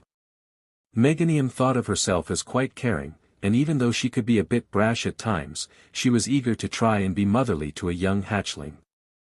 Pleased to see that there were other Pokémon who was interested in helping raise the eggs, he happily passed over another egg to Meganium. This egg was, again, mostly white, but had a green coloring near the top with a red line going through it. Meganium, using some vines that she conjured up, took the egg and began cradling it as she took a step back. Right then, that's two. Anyone else interested? To the surprise of everyone, except the Alolan crew because they didn't know him that well yet, Charizard stepped forward and looked Ash in the eye, and Ash immediately understood. It was a challenge. Charizard wanted to prove that he was strong, not just in body, but in mind and spirit. And the only way to affirm this strength was to pass it on to a young hatchling. In the past, Ash would have thought that this was Charizard being selfish and only caring about being the strongest. But now it was Charizard showing he was strong in more ways than one. Something that Ash was more than happy to allow. Smirking slightly, Ash presented Charizard with another one of the eggs, this one being a light cream color. Charizard accepted the egg with his head held high, and held the egg close to his chest. While Charizard began glaring at anyone who looked at him funnily after he took the egg, Ash looked over at his remaining Pokémon, all of whom looked anxious. He could tell even from a glance that many of his family were tempted to take responsibility for the last egg, but they didn't know if they were capable of dealing with the pressure of raising the egg. After a few minutes of the other Pokémon debating whether they wanted to try or not, Bulbasaur finally stepped forward. This caused Ash to smile, confident in Bulbasaur. He knew that Bulbasaur was practically the one in charge of his crazy family when he was traveling across the world, and was the one that stopped them from causing too much trouble. Out of all his Pokémon, Bulbasaur was the one who Ash trusted the most with an egg, and he was actually surprised it took him this long to volunteer. Feeling confident, he handed over the last egg that he planned on having his Pokémon help him raise. This one was mostly bronze, like rusted copper, with a blue stripe rolling down across the egg. That left Ash with two eggs left, one being a very light shade of yellow, with a small section the egg being a dark color. The other egg that Ash still had was a brilliant shade of white, with the bottom of the egg being a very light blue. The fact that there were only two eggs for him to focus on for now was something that was very reassuring for Ash, since it seemed much more manageable for him now. With that sorted out, Ash decided that now was as good a time as any to go back to finish sorting all the items that the Muse had given him. After all, he had barely finished helping his Pokémon adjust to their new evolutions before they had been attacked. Now, don't make the mistake that Ash was simply brushing off the attack on him, he had just put it on the back burner. With all the stuff that had happened to him today alone, being attacked was just something that wouldn't faze him, especially since that happened on a bi-weekly basis for him. One thing was for sure, he was going to sleep well tonight. 38 million light-years away. A horde was amassing, preparing for conquest. They had been wronged, and they will right it. Even if it meant destroying them.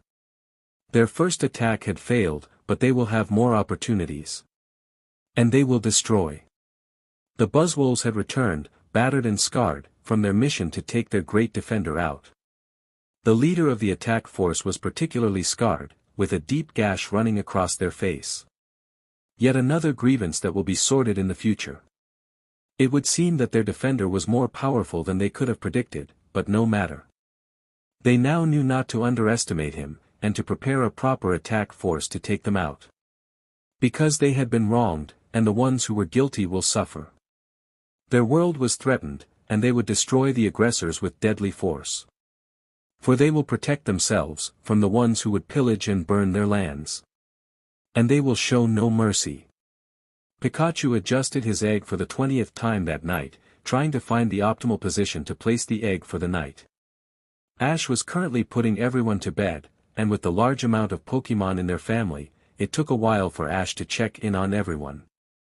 As of right now, he was currently on the roof checking on the flying types that was currently nestling there. He had already checked on the water types that were in the indoor tank downstairs, and the Pokémon who preferred to sleep outside, and that just left the Pokémon who were sleeping in Ash's upstairs room. Which included most of Ash's Pokémon.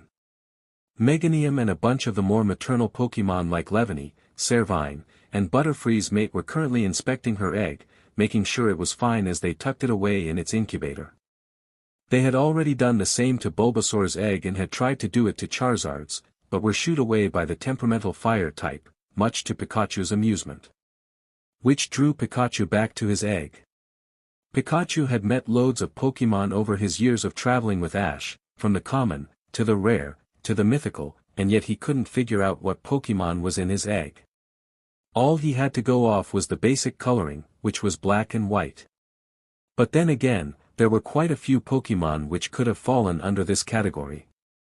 So basically, Pikachu had no idea what it was. Pikachu was drawn from his pondering by the sound of Ash coming back into the makeshift lab that they were living in. He watched as Ash came in from the rooftop entrance, and proceed to go to all of his other Pokémon to see if they were all alright. And he just got a chorus of tired noises from everyone. Pikachu couldn't blame them for that, they were all tired from the long day they had had.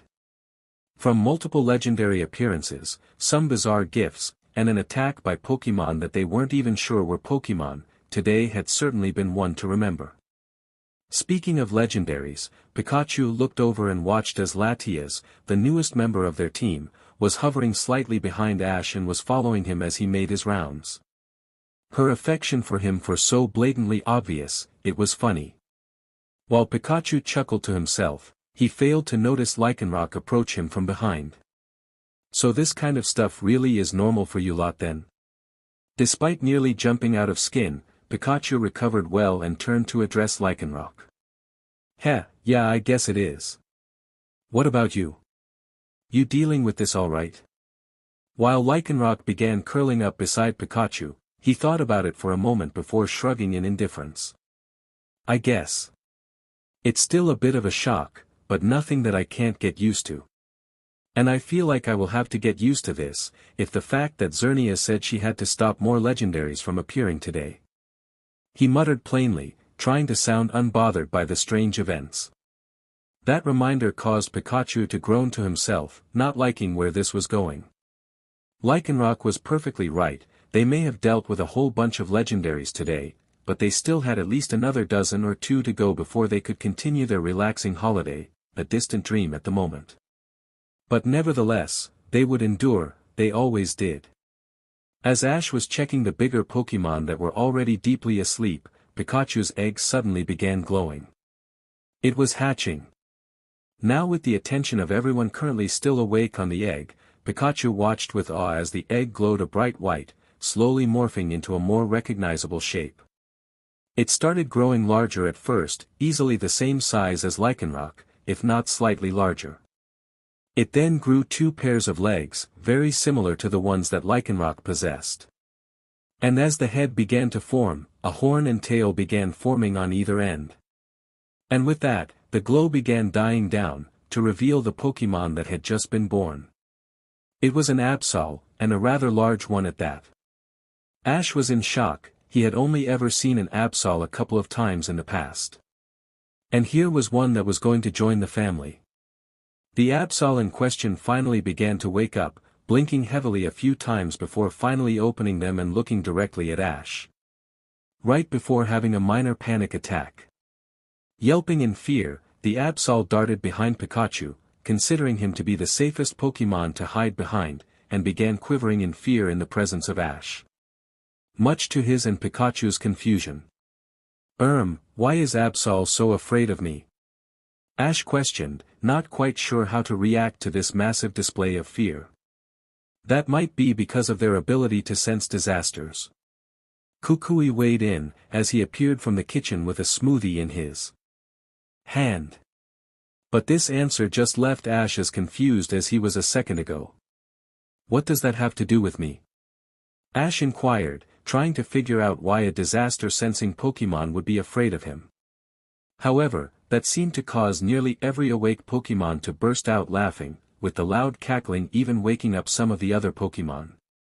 Even Latias was laughing, though she was doing her best to try and hide it. Much to Ash's chagrin. Why is everyone laughing at me? He exclaimed, flailing his arms wildly as he tried to gain the attention of someone who could answer him, with Kukui eventually getting over his chuckling to answer Ash. Ash, in the past 2 days, you've had about a dozen different legendaries rewarding you for all the times you've saved them. God-like beings are thanking you for saving their lives. You are the definition of a walking disaster. Absol probably took one look at you and had a panic attack. Which probably explains why it's hiding behind Pikachu, it's seeking protection from the strongest Pokémon in the room. Kukui explained, the slight smirk never leaving his face. This caused Ash to stop for a moment as he took that in. That did explain why all his Pokémon were laughing at him, they probably realized what Kukui was suggesting before he did. Even Pikachu couldn't help but shrug when Ash looked over at him. Although, the mass laughter did seem to help the Absol calm down, as it was now peeking over Pikachu's shoulder. Taking this opportunity to try and acquaint himself with his new Pokémon, Ash knelt down slowly to the Absol with one of his hands slightly outstretched. Hi there, I'm Ash. Nice to meet you. Ash whispered, trying his hardest not to spook the young Pokémon again. It seemed that it was working, as the Absol was now looking over Ash a bit more curiously, as if it was assessing whether or not he was inherently dangerous. After a moment of quiet contemplation, the Absol looked at Pikachu, as if it was silently asking him what he thought. And in response, Pikachu bounded over to Ash and jumped onto his shoulder. That seemed to be enough for the young Absol, who began slowly approaching, before gently nudging against Ash's hand. When nothing happened, the Absol seemed to relax and began snuggling up to Ash, with Pikachu jumping down onto its back to give his own greeting. Satisfied that Absol was no longer afraid of him, Ash stood back up. Hey Rotom, could you come here a sec? I need to scan Absol quick. Ash called, signaling the sentient Pokédex to come over and to scan Absol quickly. Rightio then. Scan commence. Rotom announced before making a beeping noise. Absol, the disaster Pokémon. The only thing unlucky about Absol is its appearance. It protects fields and warns people of disaster, so one ought to be grateful for it. This Absol is female. Rotom announced, but everyone apart from Ash was paying more attention to the cute display of Pikachu and Absol bonding, since it seemed that the young disaster Pokémon had taken a shining to Pikachu. And Ash just nodded along, before pulling a Pokeball out of his pocket. Hey Absol, can you come here a sec? Ash called, catching Absol's attention again. When Absol strolled over to Ash, he presented the Pokeball. This is a Pokeball, I can use it to catch you if you want. If you do, you can join our little family, what do you say? Ash asked gently, being careful not to be too animated like he normally was, since Absol was likely still easily spooked. Absol looked at the ball curiously for a moment or two, before gently tapping against it and being SCKED into the ball, being caught instantly. Ash just sighed in relief. He was tempted to do his usual routine of shouting excitedly how he caught a new Pokémon, but the events of the day were beginning to catch up to him and he was feeling knackered now. So instead, he just let Absol out of her Pokeball, and she just bounded back to Pikachu, and decided to go to bed.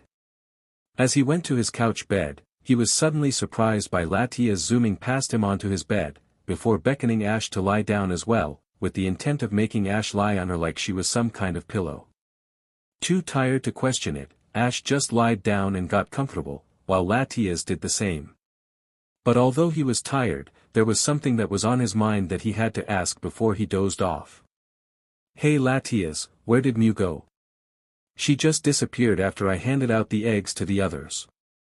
This caused Latias' eyes to widen, and she began sweating as she internally panicked over what she was going to tell Ash. Well, she had to go. Yeah, she said she had something to do tonight and that she'd be back tomorrow. Definitely nothing to worry about. He. Latias nervously spluttered, trying desperately to get her story straight. However, there wasn't any real need, since Ash would probably have still not picked up on it when he was at his most alert, but now? When he was tired? Yeah, there was no hope of him noticing. Oh well, I guess we'll just see her tomorrow then. Probably for the best, there's already a lot of us here, we don't want to overwhelm the professor now, do we? Good night then Latias. And just like that, he was asleep. Much to Latias' relief. Thank Arceus he didn't pick up on my lie. He doesn't need any more stress. Let's just hope Mew can find out what's going on before it's too late. The Hall of Origin was filled with a mass of activity, with several legendaries scampering about trying to finish their preparations. Several of the legendaries that had yet to give Ash his gift was busy trying to prepare their gift. Whether it'd be them sorting out the final details of their gift, like Yveltal, finishing the construction of their gift, like Groudon and Kyogre, or even just trying to think of an appropriate gift to begin with, like Lugia. No matter what was going on, the hall was filled with activity. It was through this activity that Mew was darting through in a panic, trying to locate Arceus. She had to inform her of this threat to Ash, since she had no idea what the hell they were, and that worried her. She was one of the younger Mews granted, but she was still close to 250 years old, which was old enough for her to be mostly acquainted with most Pokémon. And yet, she hadn't even heard of one like this. Which terrified her. She soon found Arceus, who was in the middle of scolding Jirachi, and soon darted over to her. For the 100th time, you cannot give him a million wishes. That would be too much for any human. What would he even use them for? Arceus stated tiredly, having said this quite a few times already. Jirachi simply pouted at the fact that their gift idea had been rejected again, before floated off to try and think of either a new gift entirely or to scale back his original idea. And while he floated away, Mew zoomed up to Arceus. "Ah, young Mew. You're the one from Kanto, yes. The one who watches over the Chosen One's hometown. How are you doing?" Arceus greeted, her energy back already from seeing a new face. "No time. Big problem. Must see." Mew yelped, before projecting her memories to Arceus. Psychics are capable of great things with their minds, but they don't make use of all of their abilities. One of the lesser-known and lesser-used abilities is the skill to project memories to other psychically capable beings, in order to show them an unaltered version of events that they experienced. It wasn't used much due to the fact that it doesn't have much use, at least practically. However, this was one of those few times when it was helpful. With a flash from Mew's eyes, her memories of the afternoon were suddenly transmitted to Arceus, from Xerneas giving Ash the eggs, to the attack of the strange beast. And Arceus did not like the implications of what this meant. Legendaries. To me. Now. And just like that, every legend that was present suddenly dropped everything to rush over to Arceus. Normally, she was a placate soul, with only a few things being capable of angering her. One of them was betraying her trust, like when she had thought Damos had betrayed her. Another was when they threatened her close friends, like the chosen one after he tried to save her from the false betrayal. Both situations led to something that all the legendaries were terrified of: judgment. They remained in silence, waiting for Arceus to speak again. And when she did, her voice boomed across the hall.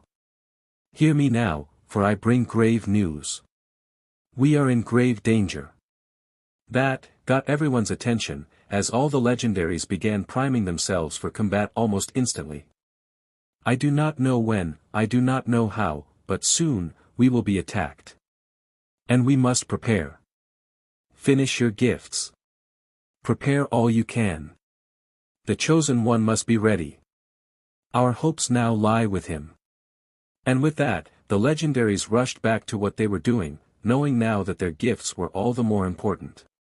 No longer was it simply a sign of gratitude, but a gift bearing great significance, for it could mean the difference between life and death for our resident hero. We must prepare for the Ultra Beast strike. It was early in the next morning, and Ash was yet again making his rounds to feed everyone breakfast.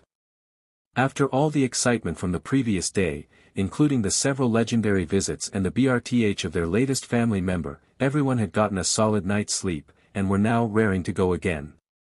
As they devoured their breakfasts, with Pikachu having to take occasional breaks to ensure that Absol was eating her food, since she was just a baby after all, they wondered what wonders they were going to see today. Unbeknownst to Ash, a small betting ring had been set up, with Infernape and Torterra being the ones in charge of the bets. While they didn't bet any actual money, they did bet poke beans, since the delectable treats had been in short supply ever since Ash's extended family had shown up in Alola, so they were highly valuable to the various assembled Pokémon. Even Pikachu had bet, with the intent of trying to rustle up a few poke beans for Absol to try. While Ash was shorting out everyone's breakfast, he was suddenly knocked off his feet by a pink blur, much to Latias' shock and displeasure, signaling the return of Ash's biggest fan. Much to everyone's amusement. "Hey look, Mew's back guys!" Donphan shouted, so that those who had been busy stuffing their faces could spot the returning floating cat legendary. "Speaking of which, whoever had Mew returning for breakfast, come get your winnings." Torterra shouted, gaining the attention of Noivern, Lycanroc, Litten, and, surprisingly, Latias. "Heh, of course we'd find a way to trivialize this." Pikachu muttered to himself, much to the confusion of the young Absol. Is this normal?" Absol asked gingerly. "A/N, I'm going off the assumption that Pokémon learn how to speak very quickly."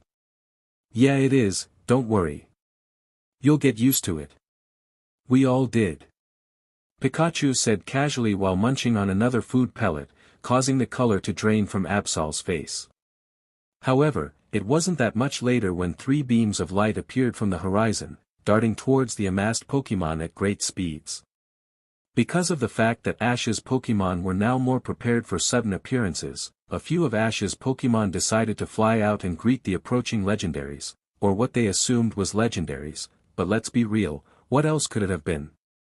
In this curious little greeting group, was Noivern, Latias, Pidgeot, Swellow, and Talonflame, with the rest of Ash's flying types deciding to hold back in case they were needed. But Pikachu could only sigh in displeasure. "They could have at least waited until we had finished breakfast. That's just inconsiderate." Pikachu muttered in an annoyed fashion, which definitely confused Absol. They were about to be blessed with the arrival of not just 1, but 3 other legendaries, and her father was more concerned about having not finished breakfast. Just what kind of family had she joined? Ash was in the middle of giving Mew something to eat, as well as an obligatory slide as well, since she was ridiculously cute. He spotted a bunch of his Pokémon flying out to greet a trio of lights that was flying towards him. "Well Mew, looks like we're starting early again. You know, just once, I'd wish I could plan out these things. It'll never happen, but it's a nice thought." Ash grumbled, which got him a sympathetic giggle from the cat that was currently nestling in his hat. Looking out over the horizon, Ash looked at the trio of lights that was currently speeding towards him, and he began to vaguely recognize the lights. There was a bright blue light, a bright red light, and a bright orange light. All 3 of them were currently speeding towards his position. And for once in his life, Ash was prepared for what was going to happen, as he had figured out who exactly was approaching. And to be honest, he was kind of looking forward to it. You know, I've been wondering how they've been since Sinnoh. Hopefully they've not had too much to deal with. Ash said, genuinely curious as to how they were. And soon enough, followed by an entourage of Pokémon from Ash's family, the legendaries in question appeared. They were the late guardians of Sinnoh, the ones tasked with maintaining balance in not only the Sinnoh region should one of the creation trio run amok, and were beings capable of influencing crucial parts of the human psyche. There was Azelf, the being of willpower, and the one who gave humans courage in the face of adversity. There was Mispirit, the being of emotion, and the one who gave humans the capability to love, to laugh, and to experience life in a better light. There was Uxie, the being of knowledge, and the one who gave humans understanding, and the skill to learn and adapt. Truly, they were some of the most unappreciated, yet some of the most important legendaries to humans there were. And yet. Hey! How you doing? Ash shouted jovially, waving his arm frantically to give the trio a good welcoming. And much to the surprise of Professor Kukui, who had been sitting nearby with a drink in hand as he watched Ash dish out the various breakfasts for his Pokémon, they happily floated over to him, spinning around him happily as they gave him their greetings. Feeling the excitement of the three legendaries floating around Ash, Mew decided to join in, and soon Ash was in the center of a quad of giddy, excitable, psychic legends. Not that he minded, he was actually quite enjoying himself. After a few minutes of the trio playing with Mew with Ash chuckling to himself in the middle, they managed to compose themselves enough to remember why they had come. And so, with a flourish, they floated upwards as they began to compose themselves for their gift. And it was Azelf who spoke first. Ash, chosen one, you have done much to help protect and serve the world, and none know this better than us. Mispirit then floated forward. Your actions in Sinnoh were exemplary, and without them, we would not be here right now to enjoy the pleasures of the world around us. And finally, Uxie floated forward. So, in reflection of your actions, we have come bearing gifts that show the great significance of your service. We hope that they serve you well. And I will give you my gift first. And with that, Uxie descended towards Ash, before placing her dual tails on Ash's forehead. As the being of knowledge, I come bearing knowledge. You will now be able to read, understand, and speak in the languages of the world. No longer will the tongues of other beings be a barrier to your understanding. And with that, light began to flow from Uxie's tails, basking Ash in its light. When it died down, Ash blinked a few times, and then looked at his hands. I don't feel any different. Ash commented, flipping over his hands as Pikachu jumped up onto his shoulders. Give it a minute, you idiot, maybe it just takes a minute. That caused Ash's head to snap up, as the unknown voice caught him off guard. He didn't know that voice.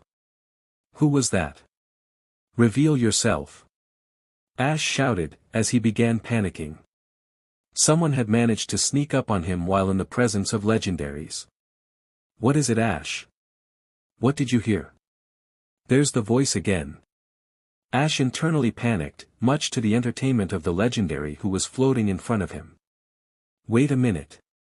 Ash realized, as he suddenly noticed that the voice had been awfully close, and that Pikachu was on his shoulder. Yes, chosen one, my gift is not limited to just the tongues of humans. Now, you will be able to understand any and all Pokémon you come across, which I feel will be something that I can see you making very good use of. Uxie explained, with the smallest hint of a smile gracing her face. That caught the interest of every Pokémon present. Their trainer, being able to actually understand them. That sounded promising. Wow, that is incredible. Ash. I will make the most of this gift, and I demand now that all my meals will be coated in ketchup. You cannot use the excuse of not being able to understand me to deny me my right. Pikachu began shouting into Ash's ear, much to the amusement of everyone present. While that was happening, Uxie floated back up to where Azelf and Mispirit was while Mispirit took her place. And now it is my turn. Mispirit stated, before taking a more serious air, as she also placed her dual tails on Ash's forehead. As the being of emotion, I come bearing emotion. You will now be able to sense the emotions of those around you, and gain a level of understanding that no other human will have. You can now understand, in depth, how those you interact feel when you deal with the issues of the world. A most worthy gift for a protector of humans and Pokémon alike. And with that, bright light enveloped Ash again, but this time, Ash felt the difference immediately. All around him, Ash could suddenly feel the emotions of the people and Pokémon that surrounded him. He could feel their curiosity, their amazement, and their genuine amusement as they watched the display in front of them. He could also sense the shock that was filling the professor's heart, and the nervousness that was seeping into the young Absol that Pikachu was fathering. All in all, it was a pretty amazing feeling. While Ash began toying with his powers, Mispirit was simply watching in plain amusement. She always enjoyed the antics of humans, especially ones like Ash. Their near, childlike, amusement with simple powers was something that she wished she could see more of. But for now, she was content to watch this. While Ash was toying around with his new powers, Mispirit swapped positions with the last of their trio, Azelf. And Azelf seemed particularly excited for this gift. Slapping Ash on the head with her tails to gain his attention, Azelf couldn't help but snigger as Ash focused in on her.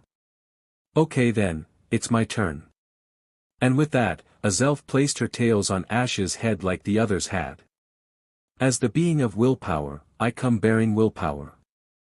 No longer will you submit to the powers of others, as you will now exist as a free agent. No one will force you to submit, and no one will ever use your gifts for evil. You are now the ultimate champion of freedom, as you are in the truest sense of the word, free. And with that, bright light enveloped Ash for the last time, bestowing him the ultimate gift of willpower. However, as Ash began thinking about the implications of this final gift, Azelf slapped Ash again to gain his attention. Chosen one. Ash. I must apologize, I realize that my gift is rather lackluster compared to the others, and I struggle to think of something else to give you. There was a reason why I chose you as the one who I would present my soul to. It is not because you are the chosen one, but because you best represent what I am, pure willpower.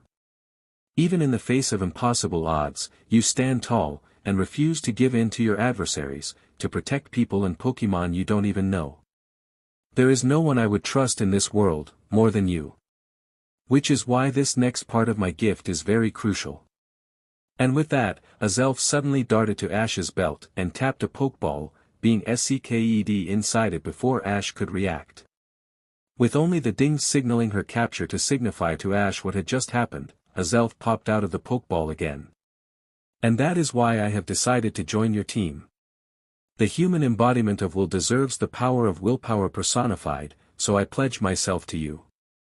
Ash Ketchum, do you accept my gift? And just like that, Ash's jaw had officially hit the floor. For the second time in as many days, he had an old friend who happened to be a legendary seek him out, and then join his team out of the blue. But unlike the first time, he was somewhat more prepared, and reacted accordingly. Of course, I accept it. I mean, if you're okay with it, then I'd love for you to join my team. If you really want to join, then all I've got to say is, welcome to the family. Ash exclaimed excitedly. Because to be fair, he is only 15. And with that, Azelf happily zipped around Ash's head, excited to join him on his journey. After zipping around his head a few times, she zipped up to her sisters to bid her goodbye. After she stated her goodbye, which included a bunch of excitable giggles from the three, Uxie and Mispirit suddenly started glowing, only staying long enough to wave goodbye to Ash and the others before they zipped away, disappearing into the horizon. Well, that was certainly something. Pikachu muttered, which made Ash jump again. This was going to take some getting used to. Good Arceus, it is hot here. A high-pitched, spoiled voice shouted out, as they left the airport that they had just arrived at. I know, right? It's, like, stupidly hot. Another voice, not too dissimilar to the first agreed, clearly feeling the same dissatisfaction, her companion was. And the jet lag is killing me. It'll take me weeks to recover from this. A third voice stated, fanning themselves over dramatically. Oh, would you shut up? A final voice shouted out, their patience finally, not that it lasted very long, running out. What's the matter, Misty? I would have thought you'd enjoy this. Daisy said, annoyed by Misty's attitude. What's the matter? We've only been here 5 minutes and you're already complaining. That's exactly how you ruin a holiday. Misty retorted. Not having anything to say in return, Daisy, along with their other 2 sisters, Violet and Lily, simply strutted off with their luggage towards their hotel. After many years of touring and running the gym, the sisters as a group decided that they were due a holiday, and they had decided on the tropical Alola. However, they had barely been here for 5 minutes and already Misty was regretting this decision. As she picked up her backpack, which was all the luggage she had brought, and went to try and catch up with her sisters, she spotted a poster on a nearby wall. Confused with what she saw, she decided to investigate. The sign was a warning, stating that the person in the picture was in possession of a herd of toros, and was, as a result, someone who had to be avoided at all costs, if people valued their general health. However, what caught Misty's attention, was the fact that the person in the picture was the same idiotic trainer that she called her best friend. So, Ash is in Alola, huh? Guess I need to give him a call. Misty said with an evil smirk. And with that, she rushed off to get to her hotel room, her holiday potentially being saved. Because after all, whenever Ash was involved, trouble, and fun, was never far away. Ash was in the middle of setting up a massive training session. He had decided today that he would make full use of his rare TMs, and had spent the last 2 hours after Azelf's appearance teaching the TMs to his Pokémon. Although it was taking a fairly long time, it was proving to be effective. The beach around Professor Kukui's lab was now turning into a collection of craters and explosions as his Pokémon tested out their new moves. Azelf had joined Mew in her position in Ash's hat, with Ash no longer even needing a hat, since his head was now a gathering point for small legendaries apparently. Pikachu was still laughing at him for that. However, while he was in the middle of teaching X-Scissor to Sceptile, he was suddenly interrupted by the sound of footsteps in the sand. Turning quickly to see who was walking towards him, he was surprised by who he saw. Walking towards him was a boy who was the same age as Ash, but with dark blue hair and a cold, haunting stare. Wearing just jeans and a top, foregoing the jacket that Ash normally saw him in, he walked calmly towards Ash before stopping, and looking Ash dead in the eye. They held this stare off for a few minutes, before the guy in question smirked. Hello again, Ash. It's been a long time. I was wondering if we could have a rematch, just to see where we stand. All Ash could do was smile, this was something he had wanted to do for quite a while. Paul, it would be my genuine pleasure. Lily wasn't sure if she was ready to see Ash again today. Not because of anything he'd done, but because she wasn't sure if she could handle another day of him casually dealing with godlike beings popping in to visit him. Lily prided herself on being quite knowledgeable on all things Pokémon, especially since she started getting over her fear of touching Pokémon. From the first moment she became able to touch Snowy, she had been doing additional research on Pokémon to try and progress further with the challenge of overcoming her phobia, something she thought she had been doing well when she had finally touched Pikachu willingly. But now she may have had her progress reverted unintentionally. Yesterday, she had met one of Ash's friends that he said he had met in Johto who looked exactly like a human. Ash had even treated her like a human, but now that she thought about it, was there any difference between how he treated a person and a Pokémon? He looked out for both and helped them whenever possible. And she had thought nothing of it. She had simply been polite and went to shake her hand. Only to find out a few hours later that she was not only a Pokémon disguised as a human, but a legendary Pokémon at that. Lily had been mulling that fact over in her mind since she left Ash and the rest of her friends yesterday. She had shaken hands with a Pokémon. And nothing bad happened. She didn't freak out, she didn't scream in fear, she had barely flinched. And now she was wondering if her phobia was simply some kind of placebo. It was obvious that she only acted on this fear when she knew a Pokémon was present, so maybe she could find a way to get used to touching Pokémon using this information. She'd have to remember to ask Ash and the professor what they thought on the matter. Right now, she was waiting outside of the Pokémon school for the others to show up. Even though it was a Sunday, and they didn't have school today, she and the others had decided that this was the best place to meet up before heading out towards Kukui's again. They had pretty much decided that they were going to hang out with Ash again. There was no way they were going to miss what was undoubtedly going to happen to Ash. She had arrived first, with James dropping her off quite quickly in the morning, and she was followed shortly by Lana, who for some reason had brought a bunch of Pokémon treats that were specialized for water types. When questioned about it, she had said that she simply wanted to befriend some of Ash's water types. Which was fair enough. Kiawe was next, flying in on his Charizard as he normally would, but this time there was a sense of urgency in the way he flew in, as Charizard had barely slowed down to a slow glide when Kiawe had jumped off in front of them. Apparently, he didn't want to miss anything that happened with Ash either.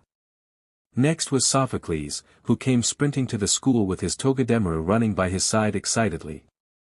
When he arrived by the school's entrance, and after he caught his breath, he had basically told them the same thing that Kiawe had, he was simply excited to see more legendaries. After a few more minutes, Mallow finally showed, which isn't surprising by itself. She was commonly late in the morning since she'd help her dad set up the restaurant before leaving. So, whenever they met up in the morning like this, she'd be running a few minutes late. What was surprising however, was the redhead that was accompanying her. Walking down the road alongside Mallow was some girl wearing a pair of yellow shorts, a red undershirt with a blue collar, and a sleeveless yellow jacket held together with a single blue button. She and Mallow were casually chatting to one another as they approached the school. Which was when Mallow spotted everyone else. "Hey guys! You all ready to go?" she shouted out, waving at them excitedly. Yeah sure, but aren't you going to introduce us to your friend?" Lana asked with a confused look on her face. Who exactly was this person? And why did Mallow bring her to go and see Ash? Surely there was some kind of risk due to all the legendaries being present, right? This was when the redhead began smiling to herself, before stepping forward to address the group. "Oh, I'm so sorry, you must all be on edge because you're going to see Ash and there's something he's keeping secret again, isn't he?" she asked with the slightest hint of amusement, almost as if she wouldn't be surprised if that was the case. This caused all of them to recoil slightly. She knew Ash. This was when Mallow stepped in again, aiming to calm their nerves. "Guys, listen, she's alright. I bumped into her yesterday when she was asking around. Turns out she used to travel with him back in Kanto." Mallow explained. "And Johto too, and if you're worried because Ash is looking out or helping some legendary, then don't sweat it. I'm used to him and his shenanigans." Misty added with a simple dismissal of her. Hand. Lily took this moment of awkwardness to look over her, trying to see if there was something about her that made her seem more trustworthy. The way she spoke about Ash certainly sounded like she not only knew him, but had gotten used to him. It certainly sounded like she was telling the truth, but what if she was just a good liar? That was when Lana's eyes widened, as she suddenly remembered something. "Wait a minute, I've seen you in some of Ash's photos that he keeps of his travels. You traveled with him and a slightly older boy in a vest, didn't you?" Smiling at the mention of one of her other old friends, Misty turned towards Lana to address her. "Yeah, that's Brock you're talking about. Real romantic, in the sense that he falls in love with just about anyone. I'm surprised he's never gotten into trouble for it." Misty commented wistfully, remembering all the times she's had to drag the poor guy by his ear from his unfortunate attempts of flirting. Finally, everyone calmed down enough to begin to trust her. They had heard Ash say something of a similar sense when they asked about the picture before. She definitely knew him. "Well, we're about to go and meet Ash. He's been getting visited by legendaries for the last few days, so we're going to help him deal with that, I guess." Kiawe explained, putting away the Pokeball he had discreetly pulled out at the first mention of Ash. All Misty could do was sigh to herself. What's he done now? Pikachu was watching as Ash was talking to the massive horde of Pokémon who had assembled in front of him. When Paul had issued his challenge, several dozen of his Pokémon had begun to crowd him for an opportunity to battle, not that Pikachu could blame them. The only reason why he wasn't also vying for a spot on Ash's team was because of his new charge in the form of his surrogate daughter, Absol. Absol had seemed uneasy at the idea of a lot of these Pokémon going into battle, and had physically cringed when Latias had floated past her. Clearly, she wasn't used to being around a bunch of powerful/disaster-prone Pokémon like the ones that was in Ash's family. So, Pikachu had made a point of sitting this one out to make her more comfortable. Something which Ash understood and respected fully. So, he was now sitting next to Absol, gently stroking her fur as he tried his best to reassure her that everything was fine. He figured it was working, since she was actually beginning to relax and lean into his stroking. Feeling better? Pikachu asked gently, not wanting to cause another panic for her. Looking down at him, due to the fact that she was much taller than him, even when sitting down, much to Pikachu's chagrin, Absol took a shaky breath before answering. I guess, but it's difficult. It's intense being around MSTR alone, let alone everyone else. It's just very discomforting being around such danger. Overlooking the MSTR comment, since that was just something baby Pokemon did at first, she'd grow out of it within a week, Pikachu reminded himself. Pikachu just kind of shrugged. I don't know what to say, there's not a lot I can do. These guys aren't as dangerous as you probably think, they're just strong. Isn't there anything you can do to make your disaster sense, I think it's called, less potent? Or something? Pikachu asked gingerly, trying his best to help his little girl, who he was already getting incredibly attached to. Absol smiled slightly at this, before nuzzling against him. Yes, I suppose there is. A combination of constant exposure and meditation will eventually allow me to fine-tune it so that I'm not as affected by the presence of such strength and danger.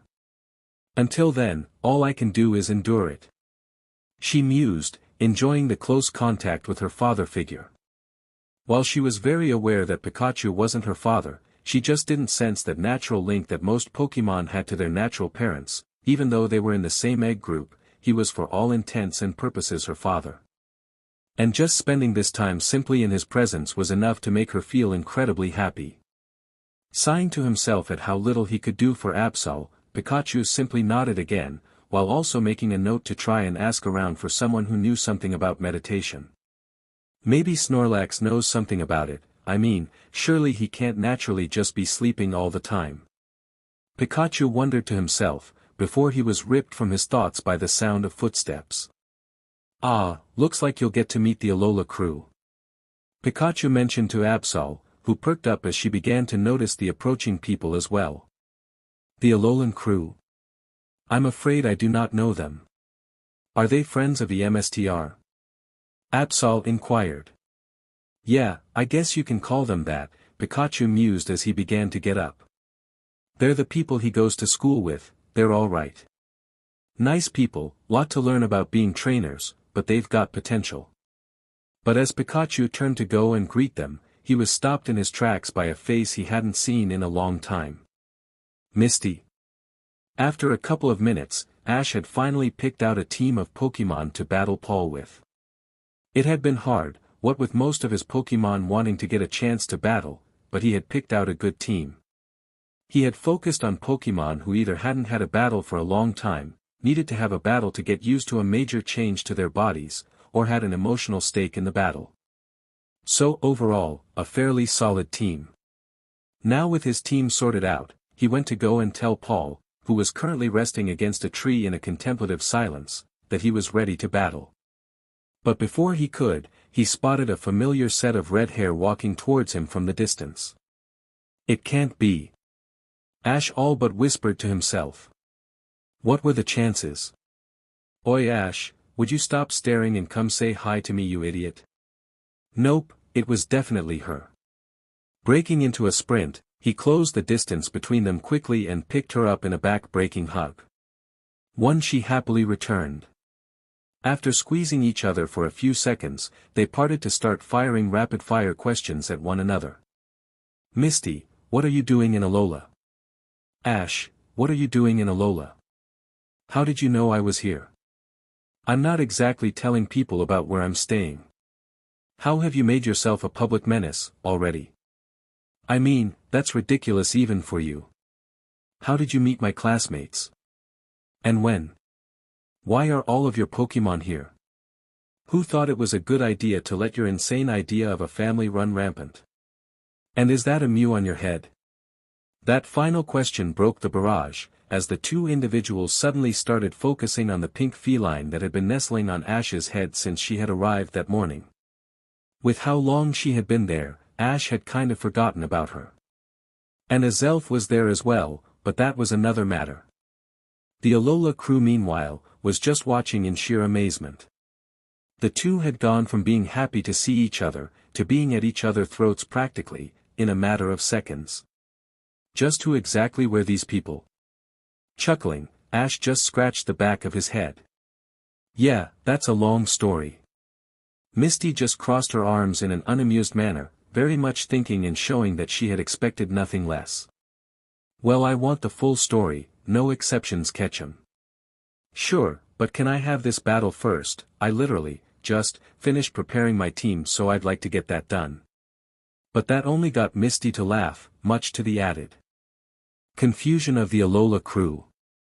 Putting battles above all else, at least I know you haven't changed. Go get him, Ash, let's see if you've actually become a decent trainer. Misty goaded, before waving her hand to the side, inviting him to step up to the plate. Gladly willing to meet her challenge, he turned to Paul. Alright, I'm ready. The two battlers took their position on opposite ends of the standard battlefield in the Pokémon school. Now that Ash had picked his team, he took them, and a select few of his other Pokémon who wanted to watch, and went to the battlefield. Since they didn't want to completely demolish the area surrounding Professor Kukui's home, they went to the nearest official battle area to duke it out, which just so happened to be at the Pokémon school. Joining them was the entire Alola crew, who at this point had let out their signature Pokémon to join them, Pikachu and Absol, who were both leaning against each other in a comfortable manner, Misty, and a few other random students who had been hanging out nearby and were curious to see what was going on. To top everything off, Professor Kukui had taken the position of referee for this battle, and was now taking his place on the podium on the side. This will be a 6 versus 6 single battle.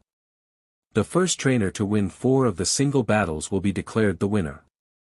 In the event of a draw, each trainer will pick one more Pokémon for a final 1 versus 1 single battle. Are there any objections from the combatants? When neither trainer showed any displeasure towards these rules, Kukui carried on laying out the rules. No items are allowed, and a Pokémon is disqualified when they can no longer battle. And I will now do a coin flip to determine who gets the first move. After a brief coin toss, which Paul won, Kukui concluded his little pre-battle talk. And now, both trainers may begin when ready.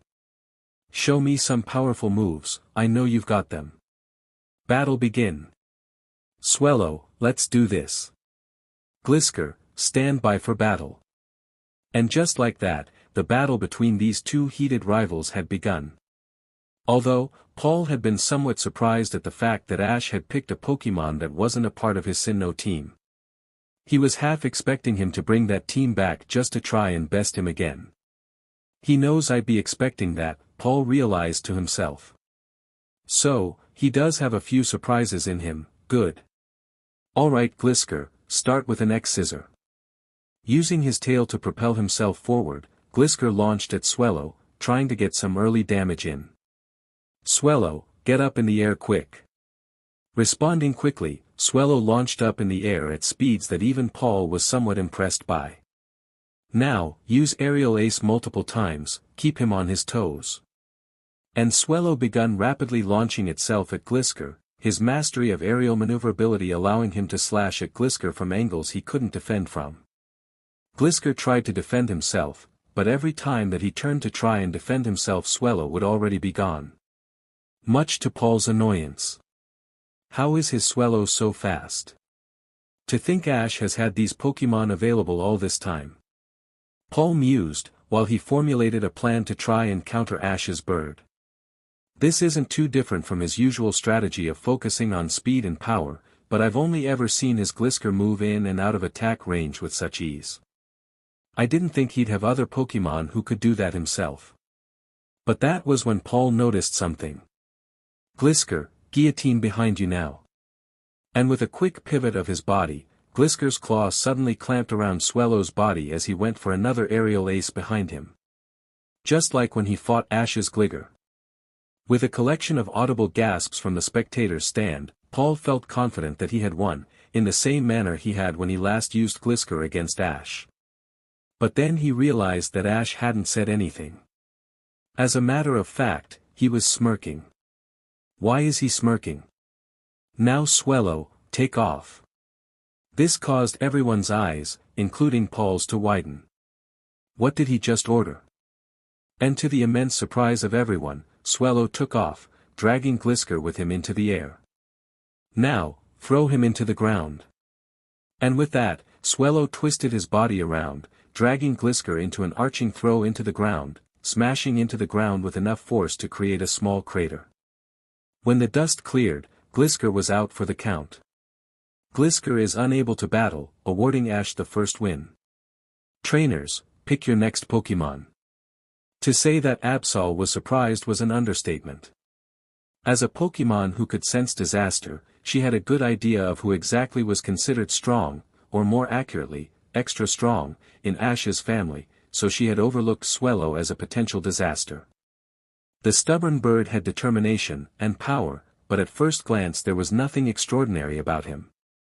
Not like her father, or Greninja, or even that monstrous Charizard, who she was secretly terrified of. His power rivaled even her father's, and that wasn't even going into the legendaries who had been present.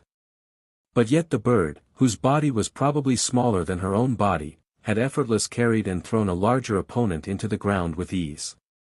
While being in the hold of an instant KO move. What sheer determination. Looking over at the trainer of the Glisker, it would seem that he was very much thinking the same thing as her. He hadn't said a word since his Glisker had been knocked out. He had simply recalled his Pokémon with a shocked look on his face. Ha, that's Swellow for you. Too tough to be beaten down, and too stupid to realize that he's breaking physics. Nice going. Pikachu suddenly shouted from her back, causing the bird in question to squawk back at him, shouting some form of obscenity in jest before being returned by Ash. This caused Absol to frown at her father. Wait, so you're not surprised by the fact that your teammate was able to throw around an opponent that must have been double their size with ease? Is this common? Absol questioned. This Pokémon was essentially her uncle. For all intents and purposes all of Ash's Pokémon was her family, so she wanted to try her best to understand what they were capable of. Pikachu could only shrug in response.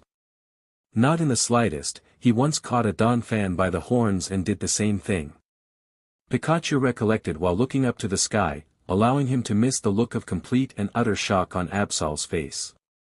But before she could question him further, both of the trainers released their next Pokémon for the battle. Alright, Gigalith, let's do this. Ursaring, stand by for battle. Ash cringed at the reveal of Paul's Ursaring. He remembered the battle at Lake Acuity where Ursaring defeated half of his team single-handedly, including Pikachu. While Ash knew that couldn't happen here due to the format of the battle they were having, he still didn't like the idea of facing Ursaring again. The fact that he had picked a Pokémon who had a type disadvantage to a lot of Ursaring's moves didn't help. And the fact that Gigalith still wasn't quite used to his new body was another disadvantage.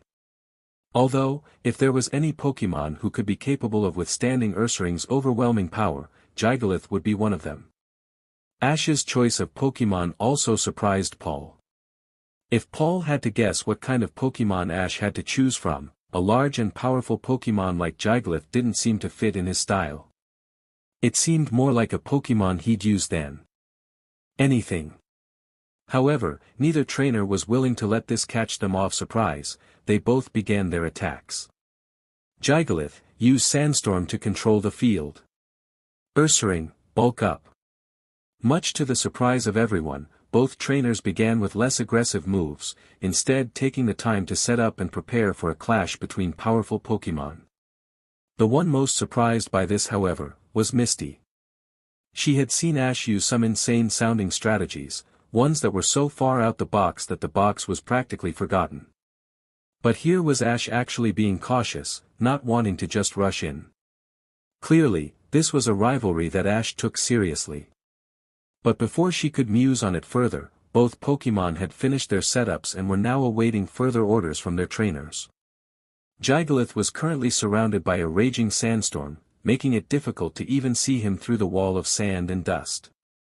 Ursaring on the other hand was now surrounded by a slight red aura, showing the barely contained power that was just begging to be released in battle. Both Pokémon were glaring each other down, waiting for their commands. Ursaring, use Focus Blast. Gigalith, use Flash Cannon. Charging up their attacks as quickly as they could, they launched their attacks at one another, the two powerful attacks meeting in the middle and causing a huge explosion. However, it was suddenly followed by Ursaring charging forward through the smoke, closing the distance between him and Gigalith quickly. Clearly, this was something Paul had planned for. Now, use Hammer Arm. Quick, charge up a Rock Smash. Ignoring the sand that was now irritating his eyes, Ursaring obliged, bringing his arm down in a powerful arc which smacked directly into Gigalith's body with a resounding smack before Gigalith could properly charge up his attack. This caused a lot of the people in the stands to recoil at the impact, that looked like it hurt. But suddenly, Gigalith began to glow, and before anyone could question what was going on, Gigalith retaliated with a powerful rock smash to Ursaring's gut, forcing the giant bear flying back towards Paul. What? How did Gigalith shrug off that attack? Lily questioned, but Kukui was smirking at the smart use of Gigalith's natural ability. And Paul was thinking the same thing, even if he hated to admit it. Good use of Gigalith's sturdy, I wasn't expecting that. Paul shouted over to Ash, allowing himself to be humble for once. If anyone deserved praise for clever and unexpected use of a Pokémon skill, it had to be Ash. This just caused Ash to smirk. Thanks Paul, I knew I couldn't take any chances with your Ursaring, so I'm bringing out all the stops today. Ash shouted back, willing to let Paul know that he wasn't underestimating him. Intent on backing up his words, Ash then went on the attack. Alright Gigalith, let's keep up the pressure. Fire rock blasts, rapid fire. And with that, Gigalith began firing rock after rock towards Ursaring, trying to keep him on the back foot. Unfortunately, Paul wasn't so easily caught off guard. Ursaring, Giga Impact. Surprised by the new move, Ash wasn't able to order a response in time to help Gigalith deal with this before Ursaring bowled into him, sending him flying. However, that now meant that he was now stuck in the sandstorm while he was recharging, and Ash had been waiting for an opportunity like this. Alright Gigalith, let's use your new move Hyper Beam to finish this. And with Ursaring being caught in Ash's trap, Gigalith fired a gigantic beam of energy, hitting Ursaring with enough force to dispel the entire sandstorm entirely. And with that, Ursaring's body fell to the floor, Gigalith's powerful strikes being too much for him to withstand. Ursaring is unable to battle, giving Ash the second win. Trainers, please send out your next Pokémon. Paul simply recalled his Ursaring, muttering a quiet thank you before suching out his Pokeball. Ash had been playing this smart, much smarter than Paul thought possible. Even though he now had more respect for the trainer, he still thought he was a bit of an idiot. Which is fair enough. However, he had to turn this around or else Ash was going to dominate him. Something which he couldn't allow. Agron, stand by for battle. Meganium, let's show him what we've got. And yet again, the two trainers let loose another pair of powerful Pokémon. Meganium was eager to try and get used to her new body. While she loathed the idea of leaving her egg, even for a short period of time, she had entrusted it to Charizard, so she could get the chance to stretch her legs. In all honesty, there was no one else she would trust more with that egg. Just earlier that day he had set a weird-looking Rattata on fire when it had glanced at his egg. And now, looking at this imposing Aggron, all Meganium wanting to do was cut loose and do some damage. Fortunately, Ash was very obliging to this mentality. Meganium, use Body Slam. Aggron, Iron Head now. And thus, the two giant Pokémon charged at one another, throwing their giant forms into one another in a feat of strength. Digging her heels into the ground, Meganium continued to push, using her new size and strength to gain ground on the hulking steel type. However, Paul wasn't idly waiting for Meganium to act, instead, he was planning out how to turn this battle around. And he just made a plan. Aggron, use Metal Claw. Grunting intensely as he struggled against Meganium, Aggron pulled back one of his claws before swinging it around and slashing Meganium's face, knocking her aside. While she was stumbling to regain her balance, Paul shouted out another command. Now, use Fire Blast. Taking advantage of the breathing room he now had, Aggron charged up the blast and launched it at Meganium, the hit dealing lots of super effective damage to the dinosaur-like grass type. However, Meganium was nothing, if not persistent. While she was now struggling to hold herself up, she refused to go down so easily. And Ash could see it in her eyes, she wasn't ready to give up yet. Alright Meganium, let's hit back with a Vine WHP. Nodding, Meganium prepared her vines for an aggressive counter-attack. However, when she began charging up, she felt something within her. Some energy she wasn't aware of before. And when she launched her vines at Aggron, instead of the usual vines she was used to calling, she called forth vines that were as thick as tree trunks, and was coated in giant thorns. Clearly this wasn't Vine WHP. Whoa, that's Frenzy Plant, one of the strongest grass-type moves a Pokémon can learn. It was Professor Kukui who realized first what move Meganium was using. Deciding to just roll with it, Ash carried on like nothing had happened. Nice going Meganium, let's use this new move to secure the win. Frenzy Plant, full power. Nodding, Meganium willed the giant trunks forward to attack Aggron. However, Paul was not undeterred by this. In fact, he seemed pleased. Take the hit. This surprised everyone, except for Ash, since he now realized he was falling into a trap. Meganium. Stop now. But it was too late, the attack had landed, and although it clearly had an effect on Aggron, it wasn't enough to knock him out. Which left him in the prime position to counterattack. Now, use Fire Blast to finish this. Meganium. Dodge. Meganium nodded to show she had heard him, but soon found that she was unable to move. Which meant the Fire Blast hit her directly, knocking her out. Meganium is unable to battle, meaning Paul is the winner of the third battle. Trainers, please send out your next Pokémon. But Ash was in shock. Why didn't Meganium move out of the way? Fortunately, Paul was willing to explain his win. Clearly you're not used to using Frenzy Plant. It's a powerful move alright, but it has the same drawbacks as Giga Impact and Hyper Beam. So, after using it, you need to recharge, which leaves you exposed. I figured you'd understand that since you just baited me into doing the same thing. Ash couldn't help but glare at Paul after that backhanded comment. It seems that although he had become a better and nicer trainer as a whole, he still had a lot of snark. After returning Meganium and thanking her for a good battle, Ash pulled out his next Pokémon, one who had been waiting for an opportunity to get back at Paul. Even though it had been a long time since their last battle, and any grudges had well and truly been settled, it would be a good chance to show just how far they had come. And from the look in Paul's eye, he was thinking something similar. And so, with a glint in their eyes, they sent forward their next Pokémon. Go, Infernape. Electivire, stand by for battle. Looks like it's finally happening. They're gonna throw down again. Absol looked at her father in confusion. He was looking oddly contemplative as the next pair of battlers took to the battlefield.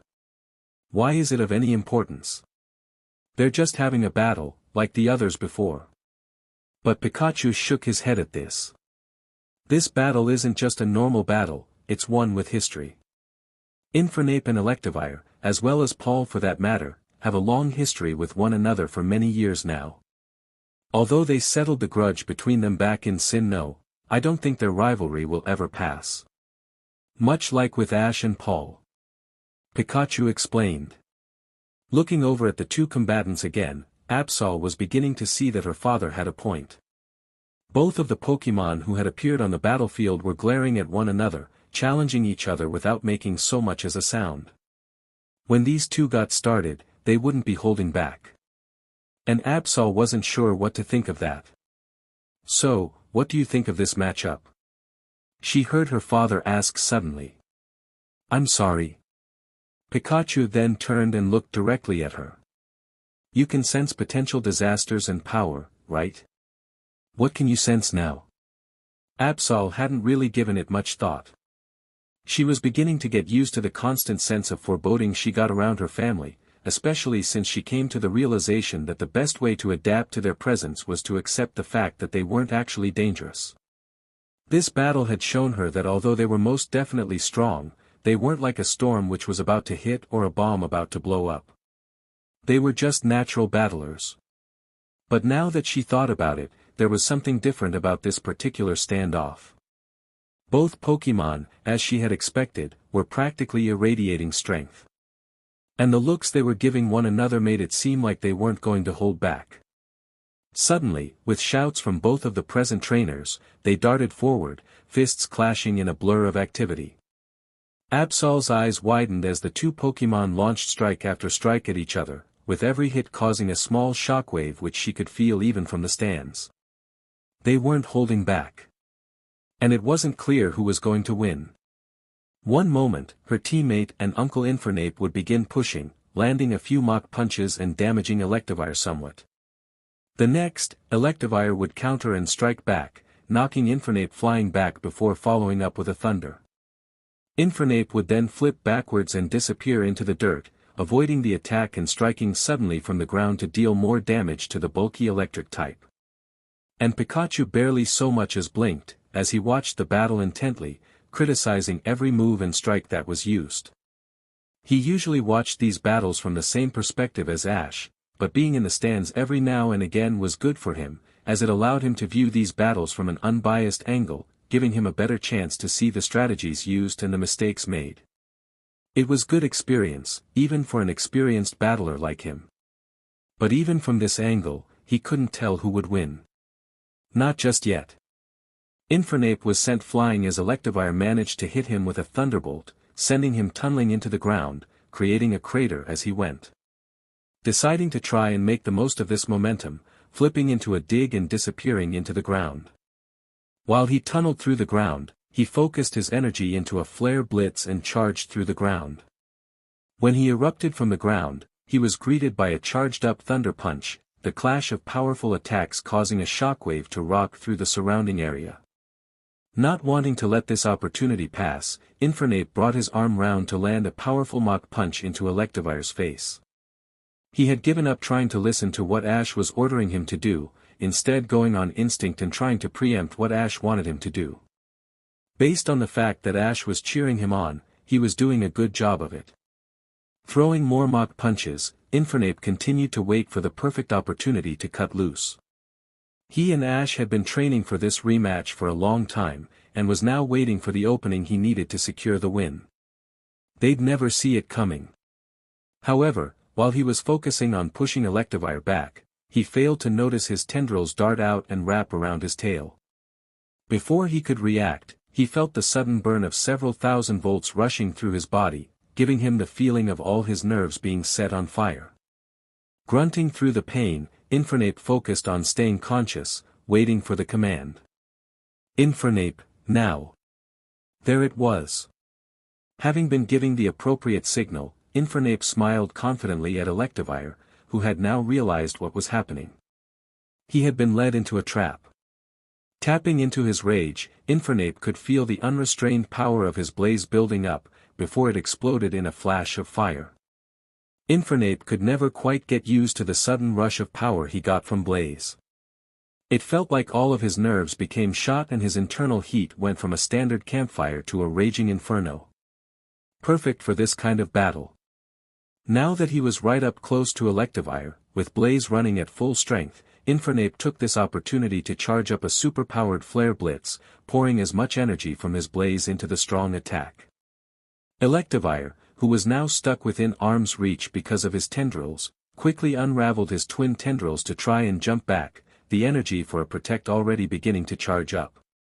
However, he wasn't quick enough, as the speed boost that came with Blaze kicked in, allowing Infernape to dart back into Electivire's personal bubble. Protect wasn't going to save him now. Now safe in the knowledge that Electivire couldn't stop his attack, Infernape launched himself forward, hitting Electivire directly in the stomach with the intense Flare Blitz. The excess energy from the attack then went into overdrive, causing a huge explosion which sent both combatants back towards their trainers. A few moments passed, and at first it looked like neither of them were going to get up. But before Professor Kukui could call it a double knockout, Infernape began to stir. It took him a moment to find his feet, but he eventually found them, and stood tall, all while looking Paul dead in the eyes. Electivire is unable to battle, meaning Ash wins the fourth battle. Trainers, send out your next Pokémon. As Ash recalled Infernape, thanking him for such a good battle, he began to think about the next Pokémon he was going to send out. She had practically begged him to give her a chance fighting in a battle, so that she could prove that she was a worthy addition to the team. While Ash tried to reassure her that it didn't matter whether or not she was good, because if she wasn't, they could always train to become better, or even if she didn't want to battle at all, it would be fine with him. But she insisted, so here Ash was, about to witness her first ever battle. Well, let's see what you've got. This is going to be fun.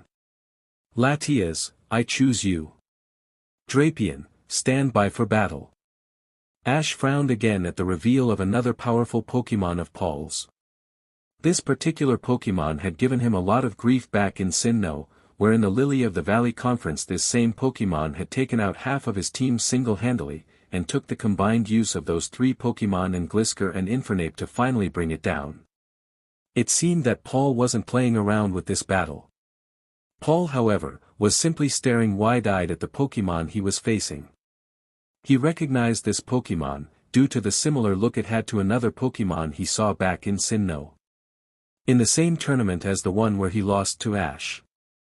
He was facing Latias, a legendary Pokémon and the female version of Latios, the same Pokémon who was used by that trainer with the Darkrai. So, Ash has a legendary on his team now? Interesting.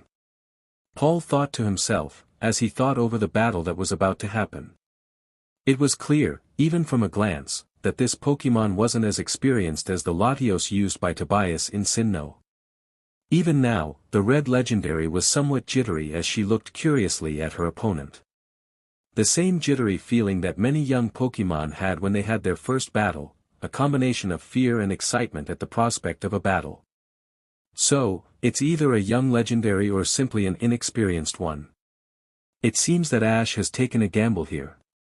Paul summarized, as he tried to figure out where he stood in this battle. He had never fought a Lati before, of either type, so he wasn't fully sure what they were capable of. However, he was aware of their dual Psychic Dragon typing, which meant that his Poison Dart type Drapion already had a huge advantage over the legendary.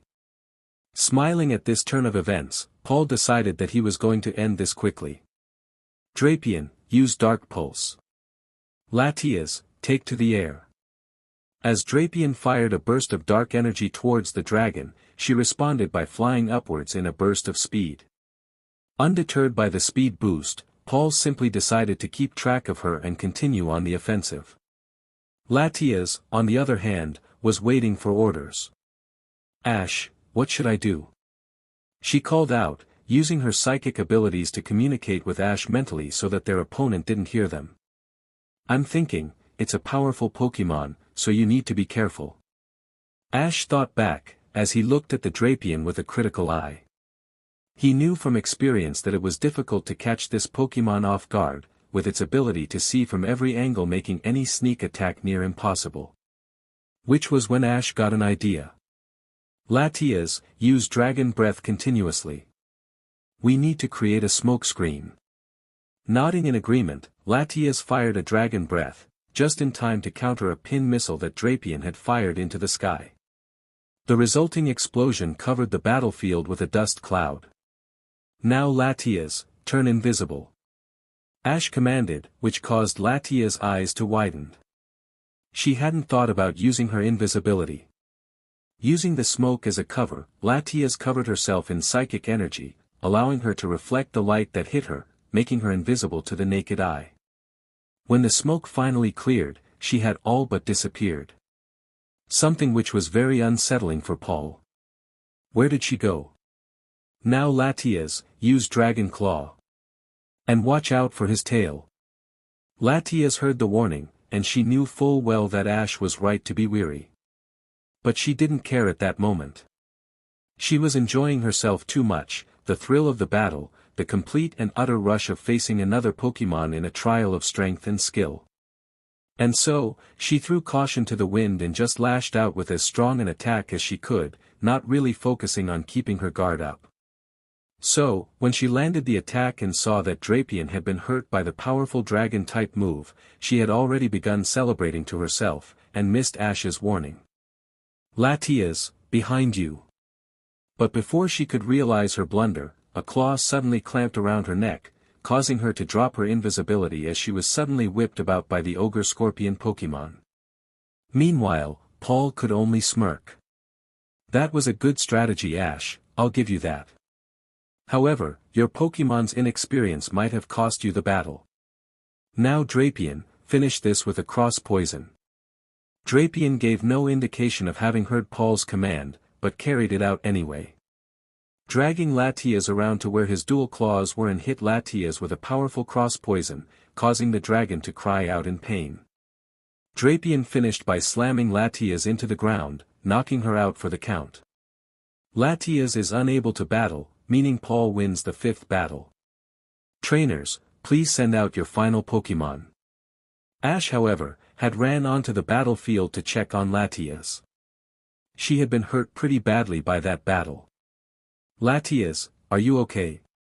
All he got in response was a whimper, before Latias looked up at him. I'm sorry I didn't listen. You must think I'm a disappointment. She muttered quietly, at such a low volume that Ash nearly missed it. But he didn't. Latias, you're not a disappointment. Drapion is a strong Pokémon, much stronger than a lot of my more experienced Pokémon. And even then, this was your first battle. Sure, you made a mistake, but that just means you have space to improve. So, don't beat yourself up about it, Latias. Ash reassured, making sure that Latias knew she hadn't done anything wrong. It seemed like that did the trick, as Latias stopped whimpering and looked up at him with tears in her eyes, before she began nuzzling against him. Content that she was cheered up, Ash pulled her Pokeball out and returned her. Now get some rest, Latias, you did your best. Alright, let's begin the final battle. Ash thought, as he returned to his spot to finish the battle. Misty was grimacing over the last battle, since it left a bad taste in her mouth. She didn't exactly blame Paul, despite how much she really wanted to, but that battle was extremely painful to watch. She knew Latias well from when they had met in Alto Mare, and knew that the playful legendary was so eager to prove herself to Ash. So, this must have hurt her on a personal level to have lost so badly. But at the same time, she knew that Ash wouldn't really mind. He'd be kinda down about having lost that matchup, but he'd never blame her, or any of his Pokémon. That was one of the most admirable qualities about him, Misty admitted to herself. She was just wondering how this last battle was going to go. If Ash lost this one, then it'd go to a draw and they'd need to have one more battle. Knowing Ash, he'd want to end it with this battle, so she was wondering who he'd use. It'd be a tough battle for sure, and now Ash couldn't afford to take any more risks. But as Ash called out his final Pokémon, she couldn't help but be confused. What is he doing? Weevil, stand by for battle. Mook, let's do this. That caused everyone to do a double take. A mook? Whoa, is that a mook? Why is it only one color? Lana found herself asking out loud, which caught Lily's attention. That's because it's a Kanto mook. Unlike the ones we have here, they only have a single color making up their coloration, and is a pure poison type, rather than a poison dark type. Lily explained, having read about it in a book. Paul, however, was gobsmacked. A mook? He was still trying to get over the choice of Pokémon on Ash's part. He knew Ash had a large variety of Pokémon, but they all usually shared one of two main qualities. They were either incredibly quick, or incredibly powerful. This mook didn't seem to be either. Or maybe that was the point. Deciding that this wasn't worth overthinking, instead focusing on making sure that he won this battle, he focused back on the battle. Weevil, Metal Claw. Darting forward, Weevil charged up the Steel-type attack, knowing full well that it would do lots of damage to the Poison type. However, Ash said nothing, simply watching as Weevil rushed forward towards his Pokémon.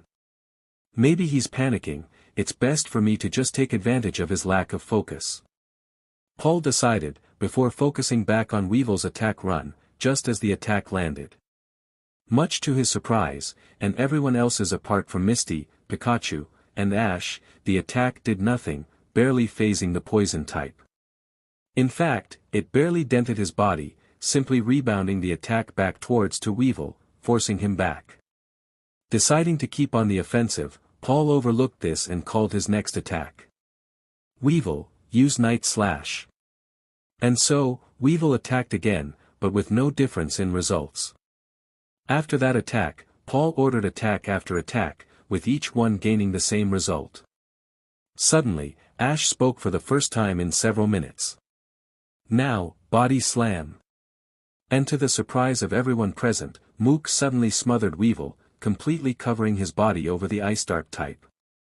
After a few seconds, he got off of Weevil, to reveal that he had been knocked unconscious. Weevil is unable to battle, meaning Ash wins the 6th battle. With 4 wins to Paul's 2, Ash wins this battle. Professor Kukui announced, causing everyone present to start shouting in celebration. Ash meanwhile, after returning his mook, went over to Paul. Hey Paul, that was a great battle. We should do that again sometimes. Ash said honesty, offering his hand to Paul. Paul looked at his hand for a moment, before smiling and accepting it, shaking his hand and admitting defeat. I'm glad that you've been keeping up your training. Nice to see you're not as predictable as I like to think you are. Paul said, allowing a smirk to fill his face. Chucking at his backhanded compliment, Ash just smirked back, before he noticed a light from the corner of his eye. His egg. 1 minute Paul. I'll be right back. Ash said hurriedly, before running to his egg which was in the stands. Pikachu and Absol was already there, looking at the egg curiously. They were wondering what it was as Ash ran over to check on it. As soon as he got there, the egg began glowing. Ash noted as he caught his breath that it was the white and light blue egg that was hatching. It soon began changing shape, with 2 massive wings beginning to take form, cradling its own body. A long neck began to form, and a long tail began curling around, until the entire Pokémon was balled into itself. As the glow finally died down, Ash finally got a good look at the Pokémon that just hatched, and his breath was completely gone.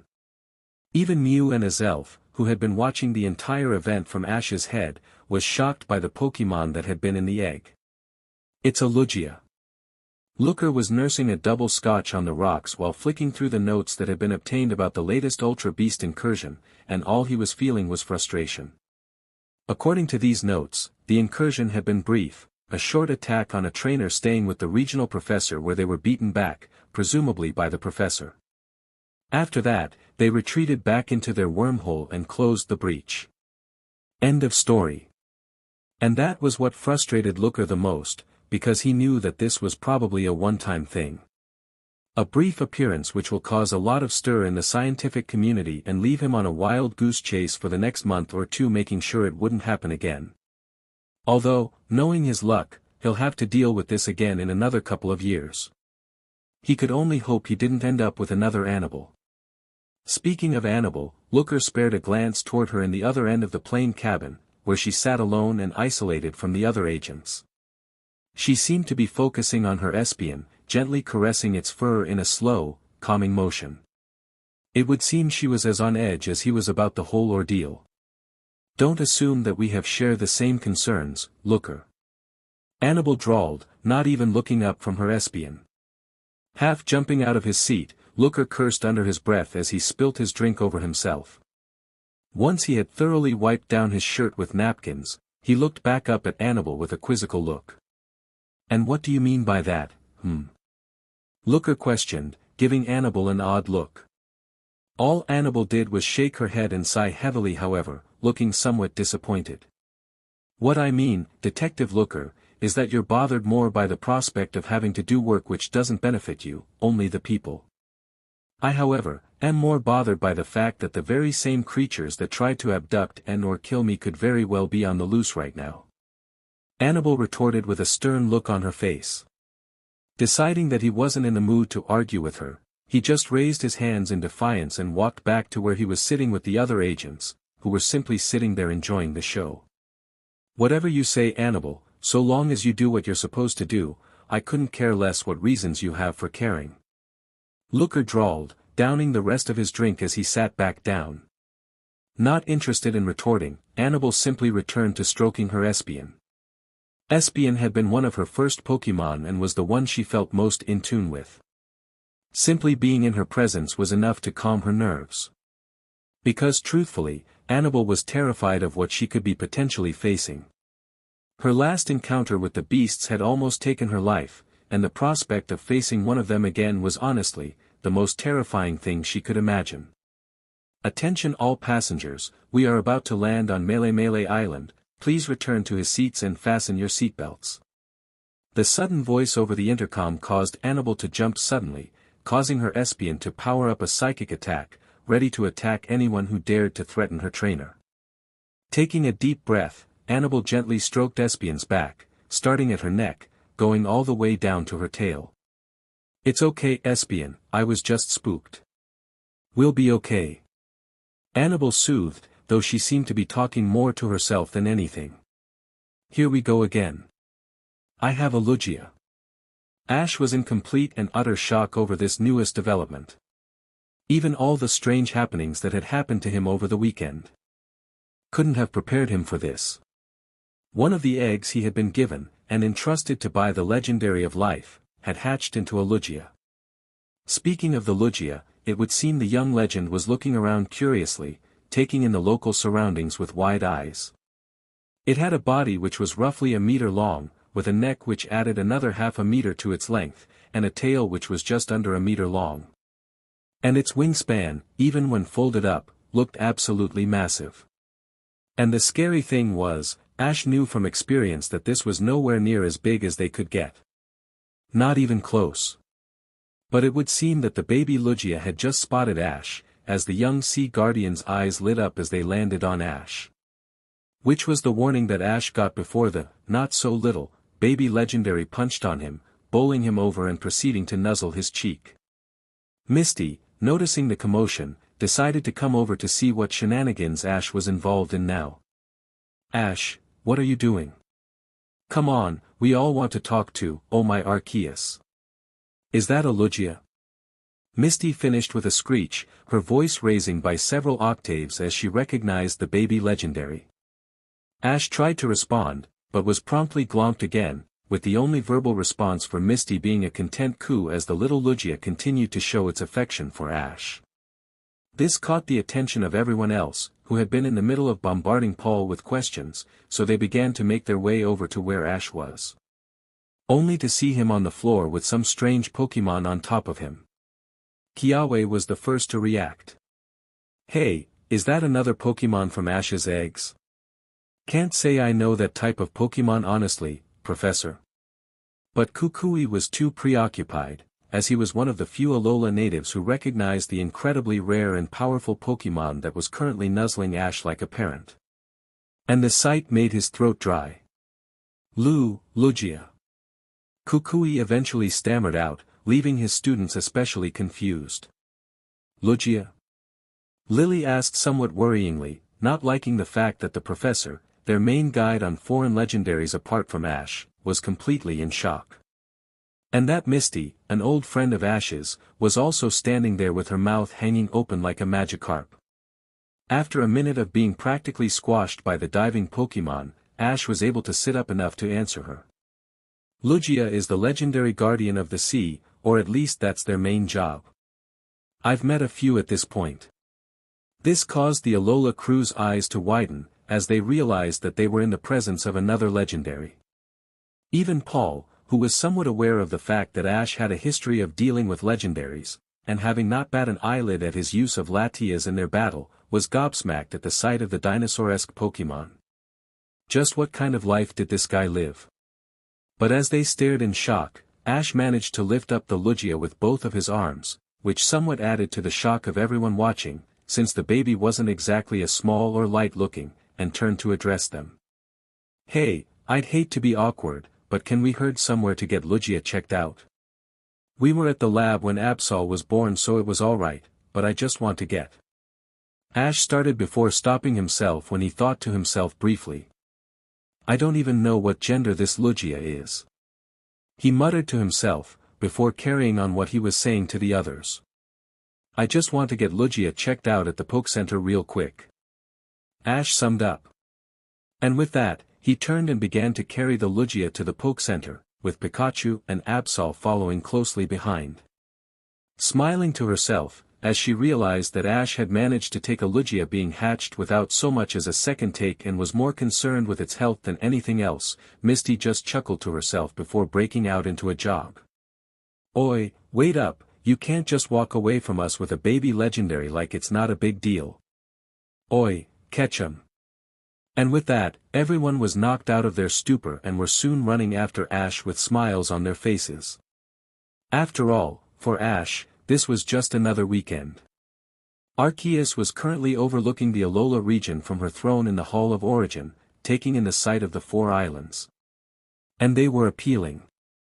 Arceus had always been somewhat proud of the work she put into Alola, as it was an appealing region. Watched over carefully by the guardian deities, and guarded by the cosmic duo, it served as a paradise to many Pokémon. But there was a dark secret about the Alola region, one which only the legendaries of the world who were charged with its protection knew. And even then, some of the more inexperienced ones such as the joyful Latias of Altamari weren't filled in on this. And if Arceus had any say in the matter, it would stay like that. The last thing she needed was someone like the Chosen One finding out. There was too much at stake for him to be involved. Not this time. Arceus then sensed a presence behind her, but she didn't address them at first, instead choosing to collect herself before speaking. After a brief moment of calming herself, something she rarely had a chance to do during these chaotic moments, she finally addressed the presence behind her. Salutations, Yveltal. I trust you are well. Yveltal, the legendary embodiment of death and the destruction Pokémon, was simply standing there with his wings folded inward, looking stoically towards the alpha Pokémon. Indeed, I am well. I also came as ordered. What may I do for you today? Yveltal addressed politely, bowing slightly as he spoke. I was wondering if you could update me on the situation with the Chosen One. I understand that he was recently visited by your sister, yes? Yveltal nodded before he spoke again. Indeed, she was the last one to give him a gift yesterday, if I recall correctly. She gave him a bunch of eggs as his gift, to represent new life. Or something like that, as I'd imagine she'd say. Arceus nodded to herself, pleased with this. You wouldn't happen to know what Pokémon were in those eggs, would you? I'm curious to see what the next generation of champions for the Chosen One are. Arceus admitted. But to her disappointment, Yveltal shook his head. I'm afraid I do not, for my sister is often vague and elusive with how she thinks. All I know, is that all the Pokémon within those eggs are blessed to be naturally stronger than most Pokémon. Arceus looked thoughtfully to herself, then nodded her approval. Good, the Chosen One will need more powerful champions in the future, Arceus stated before chuckling slightly. But knowing the chosen one, he wouldn't care either way. Finally turning to face Yveltal, she carried on. And what of the status of other gift-bearers? I believe that the chosen one's day has started with the Lake Trio delivering their gifts. And as far as I know, they have given him blessings based on their main attribute. The specifics I am not aware of. Also, I've been informed by Rayquaza that he's going to be in the Alola region today. This caught Arceus by surprise, causing her to raise her brow slightly. I was not aware that Rayquaza had already prepared his gift. Arceus said thoughtfully, as she tried to recall the progress that the sky-high Pokémon had made in his gift preparation, only to be interrupted by Yveltal. He hasn't, or at least not yet. He's going there to act as a mediator for Groudon and Kyogre, while they deliver their gifts. Yveltal corrected. Quickly. Satisfied with this, Arceus then proceeded to look Yveltal in the eye. And what of your gift? How are the preparations coming? This caused Yveltal to shift slightly uncomfortably, putting weight on each foot and then alternating to the other. It's coming along. When you asked me to do this, I had to admit, I was shocked. It was certainly an interesting request. I hope you know that I'm only agreeing to this because it is for the chosen one. Yveltal reported, while also occasionally glancing away from Arceus' stern gaze. And it will be done within the week, like we agreed? Arceus asked again, not letting up her gaze. Yveltal just nodded, still avoiding her intent gaze. Yes, it will be done. Even though I am still somewhat opposed to breaking the rules of nature again. Even when I ran it past the Dusk Noirs responsible for helping me arrange this gift, they were strongly opposed to it. I hope you know what you're doing. Arceus nodded again, before turning back to where she was gazing over the Alola region. I hope so as well. But the chosen one must be taught. The chosen one must be protected from what's to come. And with that, she tightly closed her eyes.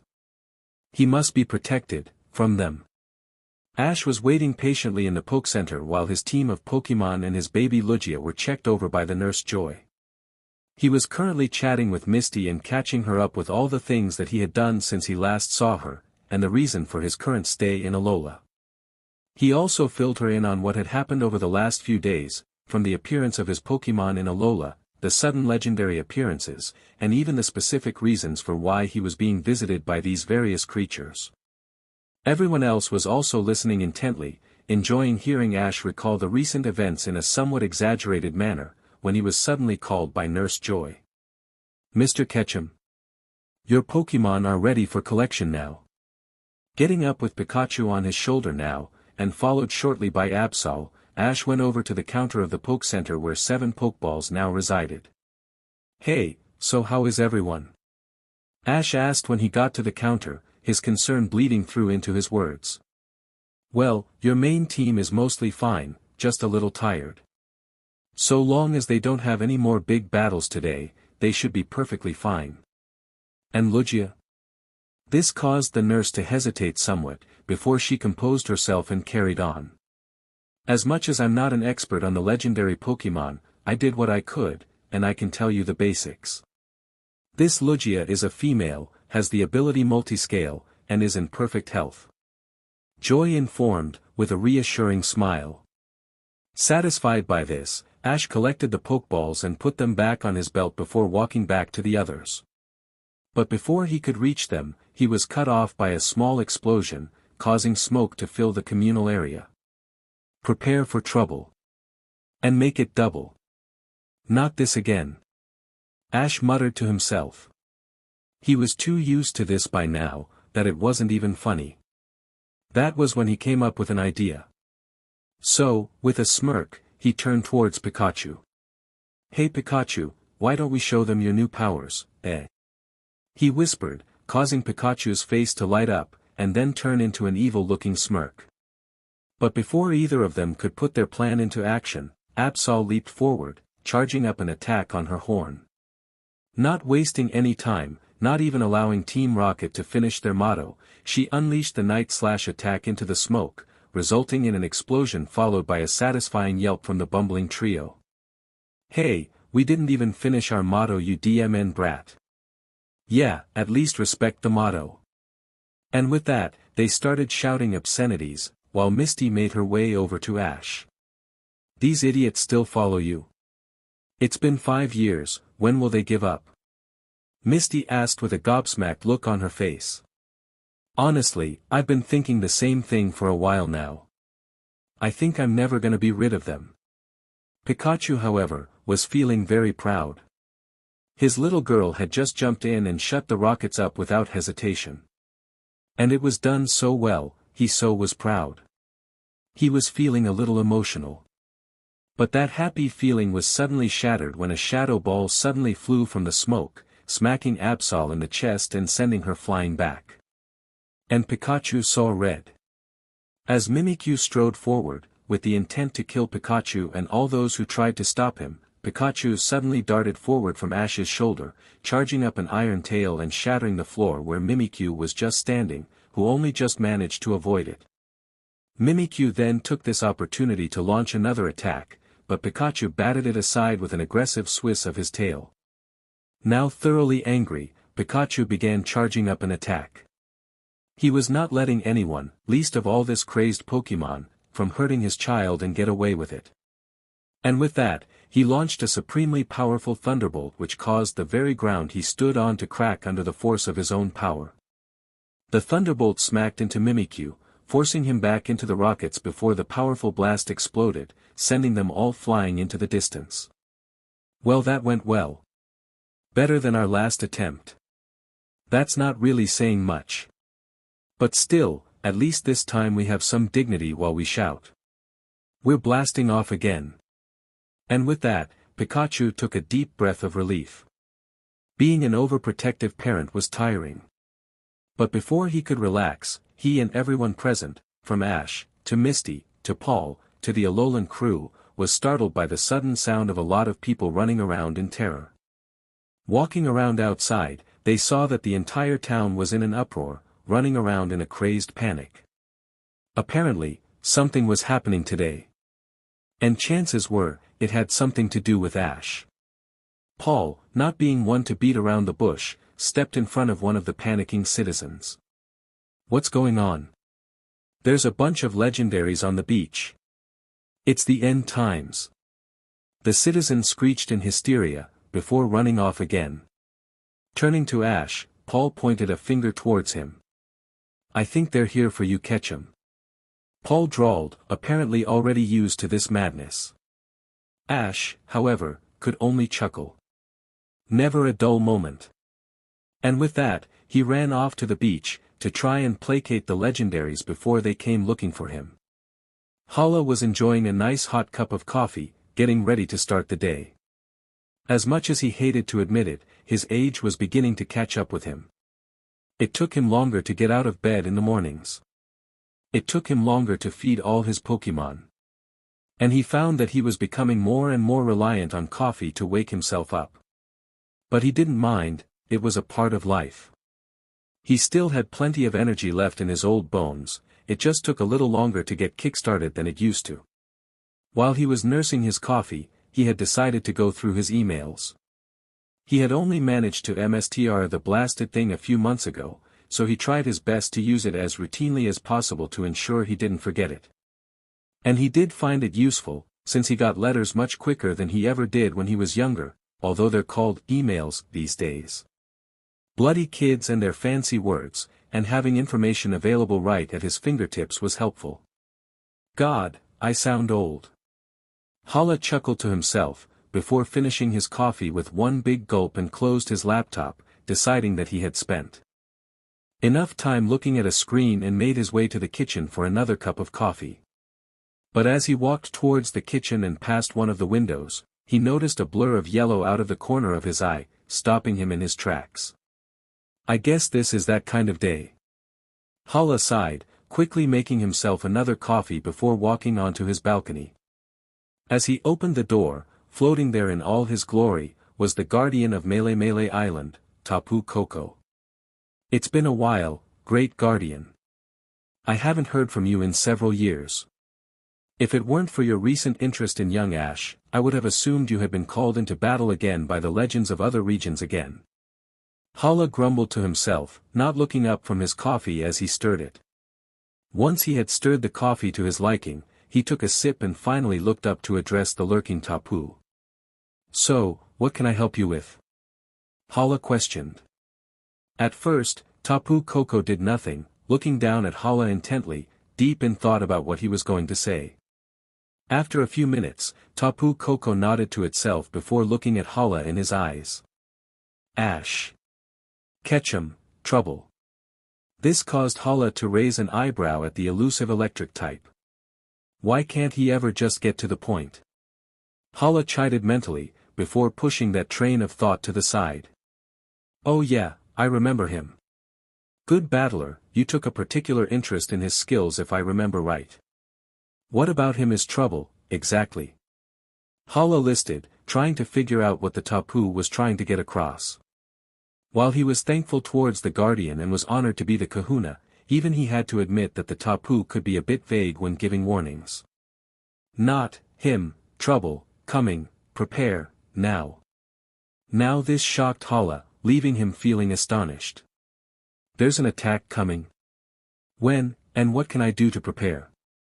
Hala inquired, now sufficiently on edge.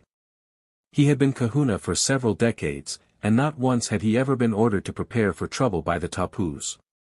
But Tapu Koko said nothing, instead turning and pointing to the beach where Professor Kukui's lab and home was, and then pointed to a nearby television, sending a small spark of electricity into it and switching it on. The television flickered to life, and finally settled on the local news channel. And there is panic in the streets as people run for their lives in an attempt to escape from the sudden appearance of 3 major Hoenn legendaries. And my co-anchor, an expert on Hoenn mythology, will now inform you more about them, Tom. The first news anchor reported. Thanks Helen, and yes, we're dealing with a sudden appearance of the group of legendaries commonly referred to as the Weather Trio, consisting of Groudon, Kyogre, and Rayquaza. Whether their presence is a bad omen for our region, or a blessing in disguise, is yet to be determined. The second news anchor stated. Hala simply blanched at this, as images came onto the screen showing the 3 mighty legendaries loitering around the beach, with a small horde of Pokémon watching them intently, with attacks already charged up but being held back, as if they were simply waiting for a reason to unleash them. And Hala simply shook his head in shock. So, what do I do? Hala questioned as he turned to Tapu Koko, only to find that he had disappeared, leaving only a small dark purple-esque gem where he just was. Hala walked over to the gem and picked it up, inspecting it intently before realizing what Tapu Koko wanted him to do. Guess I need to go and visit the professor and Ash today. Hala thought out loud, before finishing his coffee in one intense gulp before going back inside, now with a goal for the day. As Ash made his way to the beach, pushing his way through the endless crowds of people who were determined to escape the so-called Armageddon, he began reflecting on what was about to happen. He was about to get another gift, from what must have been some of the more imposing legendaries out there if the reactions from everyone else was any indication. And the fact that there were apparently multiple legendaries also made things worse. The only times he had dealt with multiple legendaries at the same time usually resulted in a huge fight breaking out, which normally devastated the surrounding area. So yeah, that was worrying enough. And looking over at his group, he could tell that he was probably the calmest one there. Lana was looking extremely worried, beads of sweat rolling down her face while trying her best to look determined, with Poplio visibly freaking out on Lana's shoulder. Kiawe was looking angry and determined, already tightly clutching onto a pokeball so hard that his knuckles were turning white.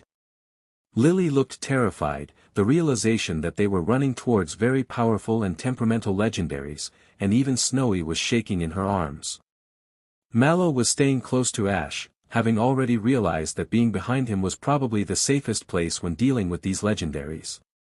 And Sophocles, actually, Ash couldn't tell what Sophocles was feeling, mostly because he was simply struggling to keep up with the group. The others, however, were looking better. Paul looked determined, but at the same time curious, the opportunity to see such powerful Pokémon not being missed by him. Misty looked excited, the opportunity to experience the kind of adventure that she used to have with Ash being too good to be nervous about. And Absol had been looking nervous, but Pikachu had transitioned from Ash's shoulder to her back, helping to reassure her somewhat.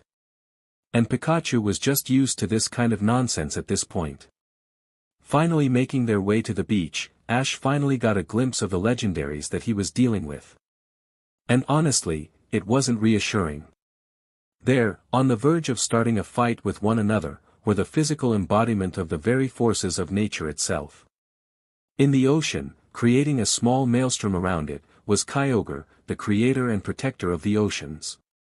And on the land, basked in bright sunlight, and somehow being the only one basked in said sunlight, and glaring up a storm at Kyogre, was Groudon, the riser and former of the land.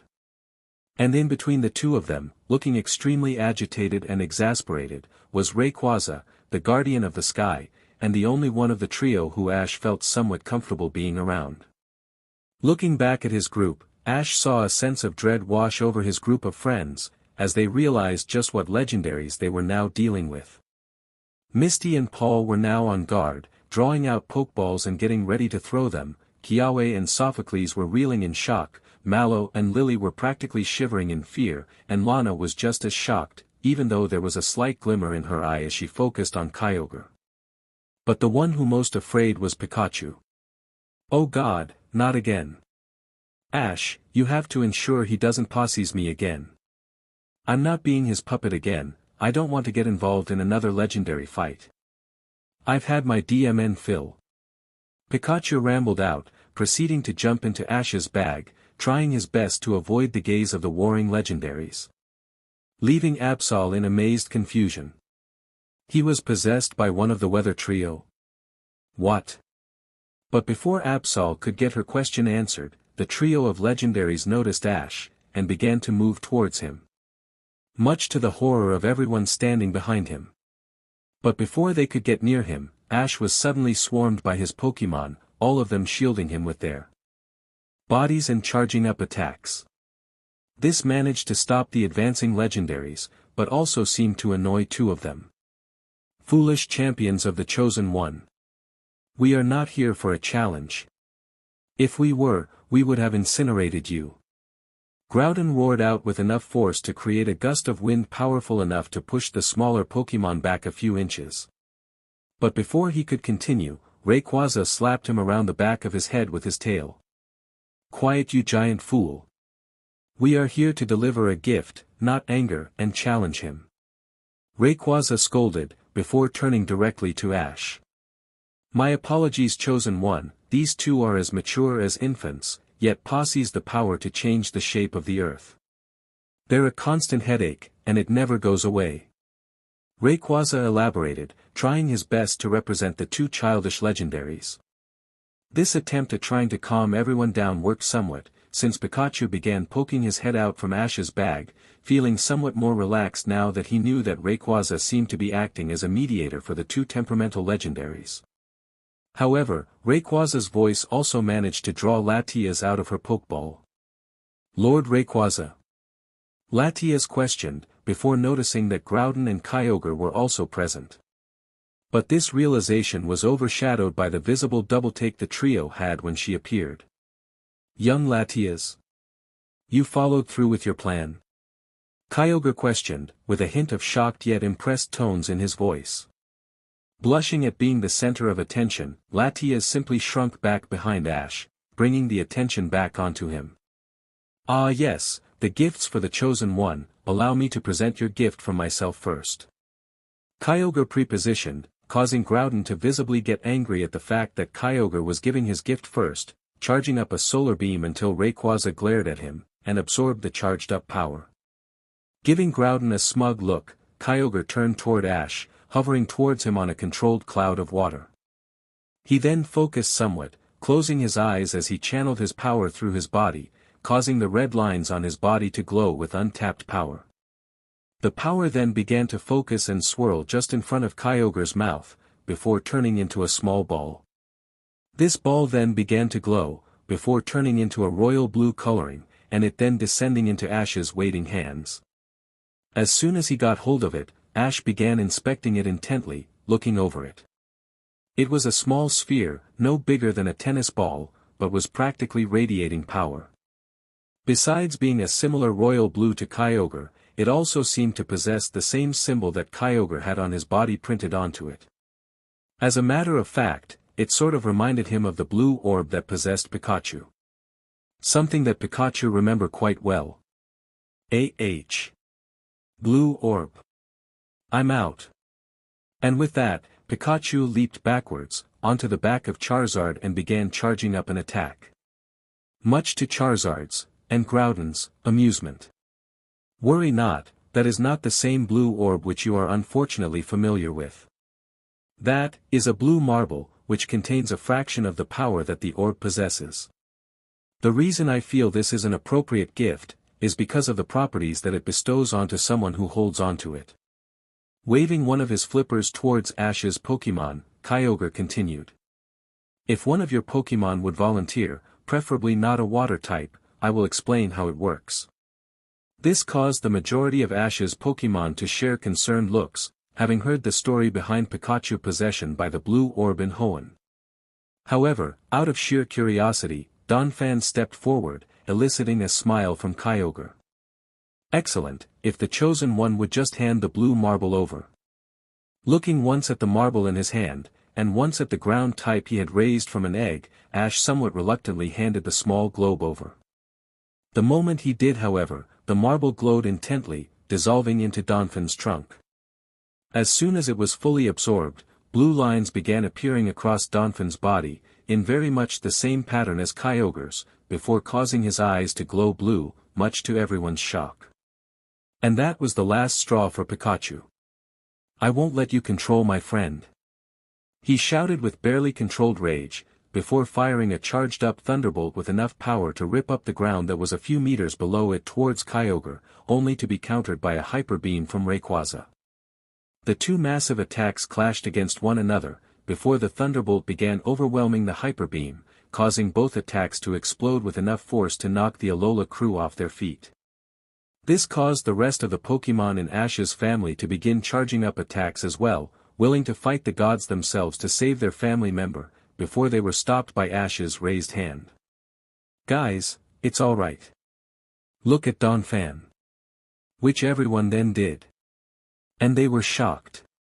There was Donphan, covered in the lines that were the mark of Kyogre, but he seemed completely fine.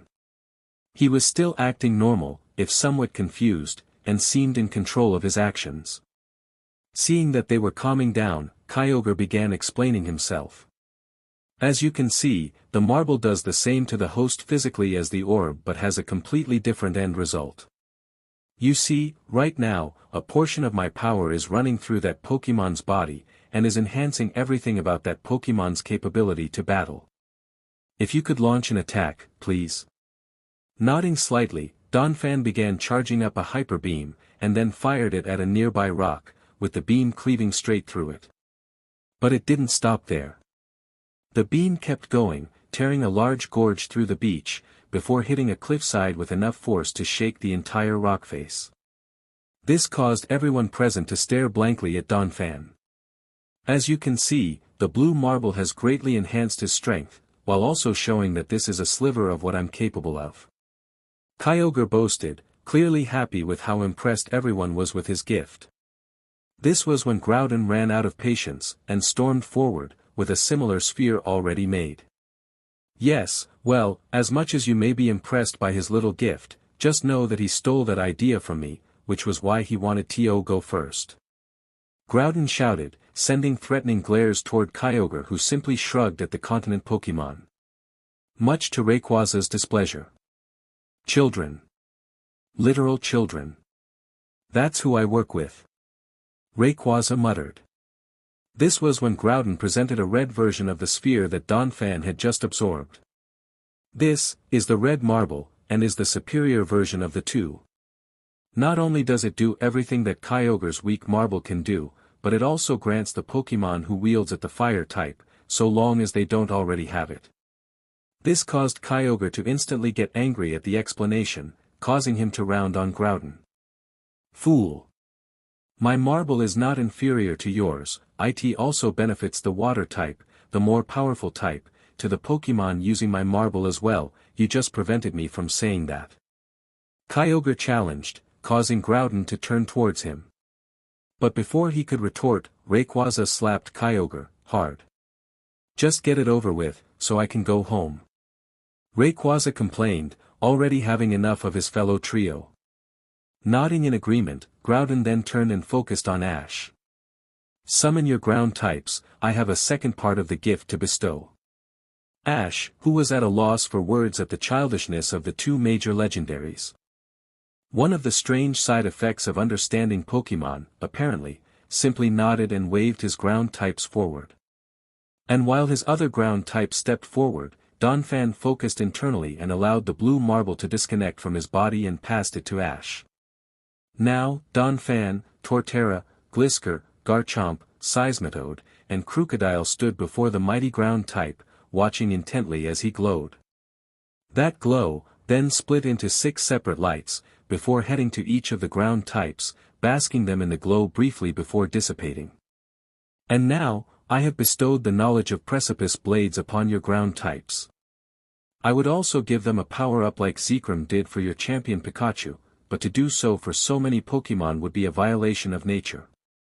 Groudon explained, before Kyogre laughed heartily at him.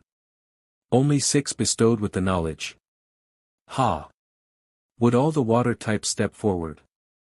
And as a result, Squirtle, Totodile, Kingler, Corphish, Bizel, Oshawott, Seismitoad, again, Lapras, and Greninja stepped forward, and proceeded to undergo the same process. And now, 9 Pokémon have been bestowed with Origin Pulse, my unique move. Use this knowledge wisely. Is that a challenge?